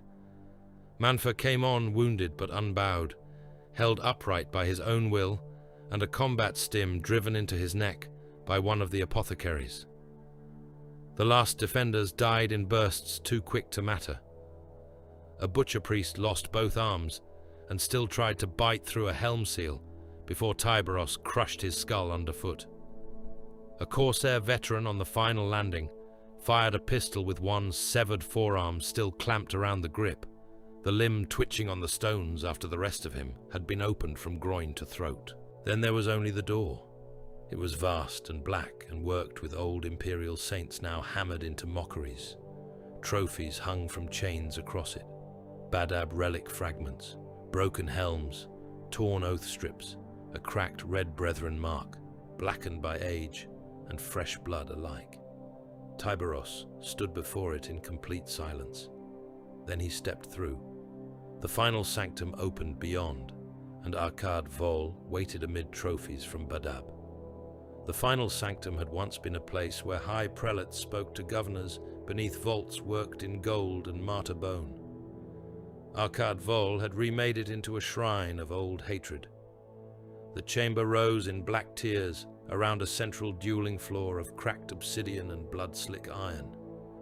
Broken St. Colossi leaned from the walls with their faces hacked away and their inner cavities stuffed with bones, flayed hides and relic shards torn from the dead of Badab.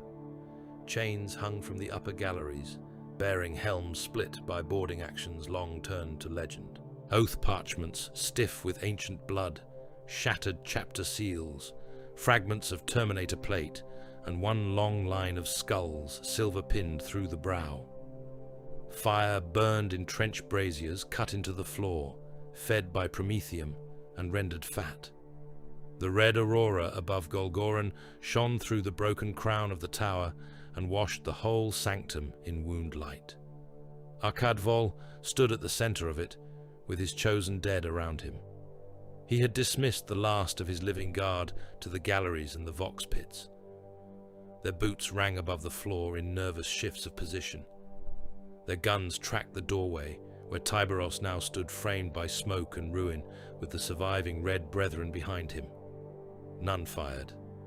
They understood what their lord intended. This was spectacle as much as battle. Witness mattered.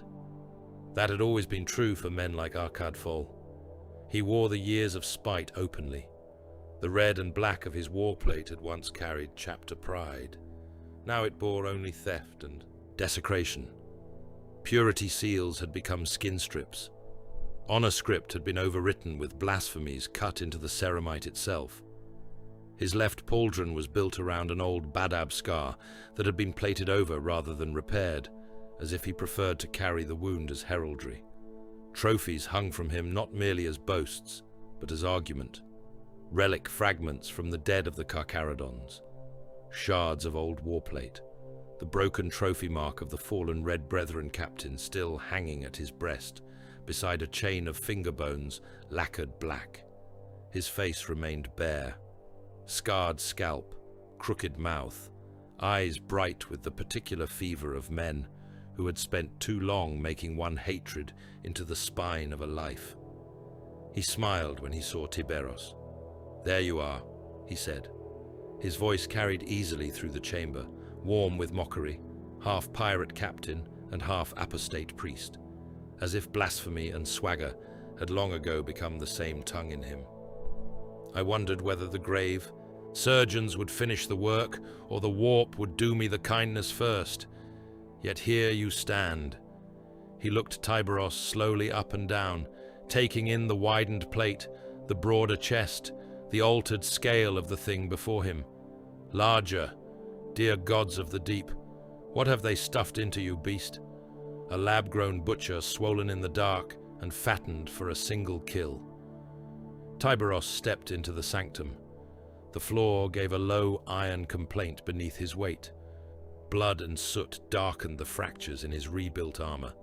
Melt scoring from the penultimate gate still glimmered along one side of the breastplate. His scarred face remained utterly still. "One kill is enough," he said. Arkad laughed, and there was old pain in it beneath the showmanship. "That is all you ever were to us. A bad dream in black plate, sent by a chapter too feral to remember civilization, and too useful to the Imperium to be put down. Do you know what your kind left behind in the wake of Badab? Shame, not defeat. Shame. Men spat when they named us. They remembered the teeth in the dark. They remembered the silence before the boarding torches. They remembered how your pale carrion things tore through sealed decks and left our dead in heaps like butcher waste." He spread both arms, indicating the sanctum, the trophies, the relics nailed into the walls. "So I kept the memory honest." Tyberos kept walking. Arkad's smile sharpened. "No speech? No oath? I built this hall from your dead. I carried them for decades. I fed worlds into the dark just to hear your chain blades answer me again. You should have words for that." Tyberos stopped 3 paces short of the dual floor's center. "I have work," he said. Arkad's face changed then. The laughter remained, but the old wound beneath it showed itself more clearly. He had survived Badab, survived disgrace, survived the long humiliations of outlawry and reaving. He had turned all of it into one fixed point of meaning. The Carcharodons were not merely foes to him. They were the shape that his old shame had taken in memory. Every atrocity after had been laid like masonry around that foundation. Without them, without this, he would have had to confront the emptiness beneath the spite. He knew it. Perhaps Tyberos knew it too. That was why the quietness wounded more than any shouted curse could have. Arkad drew his weapons. In his right hand, a great chain-taloned gauntlet, whose revving teeth spat sparks and old blood across the floor. In his left, a crackling power axe with a crescent head, blackened by ancient kills. The fields around both weapons snarled in the red gloom. Tyberos lowered hunger and slake. The duel began without ceremony. Arkad came first with the speed of long practice and hate. He was no braggart inflated by his own mythology. He was a survivor of old void wars, a killer who had outlived shames that would have broken nobler men, and he struck like one. The power axe came in low, and rising meant to split Tyberos from hip to collar. Tyberos met it with slake. Power field and chain teeth screamed against one another, hard enough to shower the floor in white sparks. Arkad's chain talons drove at the same instant for the widened seam under Tyberos's right arm. The blow landed. Adamant teeth bit through outer plate, through cabling, and flesh beneath. Blood burst hot across both warriors. Tyberos did not grunt. He drove forward instead, shoulder-checking Arkad so hard that the Corsair Lord skidded back across the obsidian and slammed into a relic stand hard enough to shatter it. The first moments were ugly and heavy, exactly as they had to be. No elegant circling, no measured duelist's grace. They hit one another like execution engines colliding in a confined room. Arkad's axe chewed into Tyberos's pauldron and cracked the outer shell of the shoulder housing. Tyberos's backhand strike with hunger tore a trench through Arkad's breastplate and opened. Flesh beneath, but not deep enough. Chain talons locked. Power field flared. Ceramite shattered under repeated impact. Teeth scraped over helmet rims and gorgets. Blood ran into armor joints and made the footing treacherous. Once they hit the floor together, and the whole duel became a brief, rolling contest of crushing leverage, claws gouging for gaps, gauntlets slamming faces and throat seals, each seeking purchase enough to break bone through plate. Arkad proved he still mattered. He fought with the animal cunning of a Reaver Lord who had spent half a lifetime compensating for enemies larger, stronger, and better supplied than himself. Twice he let Tyberos' increased reach overcommit by a fraction, and punished it with axe blows to the torso seam. Once he trapped hunger against a dangling chain of relics and used the snagged instant to drive his knee into Tyberos' damaged side, then raked the chain talons across the chapter master's faceplate so hard the left eye lens cracked, and black blood spattered the floor beneath.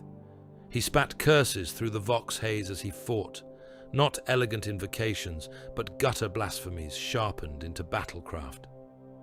Did they grow you in a jar for this beast? The power axe bit into Tyberos' flank and tore another fist-wide rent through plate and flesh. Did your corpse fathers kneel around the slab and beg the priests for more meat? A chain-taloned backhand ripped sparks and blood from Tyberos' gorget. You are not reborn. You are repaired. Tyberos answered only by trying to kill him. That refusal drove Arkad harder. He struck and laughed and bled and kept his feet with the furious vitality of a man who knew his whole life had narrowed to the proof of this moment. He made Tyberos work for every inch. He opened rents in the rebuilt armor. He cracked one of the vent housings over the chest. He smashed the power axe into the damaged shoulder again and again until motive function there faltered, and one side of the chapter master's silhouette dipped by a fraction.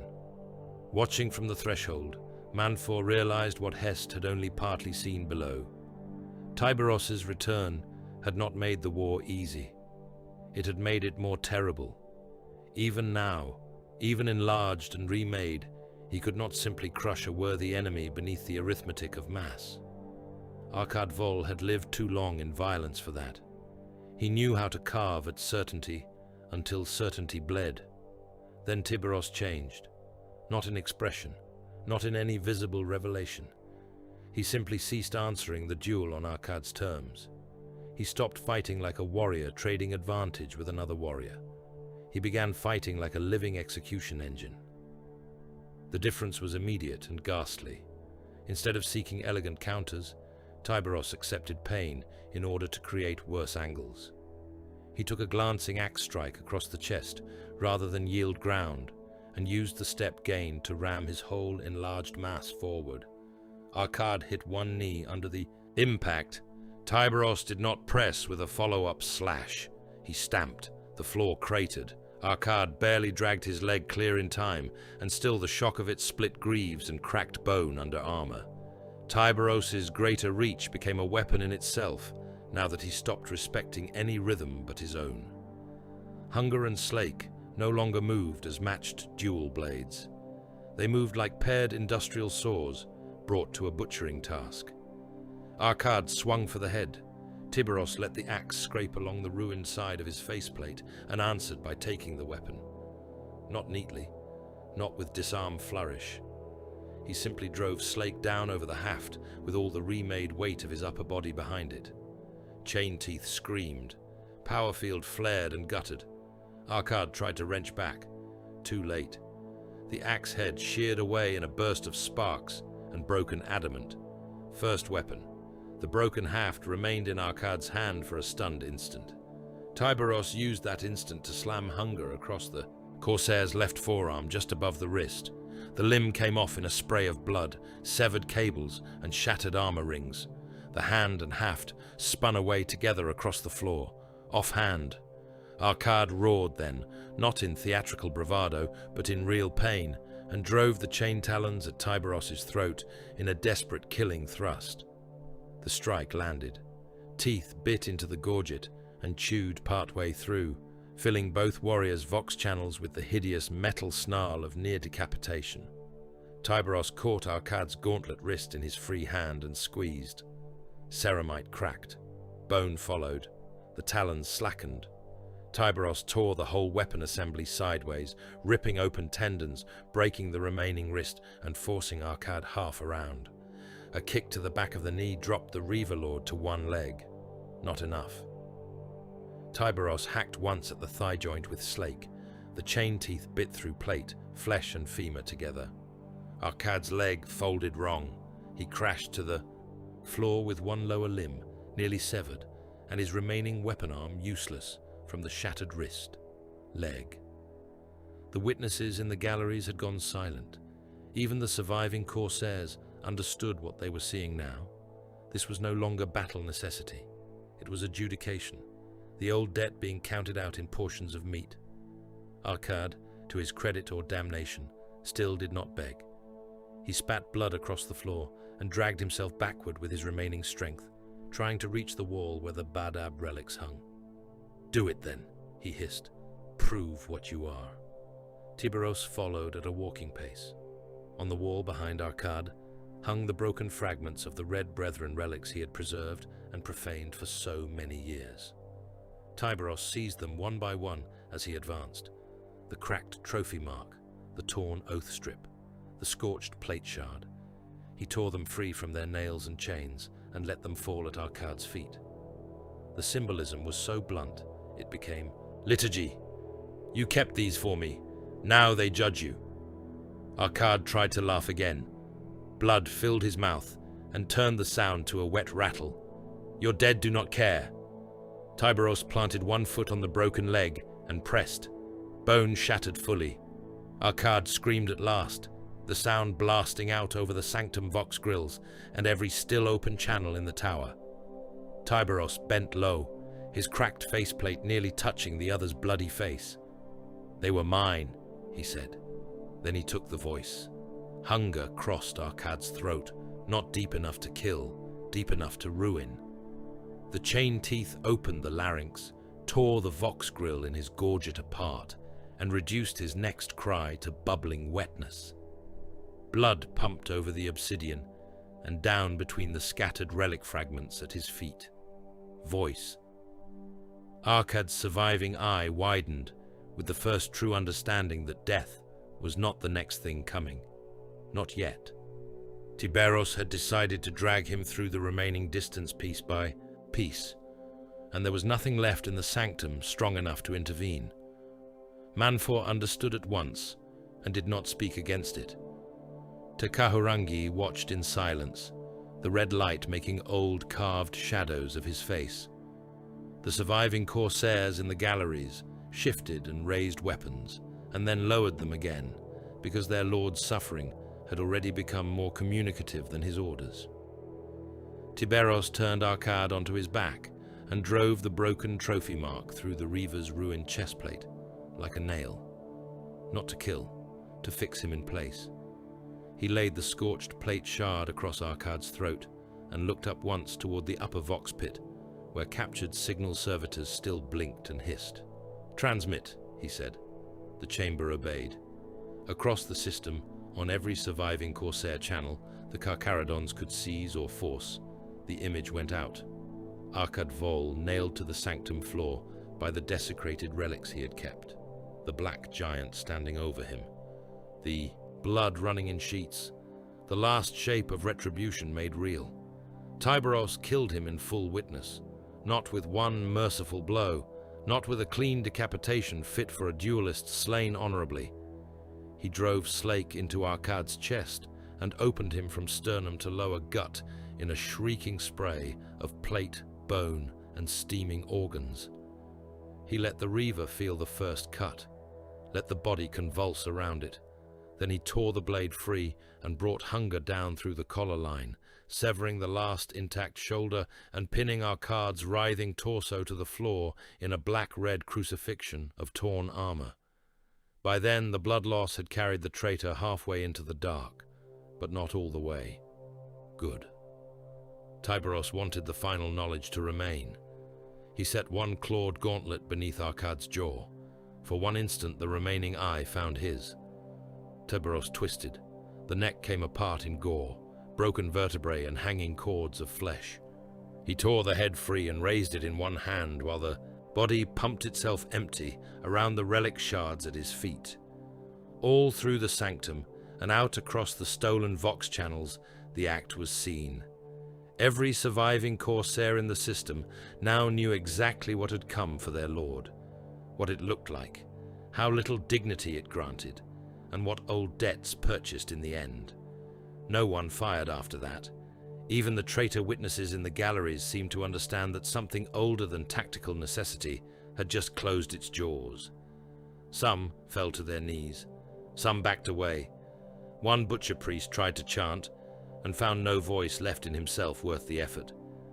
Tyberos turned from the corpse, with Arkad's severed head hanging heavy in his grip. The sanctum around him had gone very still. Varax burned below the broken crown of the spire.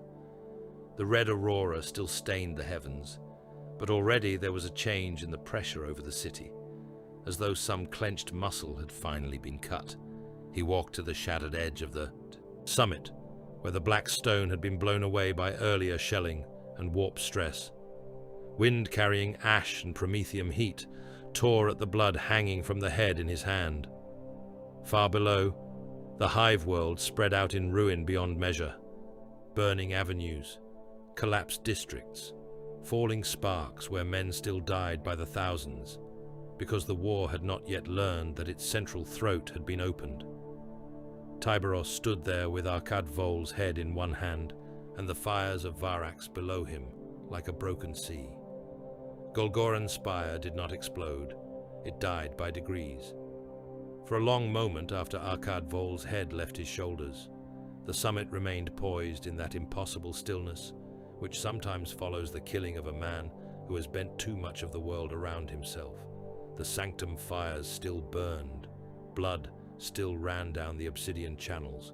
The red aurora still roiled over the city in vast wounded tides. Yet something underneath it all had changed. The pressure that had been mounting through stone, smoke, and flesh since the first fractures beneath the hive did not vanish, but it lost direction. What had been a spear point became weather. What had been a mouth began to choke on itself. Then the breach guttered. It started in the upper galleries, where skin banners that had writhed in no wind now sagged and blackened as if whatever tension held them upright had simply withdrawn. The red light pooling in the cracks of the floor dimmed from arterial glare to furnace ember. Far below, in the reliquary crypts and shrine vaults, where reality had split wide enough to let unclean things taste the air of Varax, the tears in the world began to close by ugly increments, not with grace, not with mercy, with a wet, dragging reluctance, like flesh stitched shut without anesthetic. Demon things caught half through the narrowing seams were cut in pieces by the closing edges of real space. Reactor fires that had burned in colors no machine ought to know collapsed. Back into ordinary orange and white. The cathedral bells of Golgoran, which had rung without human hand through the long climax of the war, gave one final note and then cracked under their own silence. The spire itself followed. Its crown, split by shelling, warp stress and sacrilege, shuddered in a great ring from summit to mid-vault. Masonry fell in cathedral chunks. Hanging galleries broke away and plunged into the furnace smoke below. The sanctum where Arkad Vol had made his last stand began to tear itself apart around the surviving warriors, old stone and newer blasphemies alike, losing the agreement that had held them together. Manfor voxed the withdrawal in a voice made rough by pain suppressants and old blood. The Red Brethren moved at once. Tyberos came last from the edge, with the severed head of Arkad Vol still hanging in one clawed hand. By the time the surviving Carcharodons and the last of Hest's summit command elements had regained the lower terraces, Golgoran's highest tower was collapsing through its own interior in a slow thunder of sacred ruin.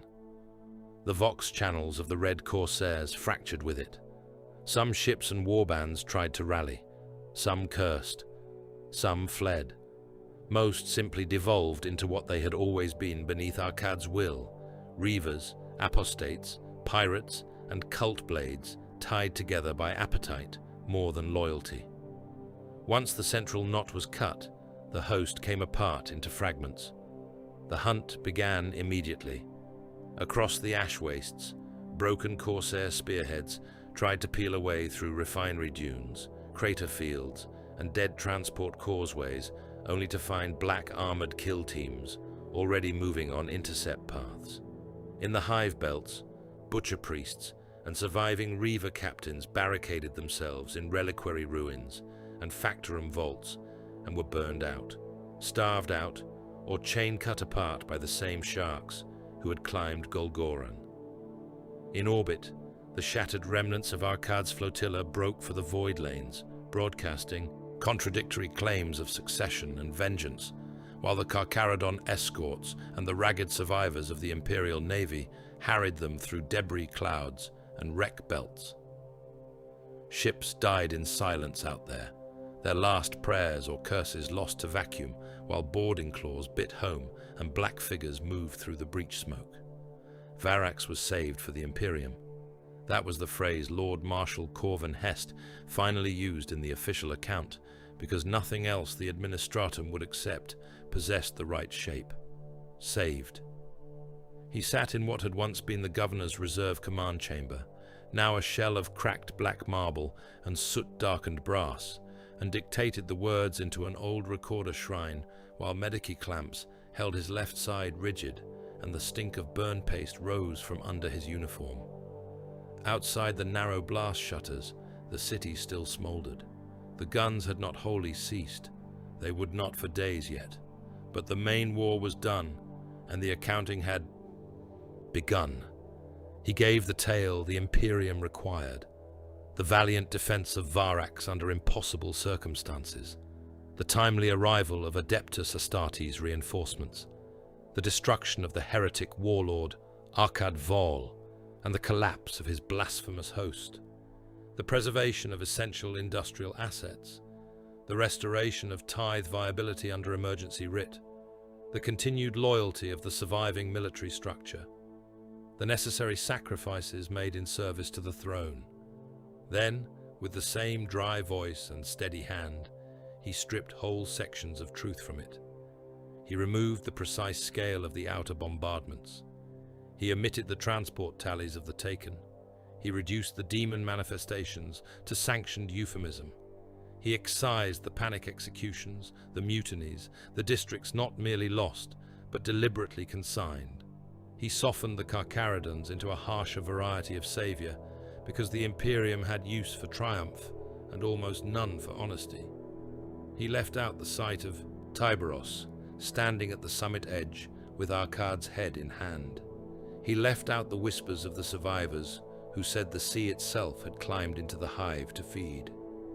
He left out the fact that many of those who still breathed on Varax feared the loyalists more lucidly after salvation than they ever had before it. When the account was done, he signed it with a hand that did not shake, and watched the data seal close over lies necessary enough to become policy. Varax endured in the most poisonous sense the Imperium knew. Its industry was shattered. Whole manufactoria continents had become grave fields of fused metal and cratered ash. Hive districts that once housed millions each now stood empty except for corpse processing crews, scavenger gangs, and the occasional enforcer shot team dragging survivors from collapsed habs to labor depots. The food webs had been gutted. Transit logic had collapsed. Civil administration existed now only as a skeleton draped over emergency ration. Systems, corpse reclamation, ruin clearance, and tithe restoration. The population was not merely reduced, it was butchered. Billions dead. Billions more reduced to hunger, shock, disease, servitude, or the long attrition that followed every war the Imperium called victory. Already the corpse work had begun. Mass conveyors rolled day and night, carrying the dead to rendering pits and identification fields. Priests with ash in their throats blessed mountains of bodies so high that the liturgies lost meaning halfway through recitation. Labor gangs hacked open-blocked transit arteries, where the crushed and the trampled had compacted into human walls. In some districts, the dead were still being burned where they lay because there were not enough carts, not enough men, not enough time before plague or hunger made the whole question irrelevant. And above it all, the Carcharodons took their due. They did so without apology, and without haste.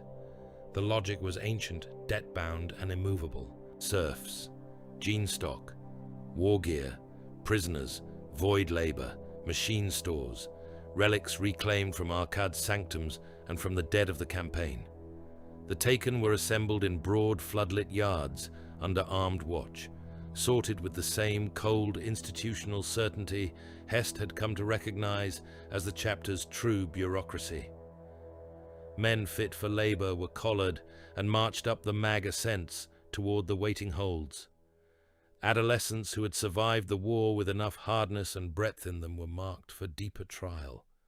Captured reavers and cult specialists disappeared into chained transport cages, bound for fates Hest chose not to investigate too closely. Broken weapons and salvageable armor were piled in mountain rows and stripped by bond serfs with ritual efficiency. Nothing was wasted unless rot or the warp had made it unusable. Manfor oversaw much of it from necessity, though the work sat poorly on the ruin of his body. The company master had survived the Melter ambush at the penultimate gate, but half his chest now bore fresh augmetic bracing beneath the cracked black plate, and one arm remained a temporary graft of iron and fiber bundle, while the artificers argued with the machine spirits of more permanent solutions. He did not complain. Carcharodons did not spend much time explaining pain. Yet there were moments when Hest saw him looking toward Tyberos, with something not far from the expression men reserved for storms at sea. Loyalty, certainly, but edged now by unease. The brothers still obeyed without hesitation. They still closed ranks around their chapter master when war demanded it.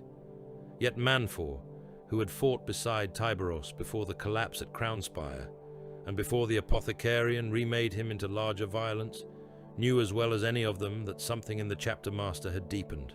Not failed, not turned against them, deepened. That was worse in its own way. There were abysses one served gladly and still did not measure. So, Kahurangi gave the final truth shape on the fourth cycle after Golgoran, when the major fires had begun to settle, and the warp pressure over the city had diminished to a livid bruise above the horizon instead of an open wound. He stood with Manfor on one of the Nikor's upper observation decks, while Varax turned below, smoke-bound and studded with new grave fires. The librarian looked as he often did after the deepest work of his gift, pale to the point of corpsehood, eyes black and depthless, face thin, with an exhaustion too old to be healed by simple rest. "The debt is paid," Manfor said. Kahurangi watched the ruined world for a long time before answering. Paid debts educate the hand. Manfor's remaining organic hand tightened against the rail. In what? In striking again. The company master said nothing to that. He did not need to. The truth of it hung there between them and the world below alike. Vengeance completed did not satisfy. It instructed. It made the path to the next necessary violence easier to see. Tyberos himself did not celebrate. There were no victory rites around him, no blooded boasts, no speeches to the surviving brethren. He oversaw disposition, hunt remnants, tithe intake and fleet restoration, with the same stripped economy he had brought to the war's climax. When he stood upon the observation decks, or the launch bay galleries looking down at Varax, it was never with pride. Hest saw him twice at such moments, and had the same impression both times. The chapter master seemed not pleased, not sorrowful, but measuring, as though the dead were a quantity to be assessed, and the answer had not yet satisfied some hidden arithmetic. Among the surviving imperial soldiers, his name became many things, depending on who spoke it and how much of the battle they had seen. Savior, from those whose lines had held only because black-armored giants had crashed into the enemy at the last minute. Beast, from those who had watched the tithe grounds and the bombardments, and could no longer pretend all loyalist violence was gentle at its core. Executioner, from officers and priests who had understood, perhaps better than they wished, that Arkadvol's death, had become the pivot of the whole campaign. Angel of the Abyss, from the wounded, the half-mad, and the men who had seen Tyberos emerge from burning wrecks or bloodlit stairs, and could not frame the memory in mortal terms, without myth doing most of the labor. The names contradicted one another, and yet all of them endured. That was how legends settled in the Imperium, not as clean truth, but as overlapping lies arranged around something too terrible to hold directly. The Nicor withdrew when the holds were full, and the tithe could grow no larger without damaging the campaign's remaining utility. One by one, the black ships of the Carcharodons broke from high anchor and turned their scarred prows toward the outer dark. Their launch, bays sealed. Their guns fell silent. Their machine hearts rolled up to full void song. In their holds rode labor chains, aspirant stock, salvage, prisoners, relics, and the mute consequences of a world that had been both saved and eaten. Below, Varax remained to count. It would count its dead for decades. It would rebuild by scavenging its own corpse. It would file censored honors and inflated tithe projections. It would bind its wounds with labor, fear, and the quiet bureaucratic violence that always followed open massacre. It would speak of the war in whispers and official sermons, and both would be lies of different usefulness. Hest watched the fleet depart from the upper bastion of what remained of Hive Gorel. He stood with a cane he would never have admitted needing, his lungs still bad from dust and smoke, his command reduced to a fraction of what it had once been. As the Nicor turned and the stars took the shape of its passage, he found no blessing to speak over it. Only the old soldier's recognition that some allies were best loved at a distance, and some deliverances cost more than defeat had threatened to. Far aboard that strike cruiser, in a chamber lit only by the low red of readiness runes and the passing glimmer of distant stars, Tyberos stood alone. He had removed neither armor nor trophies. His rebuilt warplate loomed larger in the dark than any man-shaped thing had the right to do, the widened torso and heavier shoulders making him seem not merely tall, but overbuilt by violence itself. Hunger and Slake hung at rest by his sides, their teeth cleaned but not polished, still bearing the honest scars of the campaign. Above him on the wall, fixed in iron claws, hung one of the reclaimed relic fragments from the dead of Badab. Below it, chained by the torn remains of his own trophy harness, swayed the severed head of Arkad Vol. The face had finally lost its mockery. Death had closed the mouth into something smaller and less articulate than spite. Dried blood blackened the neck stump and the ruined scalp. One eye remained half open. Tyberos regarded it in silence. Outside the hull, the void was absolute. Inside, only the low hum of the ship and the heavy stillness of a completed debt remained. Revenge had been paid. The world below had bled for it. The chapter had fed on its carcass. Nothing in Tyberos's bearing suggested satiety. He stood in the dark, larger than before, motionless beneath the Badab relic and the chained head of the man he had hunted across ruin and years alike. Revenge complete, hunger unsoftened,